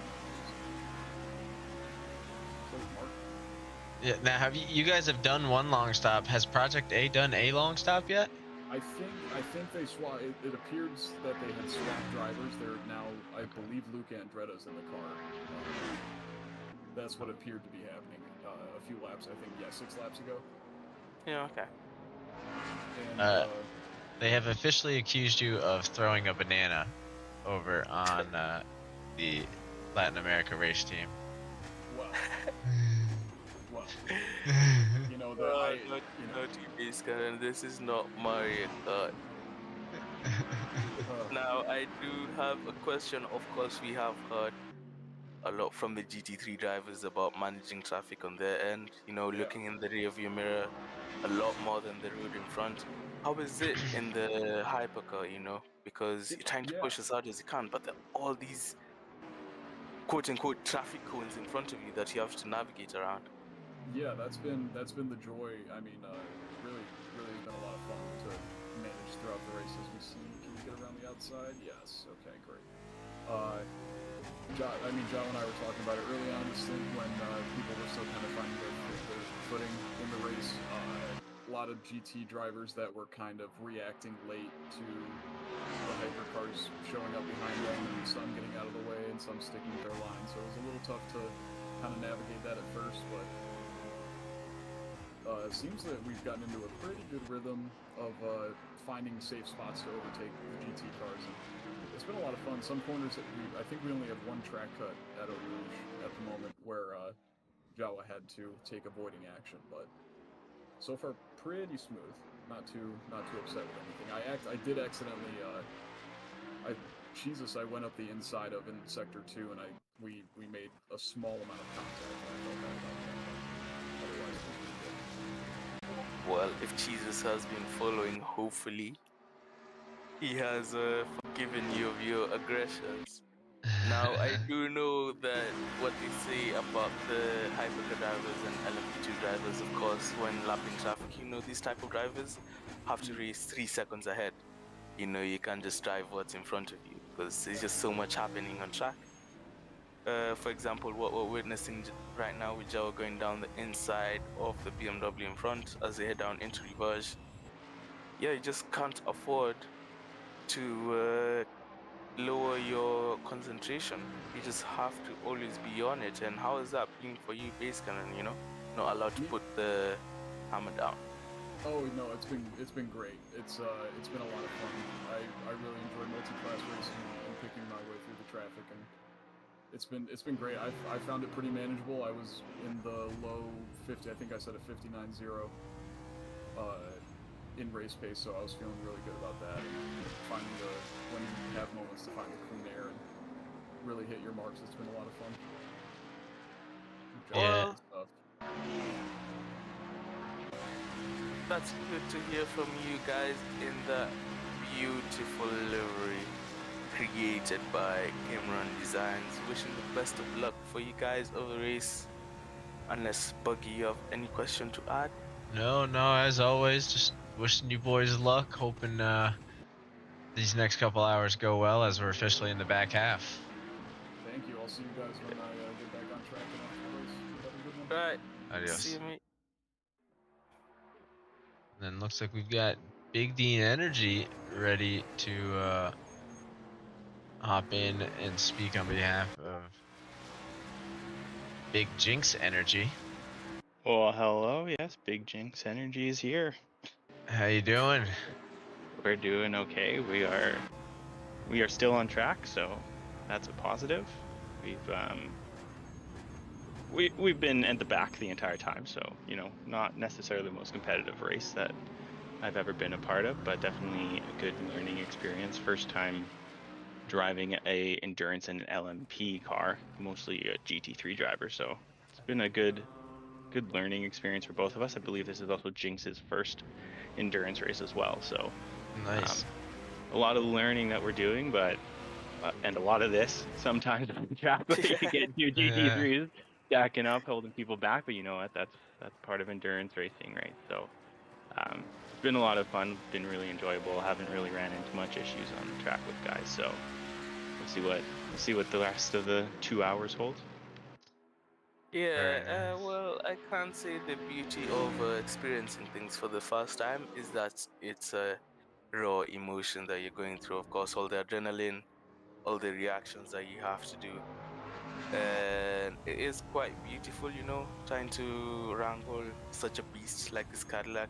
Of course, nice to hear that at least you're able to, although not able to fight at the front, You're able to keep the car under you. You're able to, keep turning the wheel the right way and not Yeah, get into too many incidents. And, they still go shoe up ahead. I assume that you're trying to race, no? Yeah, we are trying to still get up to Goshen. I mean, we always have these driver swaps and everything like that, so you never know what's going to happen between those, right? So, time can be found really quickly, especially when you got 3-minute gaps between drivers coming in and out. So, that's quite the time break. And yeah, luckily we were able to reach out to some other LMD teams out there and get some setups as well to help wrangle this beast. As you said, it is a car that wants to go on you quite easily. So thanks to those teams there, I'm going to leave them nameless, but if they listen to this, they'll know who they are. So big thanks to them and helping us get into this race, and we'll just keep going as fast as we can, and hopefully we'll be battling. I mean, it looks like one of the LMDs has dropped out, so we at least won't be last when it comes to everything. So that is a positive. Yeah. They don't ask how, they ask how many. Exactly.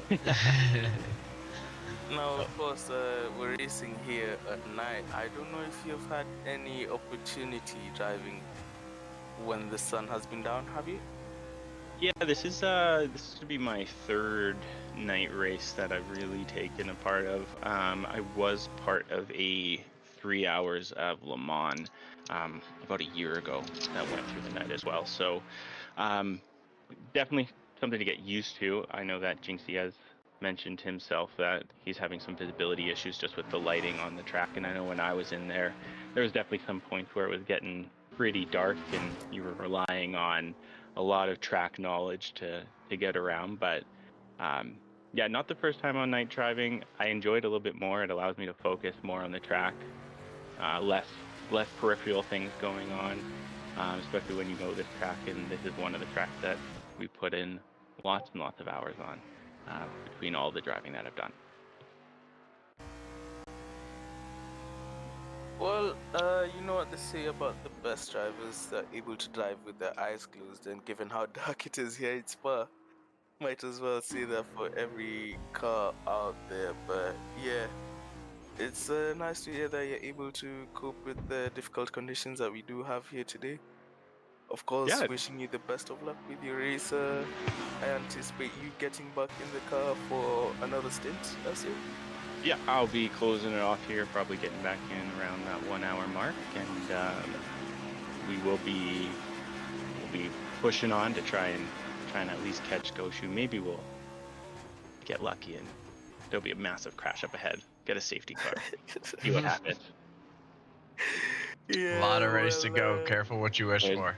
There's a lot of hours left here, so a lot of minutes. So yeah. You never know who might or might not make it to the end. So always hope, always got to keep going. Yeah. Well, wishing you the best of luck, unless there's anything else you want to mention. I just want to thank you guys for hosting this. This is a great event, one of the best endurance events I've been a part of. So can't wait to be a part of the next one and maybe see you guys in the season. Much appreciated there, Mr. Big Dean Energy together with Jinx. Much appreciated indeed.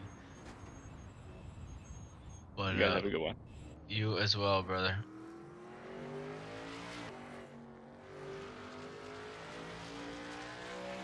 Now we will bring over another driver in the race. Mr. Tong has his hand up. Hello, Tong. Tong?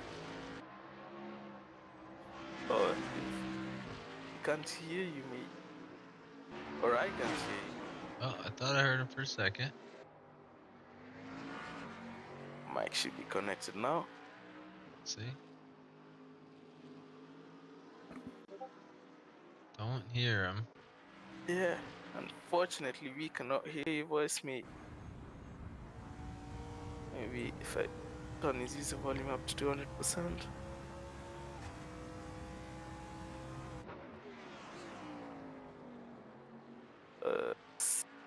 Some mic issues, unfortunately, here for Tong, but Tong, I'll just speak about what I've observed of your race so far as he goes to fix his mic issues. He has had, at least together with Luca, who spoke with us earlier, Pixel, they have had quite the commanding lead of this race, of course, being able to hold on to P1 from the start, maintaining the gap on Base Cannon, who was net P2 for quite a bit of the race. But yeah, very commanding, very in control. And of course, he has that raw speed, that consistency, that talent to to push the car to its limits, and they have certainly been worthy of a driver of the favorite. That they If that have. was a thing with us today. Well, currently they're 1.4 laps ahead of Wasi, who's P2. Looks like we have a little side-by-side handle action. Side by side between Leclerc and Ricardo for those teams, and Leclerc is able to hold at least momentarily as they go into reverse. Is there a dive bomb? Does he take that opportunity? Yes, he does. And It's actually going to be Rodrigo driving against Castro behind him currently. Rodrigo versus Castro. Well, you know the move that Rodrigo just put in, you know, that's a nice dive bomb. Not dive bomb, but a strong move on the brakes into turn 16, pushing the car on the outside to the limits of the track end. You know, I usually call that a 0-0 type of move where, you know, the result of that move dictates how it's viewed, and, you know, this time, he's a hero. He's up ahead of Castro behind him, and, you know, that's what we like to see. That's what racing is certainly about. A very risky one, but it plays off indeed. Rodrigo now sitting quite a few seconds ahead of Castro, and Castro has Project A looking for the lap opportunity, so that's going to be a lot of pressure. You don't want to impede on the blue flag here. Yeah, of course, sorry. Of course, given the nature of this race being an endurance event, blue flags aren't really forced as you typically see as in an F1 race, for example. But of course, you know, Tom and Luca. Tom, I think it's Luca in the car right now. Luca when it's the Swiss flag, and Tom when it's the Irish flag. So Luca able to push ahead and get past, although there's a bit of a fight back from David Castro, but he gathers himself, decides to hold back, and stays in P8 and does not unlock himself from the P1 car at the moment. A little bit of interesting moment with traffic here. We're going to take a minute to look around the whole grid here as we've reached somewhat of a comfortable spot once more in the race. We see Pete and Mr. Ralphman currently working their way through Blanchemont, just taking their time, trying to make their way around. They see they've got some traffic coming up. They don't want to impede in any battles. It's actually going to be the battle between Jesus and Nick Skills, trying to catch up to Milan all the way up in front. That battle has really closed down as we see. Oh, actually, that's going to be Oscarito. Oh, driving, as that is Jesus' teammate. So the man behind the wheel following the driver swap is the man from across the pond. We also then will swing back to watching around the grid. We've got Alex Manzone currently finds himself in an LMDH sandwich, trying to make up about a minute and a half to Thorn Maddox in front. With an hour and a half to go, it's not impossible. He's just really got to follow the pace. See, he's got the hazards on to make sure that everybody knows where he's at. Then head over to Thorn Maddox as you see those same GT3s start to catch up to him. assuming it's a few different members of the class, but the Plum Pursuers doing a good job of whipping through. I think Rev is actually the one behind the wheel at this moment. And we've got Mitchell Kroger driving. Gotta remember which one this is for. Let's see. Now I feel like I'm missing something. Oh, there you go. For Team Money Shift, that's what it is. In the silver Money Shift Benz. Only 30 seconds to make up to Botlando, or Wanma actually, in the 903, 904 BMW. As we see a few of the left traffic coming around. Patchy now working his way out towards Marco. He's got 30 seconds to the man in front, 3 seconds to the man behind, so he'll be feeling pressure more than delivering it, but needs just to focus on the battle he's got at hand. We actually have one of the few passing opportunities we've had in a while as Team Money Shift finds themselves in danger. Not getting passed by Brian, number 7. You can hear the roar of an LMD swinging in. Both racers trying to cling to the inside so he can make it by. But that forces Blake to let Brian take a draft. Can he take the late break? He does cut to the inside, but won't have the speed to get past just yet. Trying to work his way through Lacombe's. Blake biding his time, taking a little bit of a defensive line, but nothing too crazy. There's still a lot of race to go. You don't want to mess this up.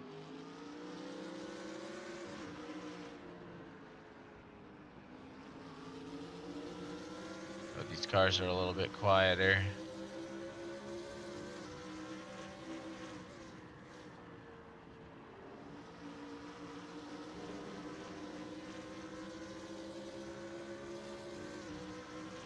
Ryan, number 7, working his way towards Blake Gettings.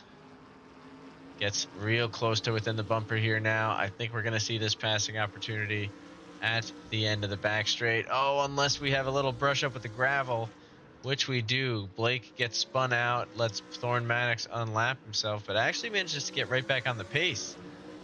That's a luckier spin if I've ever seen one there.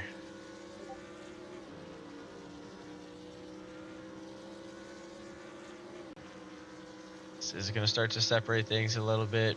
Jawa still looking for a way to catch up to Wase in front. Hasn't found any luck with it. Wase's had some real solid pace. I don't think we've really paid enough attention to this driver, but they've been holding 2-minute flat for a while, sitting comfortably in P2.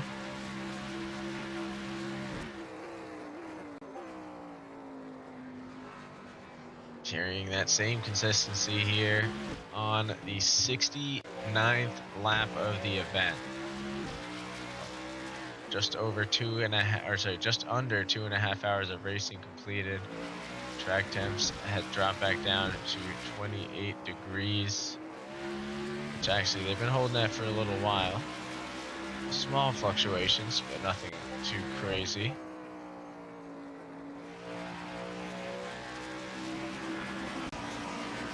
Yeah, sorry for leaving you there. Oh, you're good. I should have really eaten breakfast before I got on here. You do what you gotta do. We're just admiring some of the gaps we've got around the grid here. Milan's had it quite easy for summer race. Of course, there was a lot of fighting at the start. Did have to survive his way to this point. Yeah, but he has, and he is certainly riding that car in a deserved P1. Now, I will say this. Milan's fastest lap is a 2:19.4. Jesus is a 2:18 flat. Oscarito's last lap was a 2:19.9. And Osh is currently in the car. So Osh might have the pace to creep up and chip away a little bit more at that lead. And I'm not sure if we've seen the last of Jesus for the evening. Yeah, I did notice, and I did fail to mention, unfortunately, that Jesus was 9 seconds behind Nick the last time I looked right now. That gap is 2.7. He is catching up. Yeah, he certainly had And a few with chances. yeah, with 1.5 hours left on the clock, it's not over, guys. At least for the GT3 class, there's a lot to play for.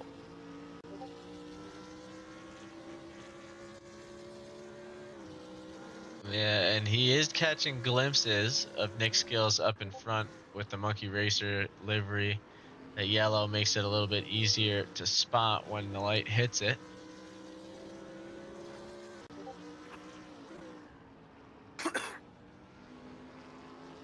As we see Burnout Motorsports starting to get hunted down by, I believe, an LMDH we just saw rounding the corner. That might be Goshu, who we haven't checked in on in a little bit. A lot of gaps starting to form here. Goshu is currently running the maroon red livery, which I find an absolute beauty because, you know, as a Ferrari fan, anything red is something I love. And if anyone knows me, if any listener here knows me, and if someone can vouch for me in the YouTube live comments, they know how much of a fan of Ferrari I am, quite obnoxiously. In fact, I pray towards Maranello. I don't know if you know that. Like, you know how Muslims pray towards Mecca? Yeah. I know where Maranello is in perspective of me. At all so times. Every night, every race weekend before the race start, I do my prayers and chant the name of Charles Leclerc in color signs into my heart. And I do that for the Le Mans as well. And for Hamilton the number 50, soon. And number 51 car and the number 83 for Hamilton next season. Not yet. He is still a Mercedes driver, and I will not be a fan of any Mercedes driver anytime soon. Anyways, Nick Skills and Josh are having a bit of side-by-side action here. Now, obviously, Nick doesn't want to give up the position, but he doesn't want to drag this fight out too long as they've already lost another 2 seconds to Milan in front. Yeah, Nick Skills currently losing a bit of pace there. Josh Garrito able to pull in a bunch of seconds over the past few laps, so the traffic played a part. I'm not too sure, but we are here in the now, and Josh, through Pave Path, is right under the rear wing of Nick Skills. And I don't know about you, Buggy, but I think an overtake is coming up quite soon. We're certainly getting close here. That burnout car is sniffing down the back of Nick Skills in the Monkey Racer. It's going to be an interesting place to try and make the move, though, as both cars have to take an awkward angle through Blanchimont. It's going to force Nick to go a little bit wide. Does Nick go for the dive to get the position back, or is he just going to hold a spot? We do see the number 2 car of Anjem coming up behind them, so they're going to have to make a little bit of space as that LMD gets back on the pace. We do know, based on the live timings here, that Jawa is not going to be far behind. It might even set himself up for a pass on these things through Eau Rouge, so that could be dangerous and cost him a little bit of time. Be the man in front. You see Wanma and Jinx having a little bit of a collision. Jawa, quite unfortunate with the timing of catching the GT3 cars up in front as he has to go wide through the exit of Eau Rouge. But Josh able to carry that speed and able to get past Nick fairly easily. And right now he can set his eyes, his target is now Milan front. Yes, as we see Mitchell Kroger going off track using the runoff, but it manages to stay out of the way of the GT3s in front. Still only 7.8 seconds away from Bot Lando ahead, so has a chance to close that gap with plenty of time left to do so. But these guys are ready for the sun to come up. And the sky does seem to be getting a little bit brighter out in the distance there, so I'm sure we're not too far away, but they've got a little bit more night driving to muscle their way through. You see Dante Abal has pulled into the pits, as has Goshu, so a little bit more shakeups to the standings, trying to find a good battle to settle in on, but there isn't really one at the moment. Just a lot of close proximity, so we'll jump over to Tall Tech, or rather Chlorophone, who's in the car right now, as we see them trying to get past Leor through the double gauche. Matt Shelton picking up a 15-second penalty for cutting. Now, Mr. Buggy, you will have to give me 5 minutes. I am going to switch out my mic. Yes, Try sir. put my better one on. Sounds good.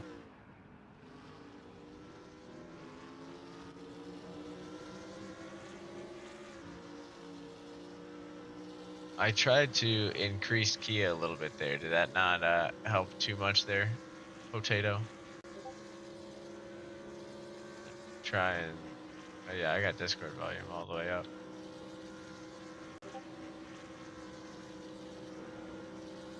I was hoping, but we'll see. Taking a look now at David Castro. He's going to be one of the first few hypercars to get a chance at a passing opportunity that we've seen in a little while. Is going to rely on Potato playing along, which they do for now. Dante Abal with a drive-through for crossing. That is unfortunate, as we've seen Dante making great headway throughout the race today. A drive-through penalty is going to cost quite a bit.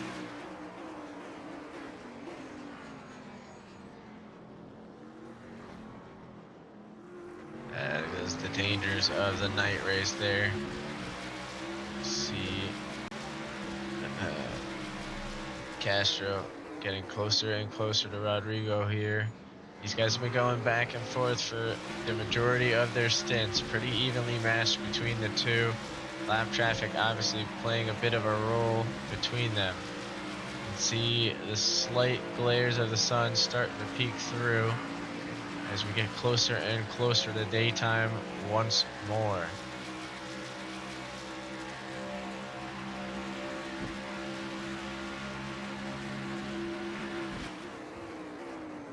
Castro falling just a little bit away from the man in front. Rodrigo slipping by as they get past a few GT3s.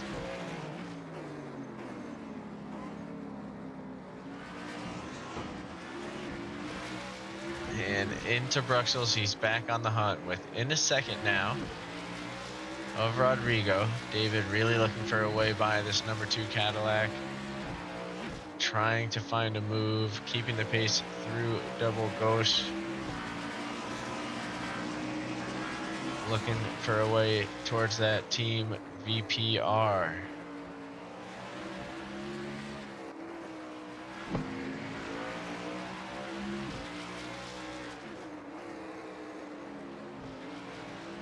Latin American sim racing team really looking strong here. They've been keeping that gap consistent. Any better? Oh, my apologies. Yeah, you do. Yeah. Nice and okay. crisp. Oh, we have Alex Manzone picking up a drive-through penalty for crossing. Yeah, heading into the second half of the race now, the penalties start to pile up, you know, with all the track cuts that unfortunately are part of racing, you know. Things happen, you lose control of the tires, the car, step out of the white lines a little bit. Of course, you have been quite forgiving with the track cuts. I believe it's 4 track cuts before you get a penalty. I'm not too sure about that, but yeah, starting to see a lot of drivers getting punished for those mistakes. A lot of drive-throughs, of course, crossing the pit exit line is a big no-no, especially in a track like Spa. So those drive-through penalties, you know, those cost a lot of time. You're losing at least 20 seconds with such a penalty. So best thing to do, you know, it's not so bad. Just have a little lift, try keep within the white lines, and keep it clean. Because you know you'd rather lose 2 seconds from a lift than 20 seconds from a drive-through. Yeah, you're definitely going to start to see a lot of racers playing the careful game at this stage. I do see a couple of driver swaps underway, so this will be some of the important part. Looks like Jawa and Pete and Mr. Ralphman have a little bit of a crash. That's going to be slightly problematic. Wasn't a big enough incident to cause these guys to spin out. What about Jawa and Ralphman? It is not. So it looks like it was just some kind of light contact. Nothing either of them needed to be overtly concerned about.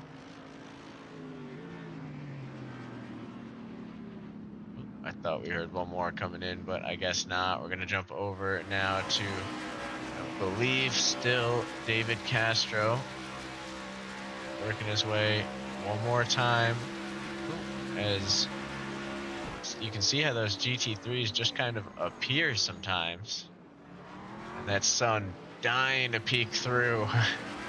It is really toying with them now. With these closing speeds, and right now there's 1 hour 22 minutes on the clock. We have done nearly 3 hours of running here. We've done 12 and 14 minutes. You start to get impatient. You start to lose. Your eyes start getting hazy. The feet start getting heavier. It's quite easy to make some mistakes, and you start wishing, man, I am tired of getting past these GT3 drivers. But you always have to stay patient, keep your concentration up, especially in these hypercars, because the speed you're carrying through some of these corners, one crash and that's suspension damage, and that's your race over. Yeah, especially depending on where it is. If it's through a Rouge or any of those early corners, not only do you have to fix your damage, but you have to get all the way around on broken suspension. So you're looking at tremendous, tremendous blows to whatever position you do hold.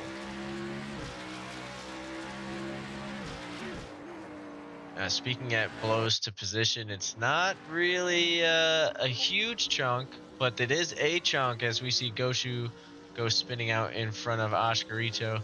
Oscarito has been chipping away at Milan in front.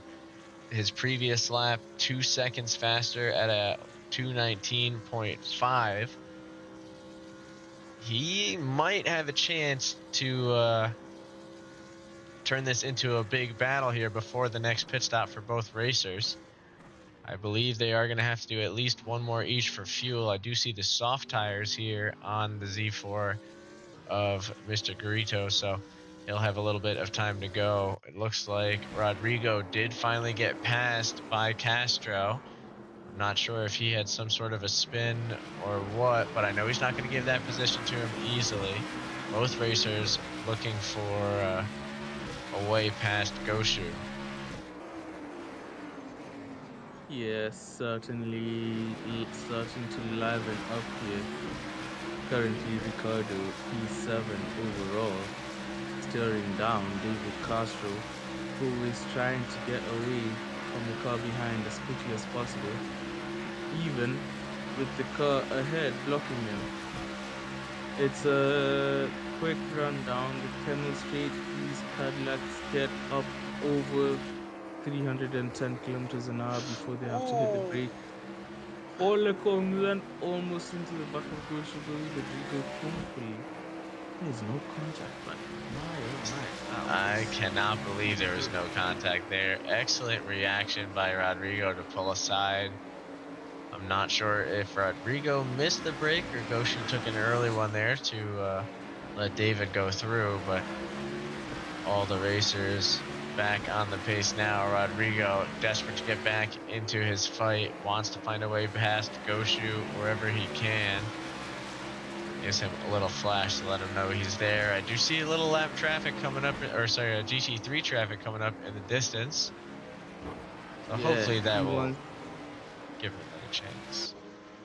He wants to get past Goshu as quick as possible, and he does, thankfully, through the pit path.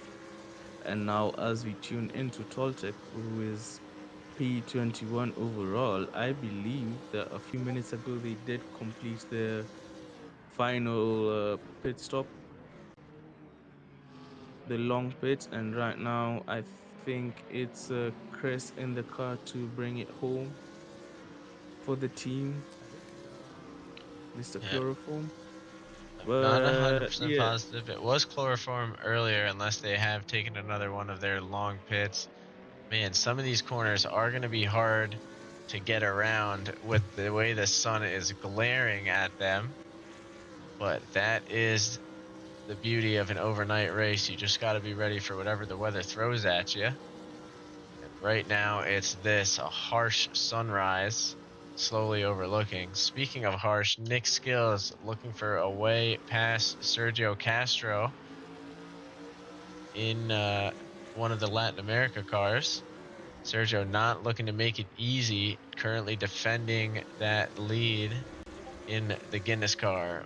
Nick tries to get a nose in, isn't going to have a ton of time, gives a little flash as he seems to think he had the space. Looks like we have someone else ready to hop in, Kia, for an interview. yes, we have Mr. Oscar, Mr. Toltec in the booth and ready to join us. Welcome up, Mr. Toltec. I do hello. know that you're part of the Venus Motorsport team together with Chloroform. How's it gone out there for you? I just finished a double stint myself, and while my pace was good, the long stop to switch back to Chris, we had a bit of an issue when he clicked drive. His game crashed, which caused us to lose like another 60 seconds along with the already long 3-minute long stop, which is a little annoying. But yeah, otherwise, Chris had a great opening stint for us. I think we were the first ones to long stop, if I remember correctly. Or one of the first ones at least. And then we swapped over to me. I did a double stint on mediums. It was clean. I had no track warnings. And yeah, otherwise we'd be doing pretty well. But yeah, he's in the car now. Just getting his pace up. We're gonna try and get as far up as we can. Now, of course, we are entering the tail end of this race. Has everything gone to plan for you so far, given where you qualified and your aspirations coming into this event? I mean, we qualified pretty well, P4, and then at one point, Chris in the opening laps was I think P2 or P1 even at one point. But unfortunately, he got tagged by a hypercar going through Puan pretty early on, which gave him pretty bad damage, and plus the spin as well, which compromised that stint. So that already wasn't great, and then also now this extra time loss. Other than that, like he managed the damage super well, had really good times, but damage is damage, you know. And then also with this super long stop, you know, we could be much further up than we currently are, but we are fighting. It's great to hear. Now, of course, I do know that a lot of cars are experimenting with the soft tires and medium tires. What did you guys decide to go for this race ultimately? Chris started on the softs to try and get a better jump off the line and have more comfortable battling cars while everyone's around. And then I did my 2 stints on mediums, I knew I would be in a lot more open space, just trying to get consistent clean laps in, which I think I did relatively well.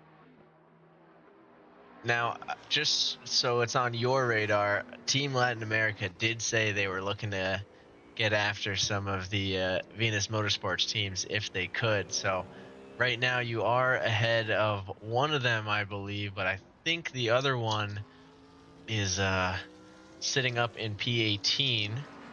I mean, there's still over an hour to go. Do you guys have them on your radar, or you gonna try and chip away at that? I don't know. Have they done 2 long stops? I don't know. I don't know. The live timing doesn't tell me long stops, unfortunately. Ultimately, we are focusing one thing at a time. We're just trying to get as good a pace as possible, get traffic as easy as possible, and if hopefully things fall into place. We don't really have a specific goal in mind. At least I don't. Well, we love to hear it. You guys are definitely putting on one hell of a show. Already starting to squeak back at the Ag Respect team in front there. So we're wishing you guys luck. All right. Thank you very much. Thanks for the interview. We'll see ya.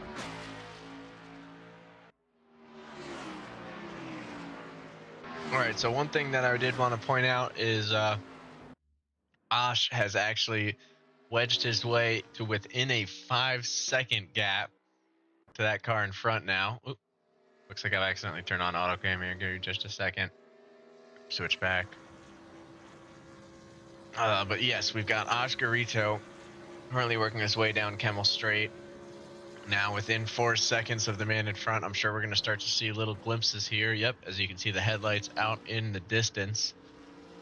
That's going to get competitive real quick. I don't know if Jesus is getting back in the car. I don't know what the pit stop strategy is for both of these guys, but certainly seems to have reached a competitive state for P1. The battle for P3 definitely still up for grabs as Brian number 7 within 20 seconds of Potato and a few other close ones at that. I do notice these guys are bouncing back and forth as far as the timings go, as we see Goshu and Wan Ma, I think, have a little bit of a collision. Wan Ma gets fully spun around by the passing hypercar, has to wait for a good opportunity to get back on the gas. Does have another GT3 coming by. That's going to be the leader of Mylon. Mylon has to go a little bit further inside than I think he was expecting to, but manages to avoid the contact. That pace, though, is going to continue to help Jesus chip away at the lead. Yeah, it seems like asking endurance drivers to be clean in a multi-class event is like asking a pig to be Muslim. It's just never gonna happen. That you are not wrong, as we see Osh go whizzing by now within a few seconds, as Goshu nearly causes a little bit more chaos in the GT3 class. I will say it does seem to be the chaos is interclass as opposed to same class. I don't know if that makes it better or worse. At least these guys aren't taking each other out. That is quite the sun. Very what it difficult to does? be driving right now, I would imagine. Yep, as it is definitely just yeah. peeking through. You can see how it would be on the dash. There is sun and it is dark. I reckon it is your PP filter. Well, it's because it's the early, like, my sunrise comes up real slow, so like that's part of it. Ah, that's fair, that's fair. Josh Garito, currently the gap is 2.9 seconds. And this is, I believe, going to be one of the biggest moments of the race that we see today, because that gap has been coming down and down and down as the race goes on. And as Matthew Shelton goes past Don Maddox through Lecombe chicane, around the outside as well. I think the Into Plum reverse, Pursuers that had a little is bit quite the move. of an incident. We do see a hypercar coming, so these guys are going to have to get in line pretty soon. Mostly just a question of when, as we see Wase coming through now. Looks like he had just taken a long pit, so that does put Galici in front as Base Cannon has gone off to pit. Ooh, Thorn Maddox with a little contact with Wanma as Dante, has to find an interesting line through. Cannot believe everybody avoids contact there. But Wanma forced to take an awkward angle to avoid the oncoming hypercar, and Thorn Maddox gets by once more. All the hypercars are starting to come in for their final pit stops here. Wanma not quite giving up the battle, but needs to refocus as we get closer and closer to the final hour.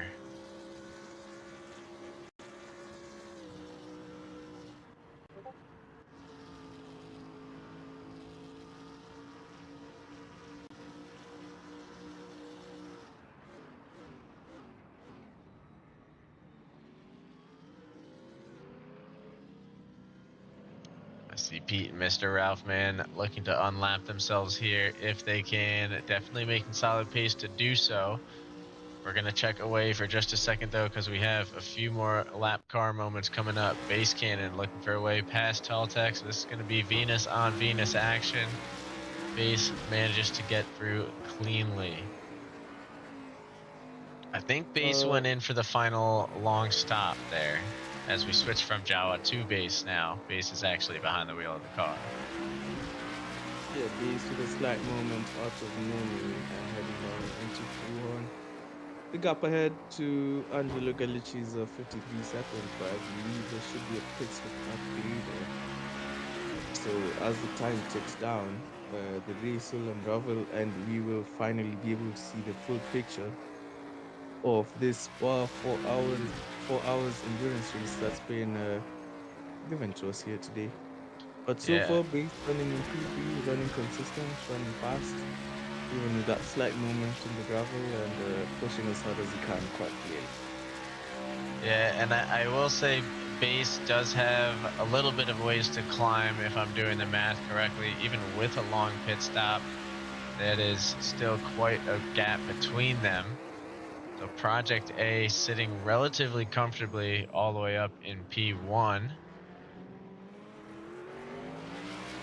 Closer and closer to that final hour, now encountering just a little bit of lap traffic. Nothing to worry about in the form of Team Ag Respect,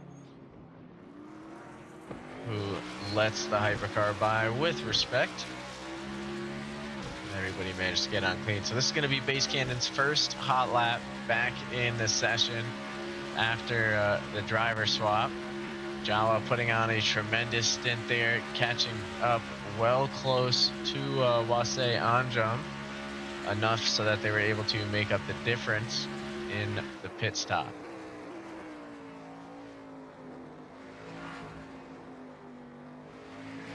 Base Cannon now pushing with speed. We're not getting a good sense of the delta at the moment. Looks like he's just a little bit off of their overall best lap time.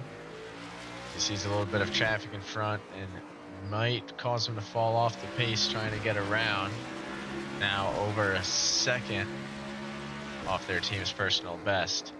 Speaking of seconds, we are now looking at under one between Josh Garito and Milan in the battle for GT3s. We've been listening to these hypercars race for so long that I forgot what the Z4 engine sounds like. But listen to that thing purr by comparison, huh?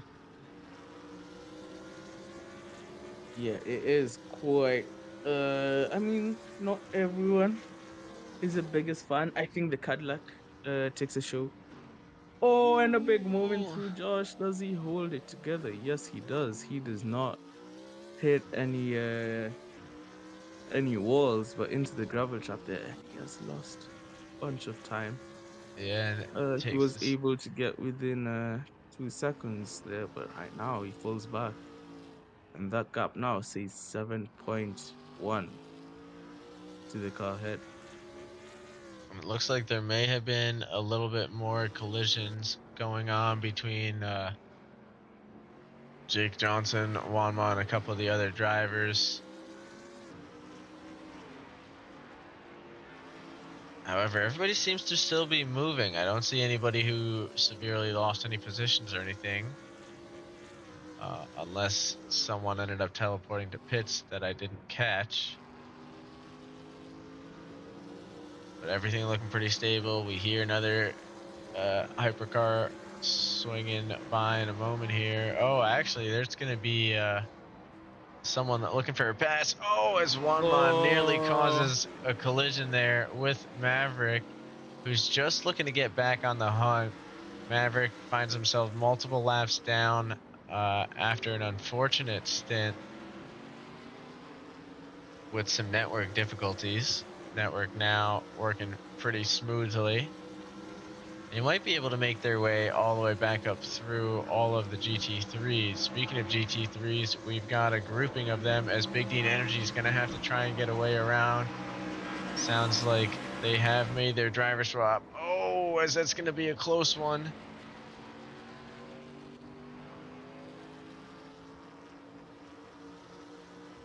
very close. Very close For them indeed. over there. Yeah, but it looks With like the Dean's going driver to be a swap. little bit patient. A lot of driver swaps happening right now. I assume that the last of the driver swaps should be happening for many of the teams that are on track right now as we approach the final hour of reckoning for many of these drivers. Yuanma is going a bit slow, but he should be fine. Yeah, I think everyone's just trying to settle into the lap times now, and Yeah. they know they still have a long ways to go. It feels like you're getting close to the end, but then you realize you still have a full hour left. It's both a good feeling and a tiresome one, as that hour is Yeah. either going to go by real quick or real long. I mean, it also depends on the type of situation you're in. Like Blake Geddings right now on the stream has that 2 second gap to the car ahead. And Bobby has a lot of movement is happening. Yeah, that 2 second gap to the car ahead in Bobby. He has that 19-second gap back to Nick Stills behind him. So, of course, he doesn't need to look in the mirrors too much in terms of movement or position. And as a driver, it tends to be easier to be able to target a car ahead than to focus on one behind you. So right now he has Laura, who's driving the car for the moment for that team, who's currently pushing to the best of his abilities. And Blake is certainly gonna try to do his best to get past that car in front currently, both in the Z4. As we see, Oscarito disconnects from the server. So I believe that means Jesus is going to drive the final stint for that team. Do you see Milan in pits, I believe, doing their final long stop of the evening?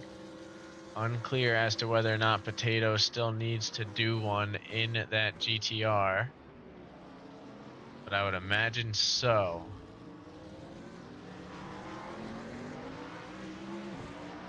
But where's Jesus going to end up in relation to Osh ahead? Base Cannon on the hunt, looking to close the gap to that Project A team, hoping that they have to do one more long stop. Blake Gettings with a little touch up with the wall, but not enough to do any significant damage.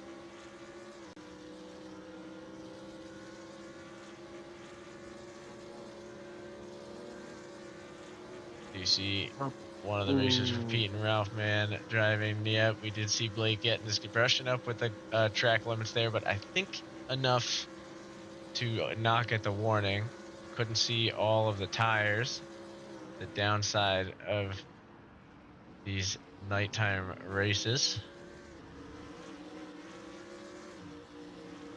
Yeah, Blake able to get super close to the Lake Home corners, then down into reverse. Does he have a sneaky little look down the inside? He doesn't.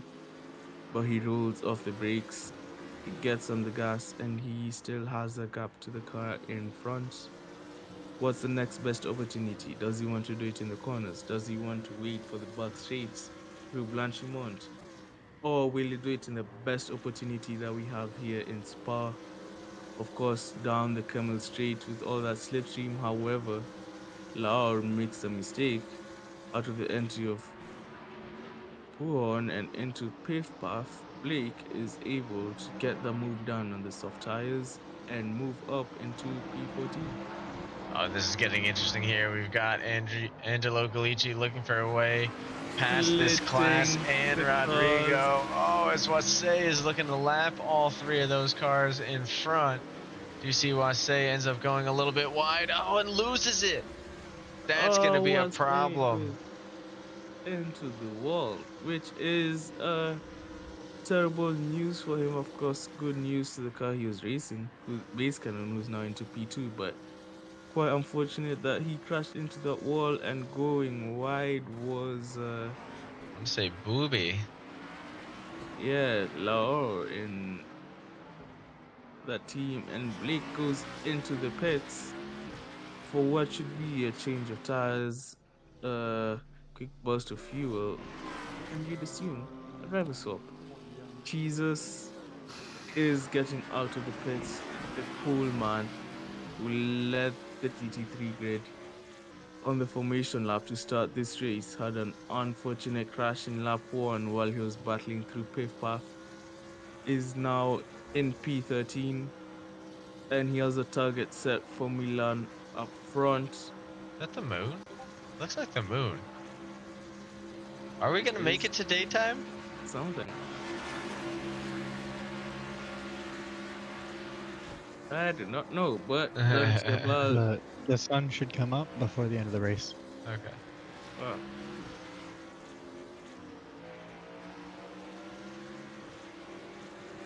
Well, Jesus currently has a 29-second deficit, sorry. Yeah, that's what I was gonna say. How much of that can he take away in the upcoming 57 minutes? You'd assume that the Milan car has a pit stop to do, but Well, we've seen, I think, a little bit of contact there. Oh, and even more so beyond that. And even more. Oh my god. Oh, it's pure chaos into the hypercar. Out here.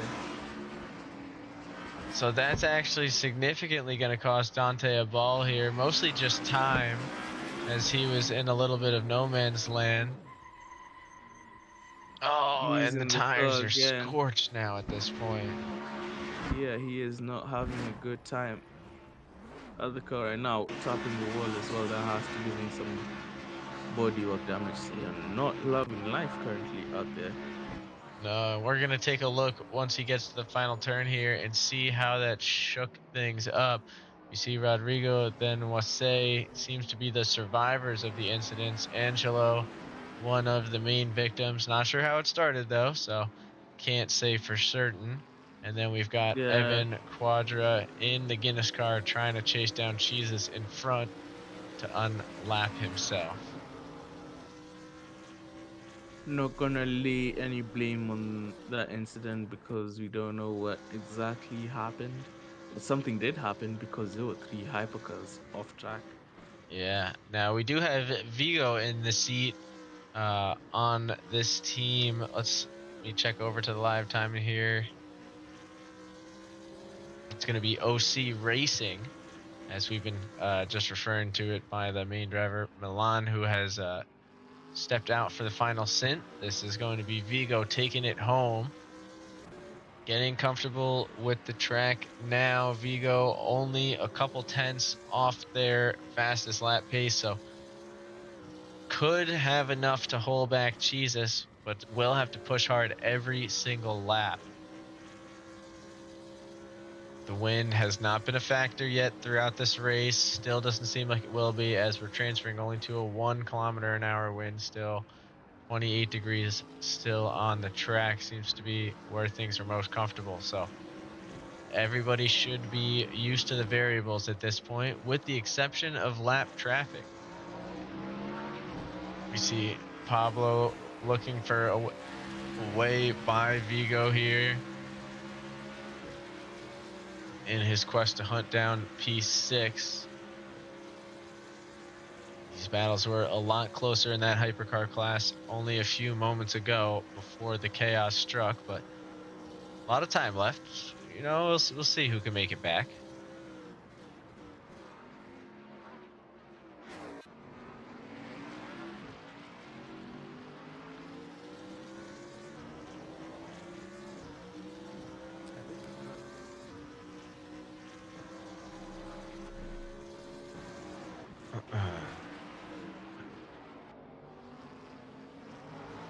The way these cars cut that corner so close to that wall, I'm glad no one's taken any severe damage from it. Do see Bot Lando about to get lapped by the lead car in his class. Will he use that as a little inspiration to gain some time? If he can stick with him here, Norm Mannix might come out of the pits behind him, as he's just starting the driver swap, so actually will definitely come out of the pits behind him. I'm not sure where the Castro Guinness car is going to come out. Botlando goes a little bit wide, ends up letting the lead car by anyway. Pete and Mr. Ralphman picking up another 15 for cutting. I believe that puts them at 30 for this morning's event. Take a second to look over at the front. I think we had a little bit more chaos there as Brian number 7 and Pablo Acrut make contact. The hypercar unable to make it through cleanly as he's got another man in front. Does seem to be another hypercar, so I'm not sure exactly who at this time. Could it be Wasay also getting caught up in a little bit more? Let's go grab on for a minute. It is Wasay. So Wasay, I think, getting caught up in a little bit more chaos, unfortunately. Just falling farther and farther back from Base Canyon. Now 5 seconds off their personal best this lap.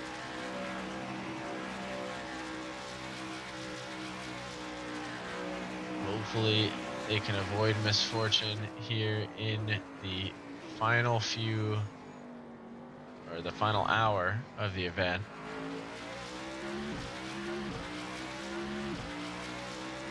Seeing a lot of racers taking their final stops here.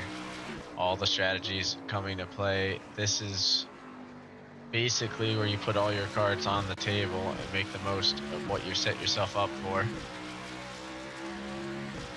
Got quite a few racers doing a decent job at that. Trying to take a peek around at some of the other action going on. I do see Nick Skills in getting passed here by one of the hypercars as Patchy picks up a drive-through penalty for crossing the line on pit exit. That is unfortunate. That is gonna hurt as Patchy comes out only 9.6 seconds away from Shelton in front. Has the opportunity to make a move, but now with the drive-through, it's going to be on the back foot for the final 50. Here, the exhaust backfiring on those Cadillacs as they rip into gear down the main straight. Next Skills with a little bit of power through Booby. Oops, sorry. 50 minutes on the clock. It seems like the Project 18 and the Hypercar class have this win pretty much on their terms, being 2 laps ahead. It's hard to think that unless anything inexplicable happens, that they will lose that lead. Not so much in play for the hypercars, pretty healthy gaps between all of them, with the smallest one being the circa 15-second gap between Goshu, the team of Goshu, and the team of Jinx. But the GT3 car, the GT3 race is all to play for, because Jesus' gap to Milan ahead has gone down by 10 seconds to 18. Yeah, I mean, Project A is doing a good job of wiping the field right now. Yeah. Bobby currently holding the 3rd podium position. However, he does have Nick Skills only 4 seconds behind him, so all it takes is one moment, and Nick is right up his rear end. The next closest fight that's worth following, I'd say, is Marco and Samson down in P19 and P20 overall. But pretty healthy gaps all round. Nothing too much to play for at the moment, with many expected moves and overtakes and changing position. I think will happen within the last 20 minutes of the race, so nothing too crazy happening at the moment right now. It's in that phase where the drivers have to lock it in. Well, one crazy thing has happened. Jesus has already dropped 10 seconds on the car in front. Yeah, cut down that gap difference from 29 to 19 seconds the last time I mentioned it. And right now the gap is 16.8. Do these guys have something else in the car? Oh, I don't know. We did see a 2:17.8 on Jesus' last lap. These guys are going absolutely crazy. What tires are they on? I'm not very sure, but soft tires it is for them. Yes, I can confirm soft tires on Yep, their car, definitely and softs. they are certainly utilizing that, currently carrying the speed. You do wonder, there are 48 minutes on the clock at this pace. Will those tires hold up to the finish line?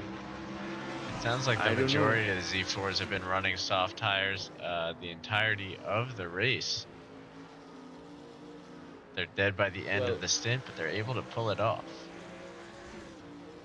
if there's anyone who is currently in tune with these soft tires, you have to give it to Jesus. He is on a different level to the rest of the grid, and the way it's looking for this lap, he will set something close, maybe a low 218.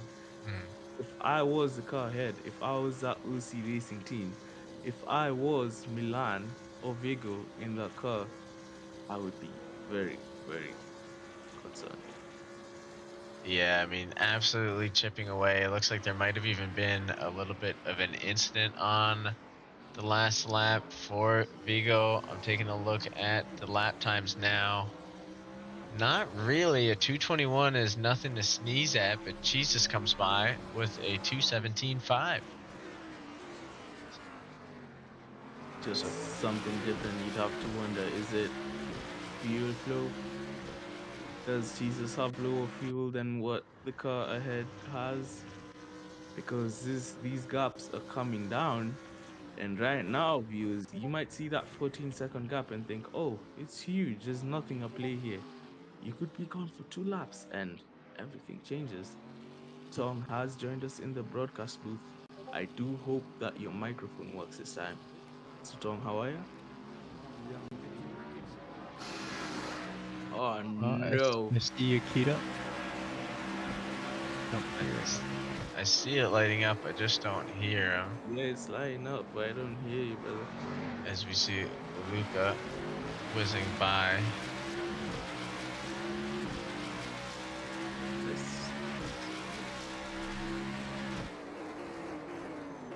Getting in the grid there. Creeping in. It looks like Vigo is having a little bit of light contact here and there with some of these Cadillacs trying to get by. I think it's Pablo. Or no, that one's actually going to be Matt Shelton in front. I'm not sure what the contact was that we saw in front. I know we have seen a few with Pablo there. Tong requesting to speak again. Let's see if this works. One can only hope. Oh, as Angelo gets pushed a little bit wide. Tong's still not able to join us. That's really unfortunate. I would like to hear from the guys up front just to know a little bit more about the strategy, how they view the final 45 minutes here, and what the mindset is. Other than obviously just trying to defend. We do see Maverick is actually making quite a good headway. Luca does have one more long stop for Project Day. So. That will come down. It's nice to know, and it does make sense because 2-lap advantage over the quality of grid we have over here would have been quite the statement, but yeah, still have a long stop to do with them, and given how much time is on the clock, whoever is getting in that car next has more of a sprint than an endurance to do, and that could be fun to try and see what lap times they set for the rest of this race. However, 45 minutes on the clock here, still all to play for these teams. They can't settle down, they can't rest their laurels, to keep driving. That they do, as we see a few of these GT3s all coming in together here. Pete and Mr. Ralphman looking to unlap themselves a little bit if they can. To Chad up front, has to leave the space though. as they've got Pablo on a mission. That'll cost him a little bit more time heading into Eau Rouge. So we'll check in with the grid. Take it top to bottom this time. Base cannon and a little bit of open air. Gets to stretch the legs, flex the muscles. As all he can do is hot lap until he gets a sense of where that second pit stop is going to spit Project A out. Base cannon going in for a pit stop himself right now. I think this is going to be the final fuel stop for him. And we'll see how that helps out. One thing to note here is it is 5:30 a.m. track time, so we should have the sun coming up here shortly. Very nice, very nice. So we'll get a little bit of a clearer view of some of these teams. Now dropping back to Wase Anjum, seeing if he can make it all the way around before Base gets out of the pits. We don't anticipate it's going to be a driver swap, so I'm not sure. Nope, and Base already out. So Wase does pick up a little bit of time. Drops to within 20 seconds of Base cannon in front, which is going to help put a little bit of pressure on, but only has 40 minutes to close that kind of a gap.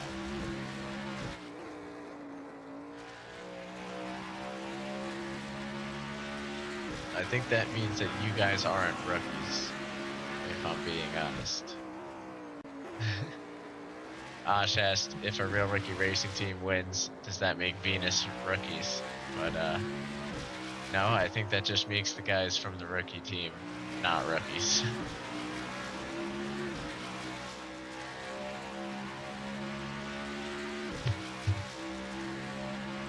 Dante Abal currently in a little bit of no man's land himself.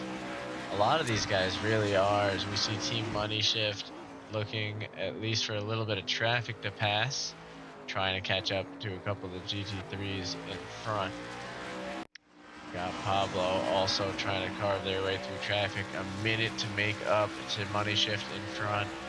We saw them on the live timings just a moment ago. It's a long way to make up with not a lot of time, as these guys are lapping only a few seconds apart. Taking a look now at Rodrigo. He's been pretty much chipping away consistently at Pablo in front. I'm sure that one or two incidents we've seen with Pablo haven't helped.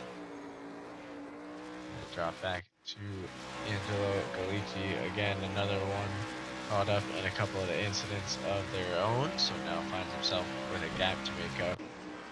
Big Dean Energy looking to get through, passes some GT3s cleanly, as they've got massive gaps both in front and behind. Seems to have locked up a comfortable P9 for today, but you never know what could happen.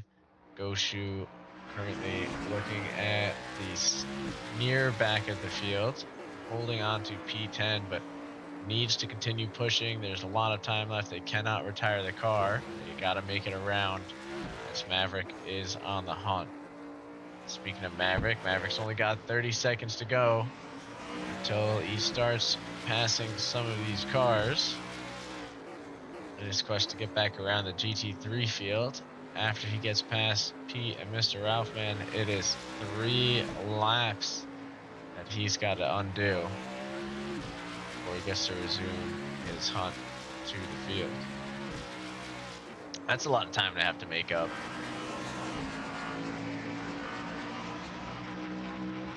Don't know if at this stage it's entirely doable.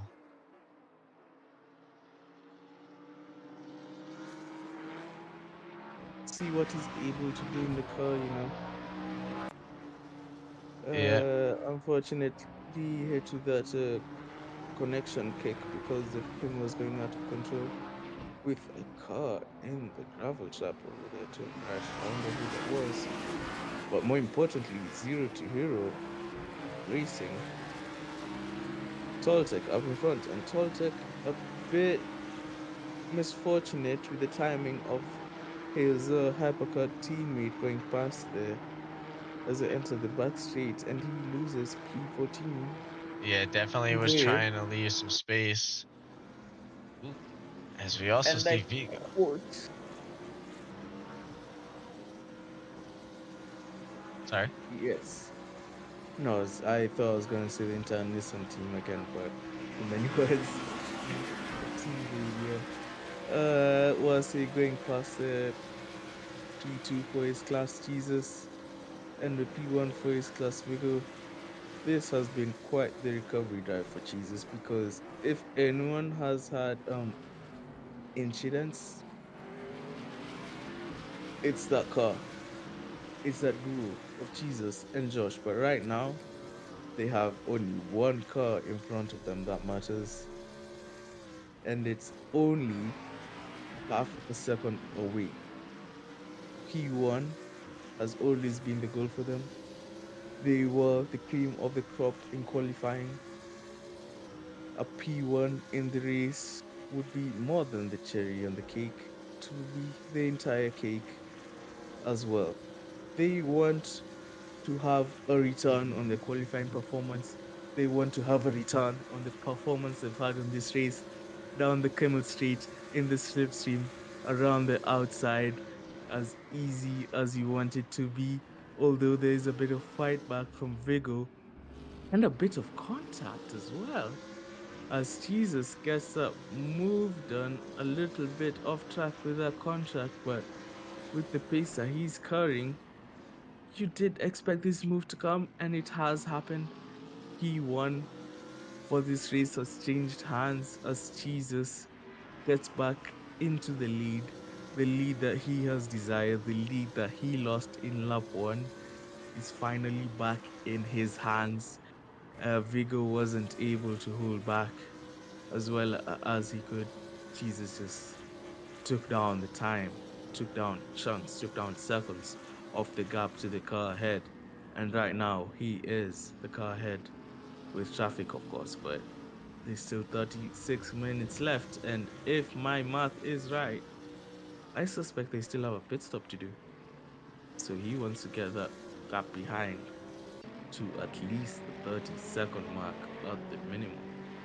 That I do, or that he does.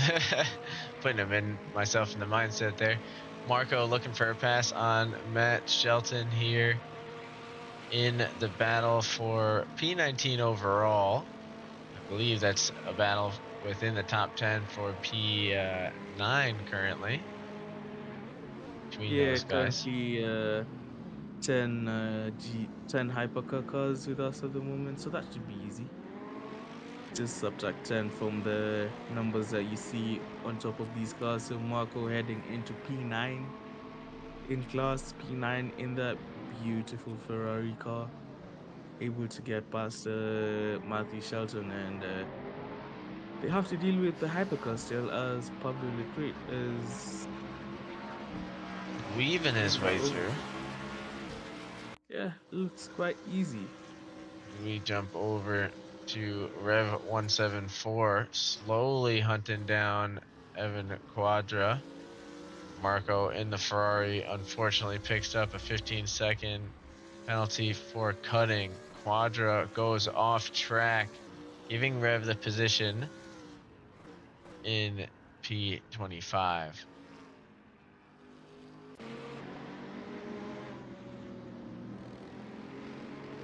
So Marco going to be playing it a little bit more carefully now that he's started to pick up some track cut penalties. Only 34 minutes remaining, but he cannot risk too many more, as he's already picked up the 15-second penalty, losing him the position to Shelton behind. Not quite enough to lose the position to Patchy behind him. Ooh, we see there might have been a little contact there for the Project A car. Doesn't seem like enough to throw it off of its game, as it's still on pace. But I believe that's going to be a little bit of contact with the silver money shifters in P27. We're back to that awkward point, aren't we?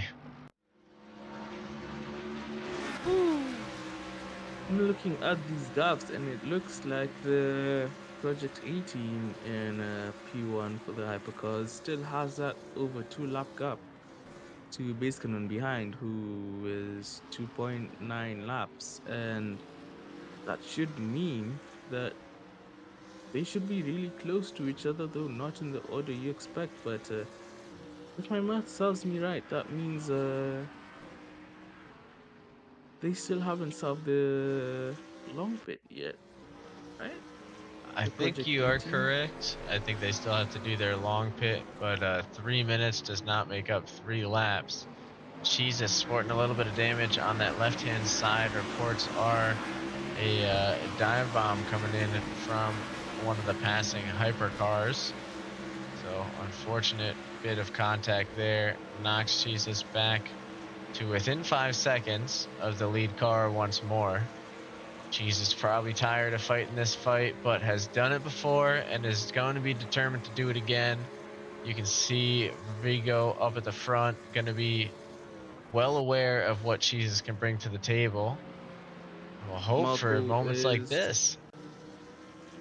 not letting it be easy, but yeah, speaking about crashes, it's a common excuse that you tend to hear from any driver from behind who does cause that sort of crash from a dive bomb, where they just say, "Hey, I went down his inside, but his rear wing came out of nowhere." It's dive bombs do tend to be the quote unquote easiest way to make that sort of overtake over the car in front of you. And that is quite wow, eh? Very impressive that he was able to pull that, Mr. Rodrigo. Bravo. Marco, losing his rear end a little, does that allow Jesus to get past? No. Angelo gets held up a bit through all of that, and as they go through Kobe Paulford, I cannot read French. Oh, and But looks as like we've they got approach, someone looking to join in here. The man really? from across the pond, Marco, is getting lapped, yes. Oh, I might have did it. See. Sorry about that, Mr. Josh. Welcome to the broadcast booth. How you doing? How you feeling? Ash. I can't hear him even. Oh.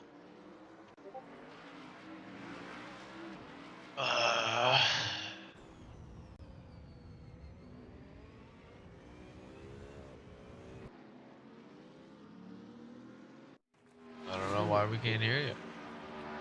I think it might be a Discord problem at this point. Yeah, we've had a few. We've just too many speakers or something. Yeah, that is quite unfortunate. Sorry about that, Mr. Josh, but we cannot hear your voice at the moment. We will try with any other drivers if you are interested with joining us in the booth. Fingers crossed that Discord doesn't give us any more problems. But if you want to speak with us,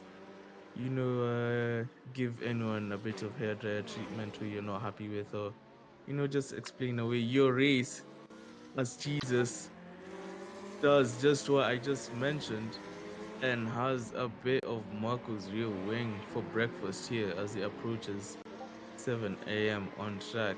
It is Josh, we may need a little blue flag message to Marco there. quite interesting the amount of fighting that is happening here between two cars that are not on the same lap, and you could say that Jesus is currently getting very hurt because Yeah, this is he's certainly aiming cutting into his time for here. Milan ahead.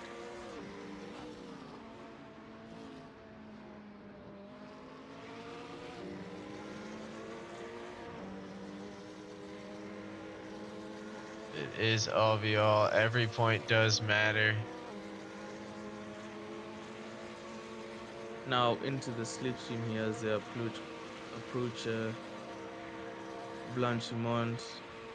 It is not too wide as you think in these cars because that exit is super tight and much tighter than you think. And Jesus settles down behind him again in bus stop, and you'd assume that he's aiming for the slipstream down the Kama straight to really make his move on the B18 car overall. That's really holding him back. Yeah, and I think he's going to get an opportunity soon, hopefully, as he is running 3 seconds fast, or he can run 3 seconds faster a lap when he gets back into open air. He's just got to get there. We do see a little bit of battling going on in the hypercar class, which we will try and get to. We're just curious to see if Jesus can get by this car of Marco Stajic here in the red Ferrari. Does Marco put up a defensive move? He does. Does Jesus put up the offensive move? He goes He a little stays deep. close. There is no contact though, although Marco has messed up his lines a little through the comb, and as they head downhill into Rivage, it gives a ripe opportunity for Jesus to stick his nose in, and he does. He holds the apex through that really tight hairpin. Marco goes a bit wide, touches the green AstroTurf, and loses the rear end of the car, unfortunately, and hits the wall. But Jesus able to go through cleanly, no contact over there.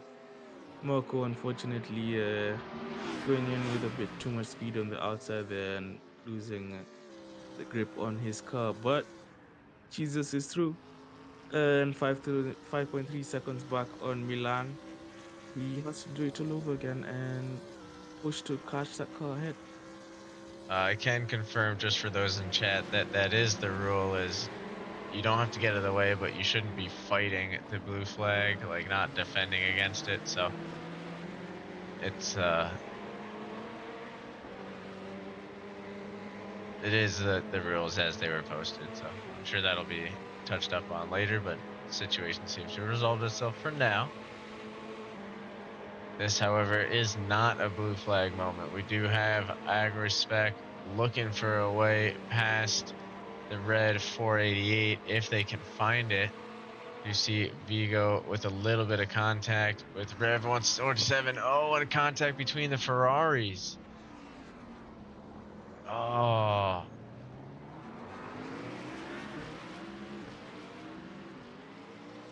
It sounds like Rev 174 had a little bit of contact with Vigo through the bus stop. Based on what we're seeing in chats there, that is going to give Jesus at least a look, as they're back within 2.4 seconds of the number 34 car. And we see a few guys heading down the street together. Goshu going to have to weave through traffic. This is a dangerous bunch to weave through, as you've got the two lead cars here and in the way.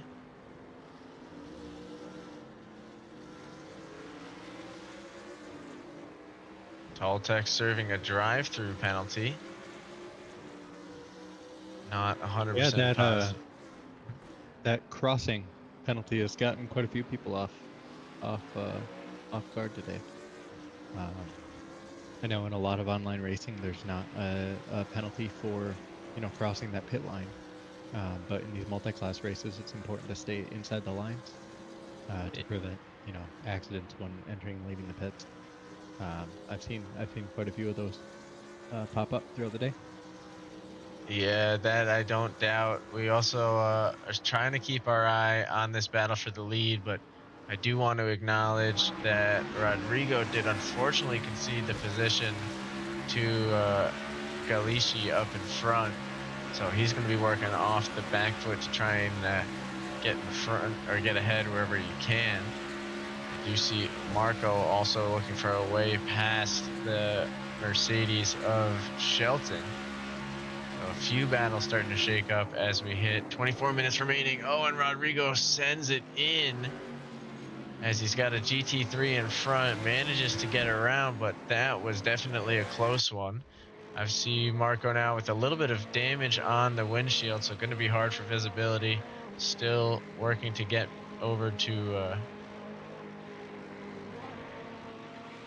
Matt Shelton. most of the drive-through penalties, Castro, are for crossing the line on pit exit. I'm not sure if maybe that's what it was. I wasn't watching as Big Dean Energy goes by the lap traffic. Jesus is back on Vigo, so this is the key part here. A lot of cars have been just leaving onto the track. They do need to stay within the white barriers down that whole stretch until they cross out, and then they can move as they prefer. You see Jesus getting back into striking distance to Vigo up front.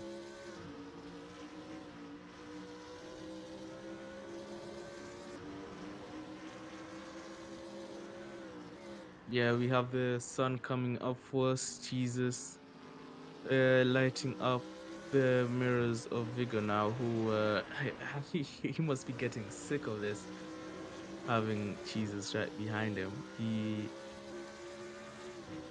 currently has to defend yet again to maintain that P1 lead.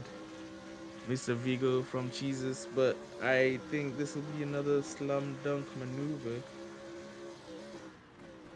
You wonder how quickly that Jesus is gonna do this, when he's gonna do this.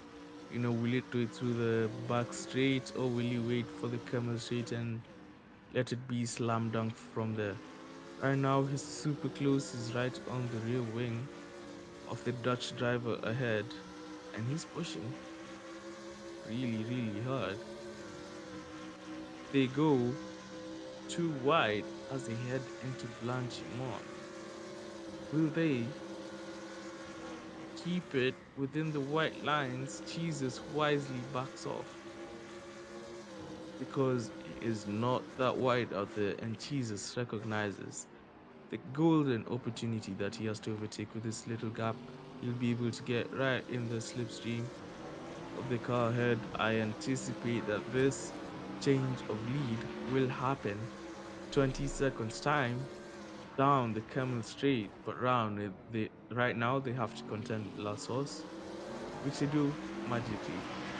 They Now, also who got has to got the mind the drive? incoming car. Oh, which Vigo nearly doesn't. Big Dean Energy, thankfully quick with the reaction time. Jesus backs off a little bit to let Dean weave through. And that might have distracted Vigo just enough to put him offline to come up Eau Rouge. And does he lift a little, get back into the slipstream of Jesus? Will he be able to put up a response? No, he doesn't. They go line astern into Lecon. And once We see another again, racer get picked up for the drive-through for crossing the line. yeah, a lot of people getting caught out with that, which is fun, I would say. I'm not positive, but But I yeah, believe that was the racer who just asked about it in the voice or in the stream chat. oh, well, that's quite unfortunate, mate. But you know, it's always been there. Well, we see Vigo still pushing down the back of cheeses here. He's not going to get the position easily, still staying within a second, but Jesus has been desperate to get clean air and get moving.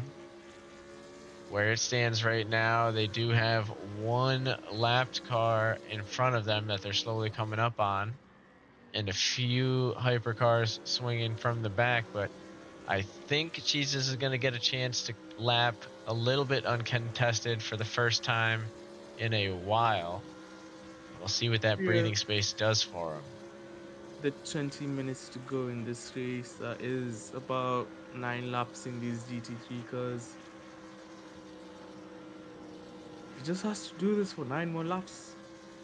And he'll 9 be able more laps. to have a return for the wonderful qualifying performance, and I will say a wonderful race performance. As a GT3 driver, of course, this team together with Josh Garito and Milan and Vigo have certainly put up a good fight. Currently on the medium tires where Jesus rocks the softest. As you see here, Tom and Luca and Berta, the Project A team, doing the final long stop and coming up with a lap difference to Grace coming behind. What a drive by them to be able to put up that distance in a relatively short race. Of course, 4 hours, still an endurance, but to put a lap on the car behind in about 3.5 hours is just magical, and they have been magical today. And they deserve this lead that they hold. They can take it easy. He's not taking it He's easy. not taking it easy. Full push into the leg comb and slightly misses his apex. But yeah, 18 minutes to go. These hypercars do take it around 2 minutes, some under, some just a bit over. But it is all to play for. But for them, they should have this in the bag as long as they keep the team. But P1 in the hypercar coming up on P1 on the GT3 car, he gets past quite easily. I presume, of course, as we're not longer watching them, but Marco here currently in a race with an unmarked Ferrari and with a bit of contact. Marco goes round. He must not be happy about that, but it has happened.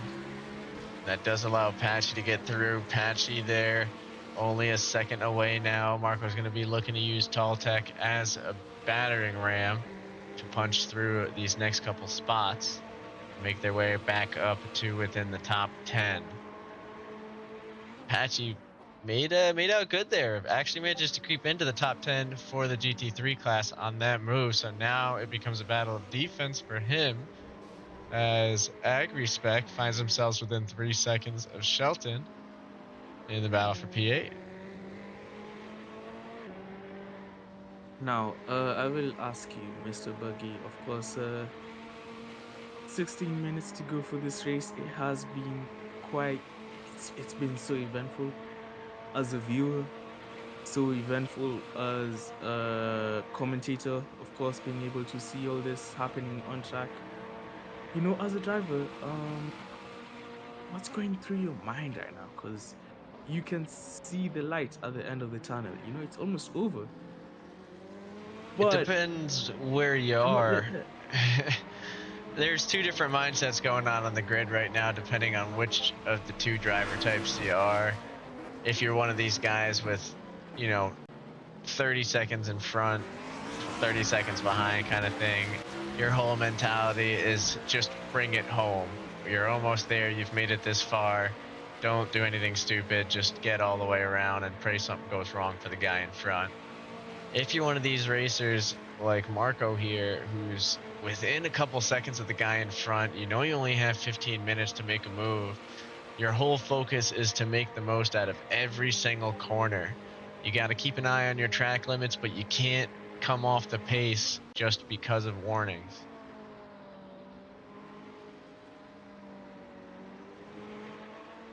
Yeah, these drivers, they've been pushing for so long, and right now this is where exhaustion starts to get in, but also that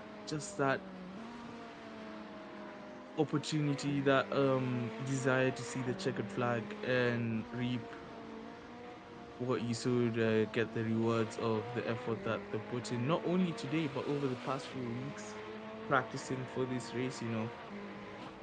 Plenty of drivers are going to be walking away happy with the results they got. Of course, not everyone will be happy, but you can assume, someone like many of the new drivers that have joined us today doing the first endurance races ever, also doing the first endurance with the Tekly through Rookie Racing and Venus Motorsport. This has been not really a baptism of fire, but a good view into how endurance racing works. Absolutely. And it is certainly something spectacular to have watched so far today. Far from over, as we see quite a few racers still sticking within striking distance to a battle in front. Nobody's ready to give up here, and that's what the beauty of races like this are. Oh, speaking of beauty like this, Rodrigo giving us another mini heart attack here, as they cut across the grass, but managed to keep on moving. Didn't gain any time to Pablo up in front. So I guess we'll say lesson learned there. That was a scary one. Slightly too close for comfort as you see Pablo Ricard go past Nesmo. I will not say the full name. But Pablo in P7 has a 3-second gap to the car behind, so he's just trying to put down those consistent laps as the sun is now fully out of its shell. The night is ended.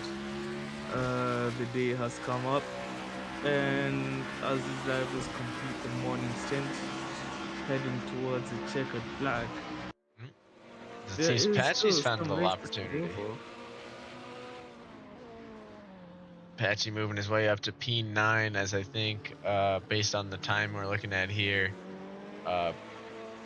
AgriSpec Racing had a little run up around one of the turns here to lost some time, just like we're seeing here, and that gave Patchy an opportunity.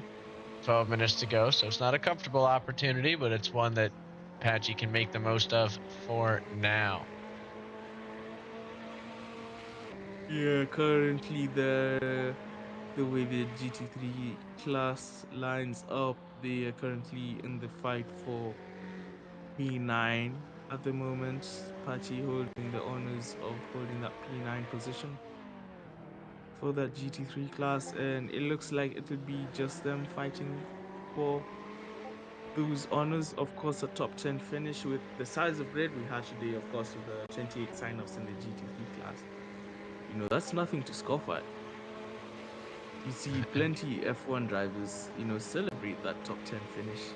And they're just 20, you know, with 28 of us here today, you know. That's certainly something worthy of celebrating, and they should tonight. But however, there's still some racing to do, and down the inside, a bit too much down the inside, Pachi is able to cut back on the Jackie Back Fion team, the AgriSpec team. Now, And I almost Pachi will wonder if that was just to send a message, just to let him know, like, hey, I'm willing to make a move. We only have so much time here. You better be on your game.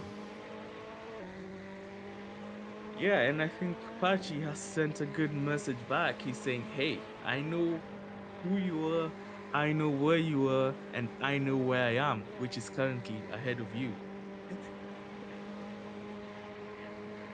Yeah, and defending that position well, he is. These guys only have 7 seconds to make up in a 10-minute span to Shelton in front. And based on their current pace, they might actually be able to do that if their battle with each other doesn't cost them too much time. As we see a mistake here or there from the Mercedes up in front, trying to defend that P8. Speaking of mistakes, Patchy taking it a little bit wide is going to let AgriSpec Racing get a little bit closer.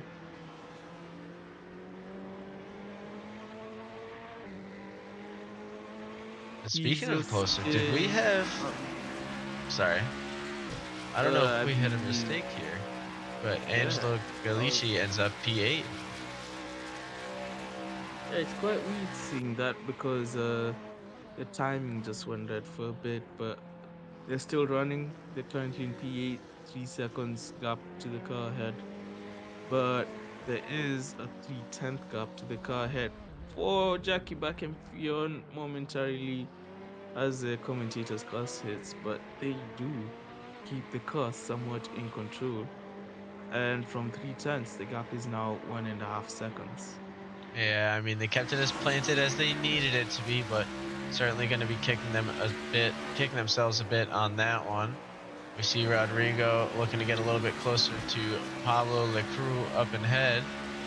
He's got to be getting relatively close now, within 1.6 seconds.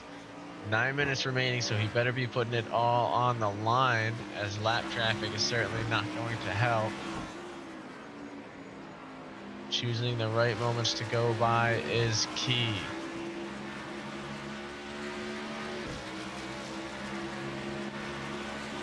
box. You saw Pablo got held up a little bit by traffic with the entrance into this straight. That's going to give Rodrigo a huge opportunity as they head through Blanchimont. Ricardo cutting down almost a half second on this straight alone. This is going to be huge. If he can stay close following the chicane, he'll get the opportunity. Oh, and he gets more than the opportunity. He gets the position as Pablo pulls into the pits. Rodrigo now on the defense as he's got 9.6 seconds to make up to get P5. Team Money Shift looking relatively comfortable there. But he's only got 2 seconds separating himself and the man behind. Big Dean Energy and Jake Johnson having a little bit of fun here as neither car in position to pass each other.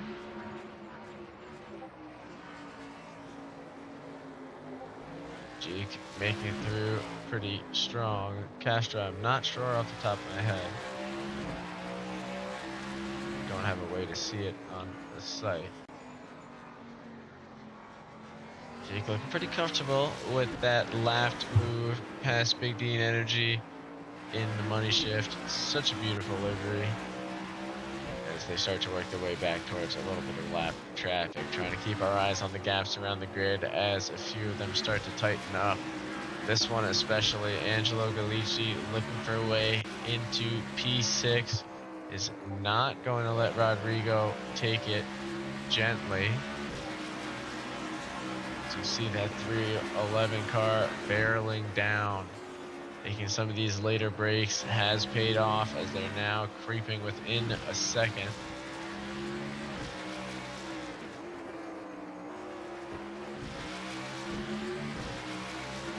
Which money shift team? There's two. Sorry. Sorry about that. Angelo is going full push on Rodrigo right now, and you can anticipate another move to be thrown down here. As they go past Blanchimont, full push, full power, pedal to the metal down the inside. Angelo slight lock up on the front right, but he does make that move complete. Now the question is, does the P7 team now, does Rodrigo respond up the Camel Straight?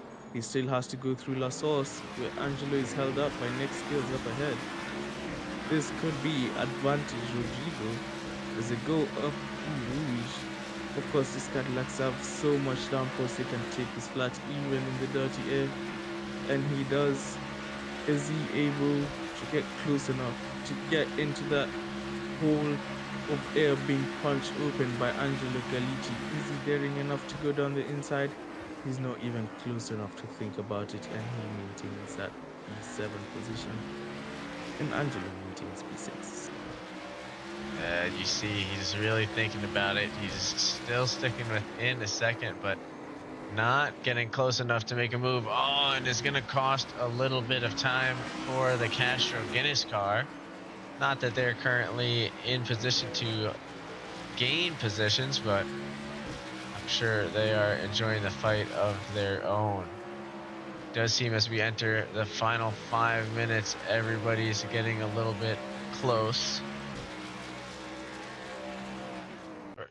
Rather comfortable as we see Jesus heading through La Source, give everybody's ears a little bit of a break with just a single GT3 engine coming around the bend. But the 48 car has been battered as today, as it has found itself the victim in plenty situations. But between Josh and Jesus, they've pulled out one hell of a performance. Yeah, it's two different tales for the two different class leaders we have here today. I don't think the Project A team has had any TV time, really. They've kept it clean, they've had that huge gap, that clean air. They've had really nothing to play for, really, over the race. Since lap one, they've been in control, they've been running the show. Jesus, on the other hand, from lap one, has been fighting some demons. And 5 minutes to go, 4.5 minutes to go. At the moment, he has triumphed those demons, and as he goes into Buhon, he only has to hold on for 2 more laps, and it should be his. That it should, as we say, Danze a ball. Man, these hypercars really change up the space or the pace, you know? Once you see them coming, Cheese just trying to duck out of the way as quick as he can. Not being made easy for him. Manages to avoid any sort of impeding. Yeah, I would like to say that it's amazing how Jesus has made the soft tires really pull through with all the speed and be able to make them last this long. Because tire wear is just a matter of feeling, Right. especially in a Assetto Corsa. Don't let the numbers fool you. The tires go, when you feel like they're going. And right now, Jesus has decided these tires aren't going for him. He's gonna keep these soft tires on for as long as he can and push them as hard as he can. And he has done just that with that 20 or so second gap to Milan behind. It's been truly impressive. Yeah, and Milan still putting on one hell of a show themselves through the source. I think Vigo still is in the car. Yeah, Vigo is still in the Vigo car in to the wrap car. things up for us. But it's been a really strong performance by them today. They got out front, not by any luck whatsoever. It took a lot of skill to avoid all those different collisions and multi-class incidents early on, and they got a comfortable lead out. Just wasn't enough here today as Josh and Cheese is able to chip away through. So still a little bit of time here to go, but with a 13-second gap and only 2 minutes remaining, I think it's safe to say we are looking at both podiums locked into place. Really, at this time, there's only one or two battles I'd say are still up for grabs. I'd say Spec or Agri-Spec Racing still looking for a way to catch up to Patchy in front. At least has them in their sights. But 3 seconds is a lot of time to make up. Let's take a look with our race leader, get a sense of how much time is left in the event today, as they are currently working their way towards the back straight now. Yeah, for any drivers following us in the YouTube stream currently, drop a shout. Who's your team of the day today? Who has impressed you? Which team has, captured your attention, done the job, and just overall impressed you? But as we cross the line onto the final lap here with Tong and Luca Andretta, I am your host. At least one of them. I am certainly a commentator, Kegulfi, together with Buggy and Mr. Josh Fulton. We have had an amazing time with you guys, and we have the honor here of laying the carpet for Tom and Luca Andretta to enjoy the sun rays through the Belgian forest here in Francorchamps, here on the beautiful track that is called Spa. They have led quite a commanding race. And they've led an incredible race, but we can't ignore a pass in action as Laura and Marco are going to go toe-to-toe. Yeah, there's still a bit of racing to do. Marco goes a little deep through Lecombe. Is Laur able to respond? He goes down the inside of the final Lecombe chicane. As they now head down into Rivage, Marco goes wide onto the gravel, kills his momentum. Laur a little bit down of the contact inside there. gets his rear wing kissed by Marco Stargic, but he holds the car solid. Marco goes on the gravel on the exit of No Name, and Laur takes hold of P11 in class. But we have to come back to Tong and Luke Andretta. They have had one of the races of their lifetime. Of course, this Project 18, very talented. We've had the honor of having them on plenty races, and this is one of those teams which really cements the amount of talent they have, or you can say, yeah, these guys definitely have the medal. But as they cross past the final bit of traffic, Tong and Lukandeta are the winners of the 4 hours of Spa held by Tekly. Massive congratulations to them. They have really been in control from start to finish and have been the absolute best of the bunch. Base cannon here, P2 should be his with the lap gap. Maverick going slow I here. think Maverick might be out of fuel. Maverick might be out of fuel. He is coasting the car to the end. This is Where gonna is be Jesus interesting. on track, by the way? Is Maverick able to coast it to the line? We hope so. Jesus also able to cross the line to take the honors of being the winner of the GT3 class. I think Oh, we have to it's say Zero to on Hero this trying grid. to be a hero. Oh no! I Oh think he no. makes things a little bit worse. As Yeah, Zero is able Maverick to get through. coasting. These guys are in a dangerous spot though. That is one hell of Maverick a way. should be able to make it easy until Zero is gonna try A little getting Lightning to the McQueen moment finish line here. as the drivers try to drive around them. But yeah, It looks like Zero as will get Maverick him. gets pushed over the line, I will have to say the proper congratulations, of course, to Jesus and Josh, who, in my opinion, have been the fastest drivers on track in any class. I think they've been the best of a bunch, clearly a level above, despite all the crashes. They did it again and again and again to catch up to the cars in front. Deserved winners in my book. And as the final cars come across the finish line and a bunch of cars do their donuts, it's been an honor to be with you guys. Certainly been amazing to be able to commentate such a beautiful event. Next time, I will remember to eat before I decide to talk for 4.5, 5 hours straight. That was not fun, but no, it was fun. It was Very absolutely wonderful to fun. speak with all the drivers that were able to turn up today, and as everyone has crossed over the line, I will give a quick rundown of the where everyone has finished in this race. We did have the Tong and Luca P1. If you just give me a moment here. Yeah, Tong and Luca in the Project A team getting that P1. And We buddy, had base. Mm-hmm. Yep. I sent you a link.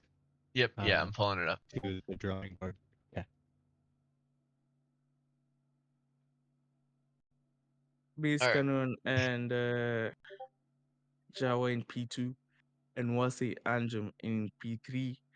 And that's the podium for the hypercars. And for the GT3s, we did have Jesus and Josh.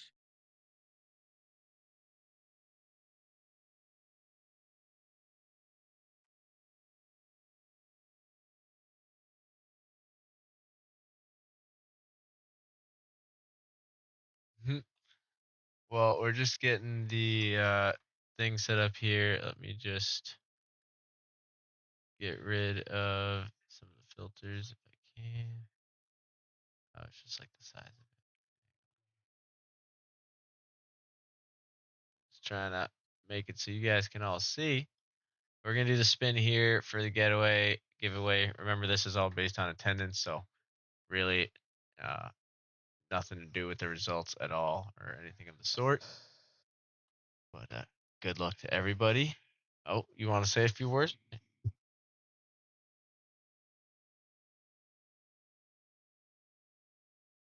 Mm-hmm.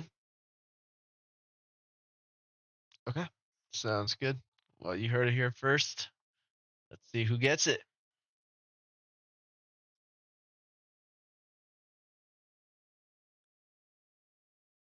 And we get Jake Johansson. He is going to be the proud winner of today's endurance prize. I'm going to let Josh tell you guys a little bit more about what it is and how it works.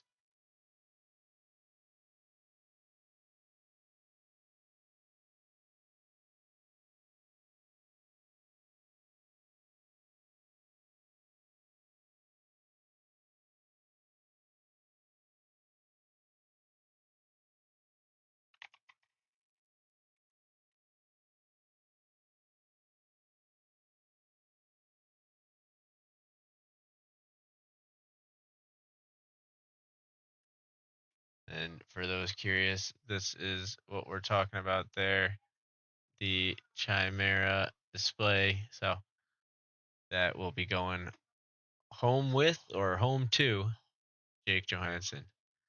But a big shout out to Kia for helping me broadcast here today, for Josh for throwing all this together, and of course our grid of amazing racers. Obviously, we wouldn't have been able to do this without all you guys. It was a great event. I'm glad everybody made it through, mostly unscathed. Yeah. Well, until the next one.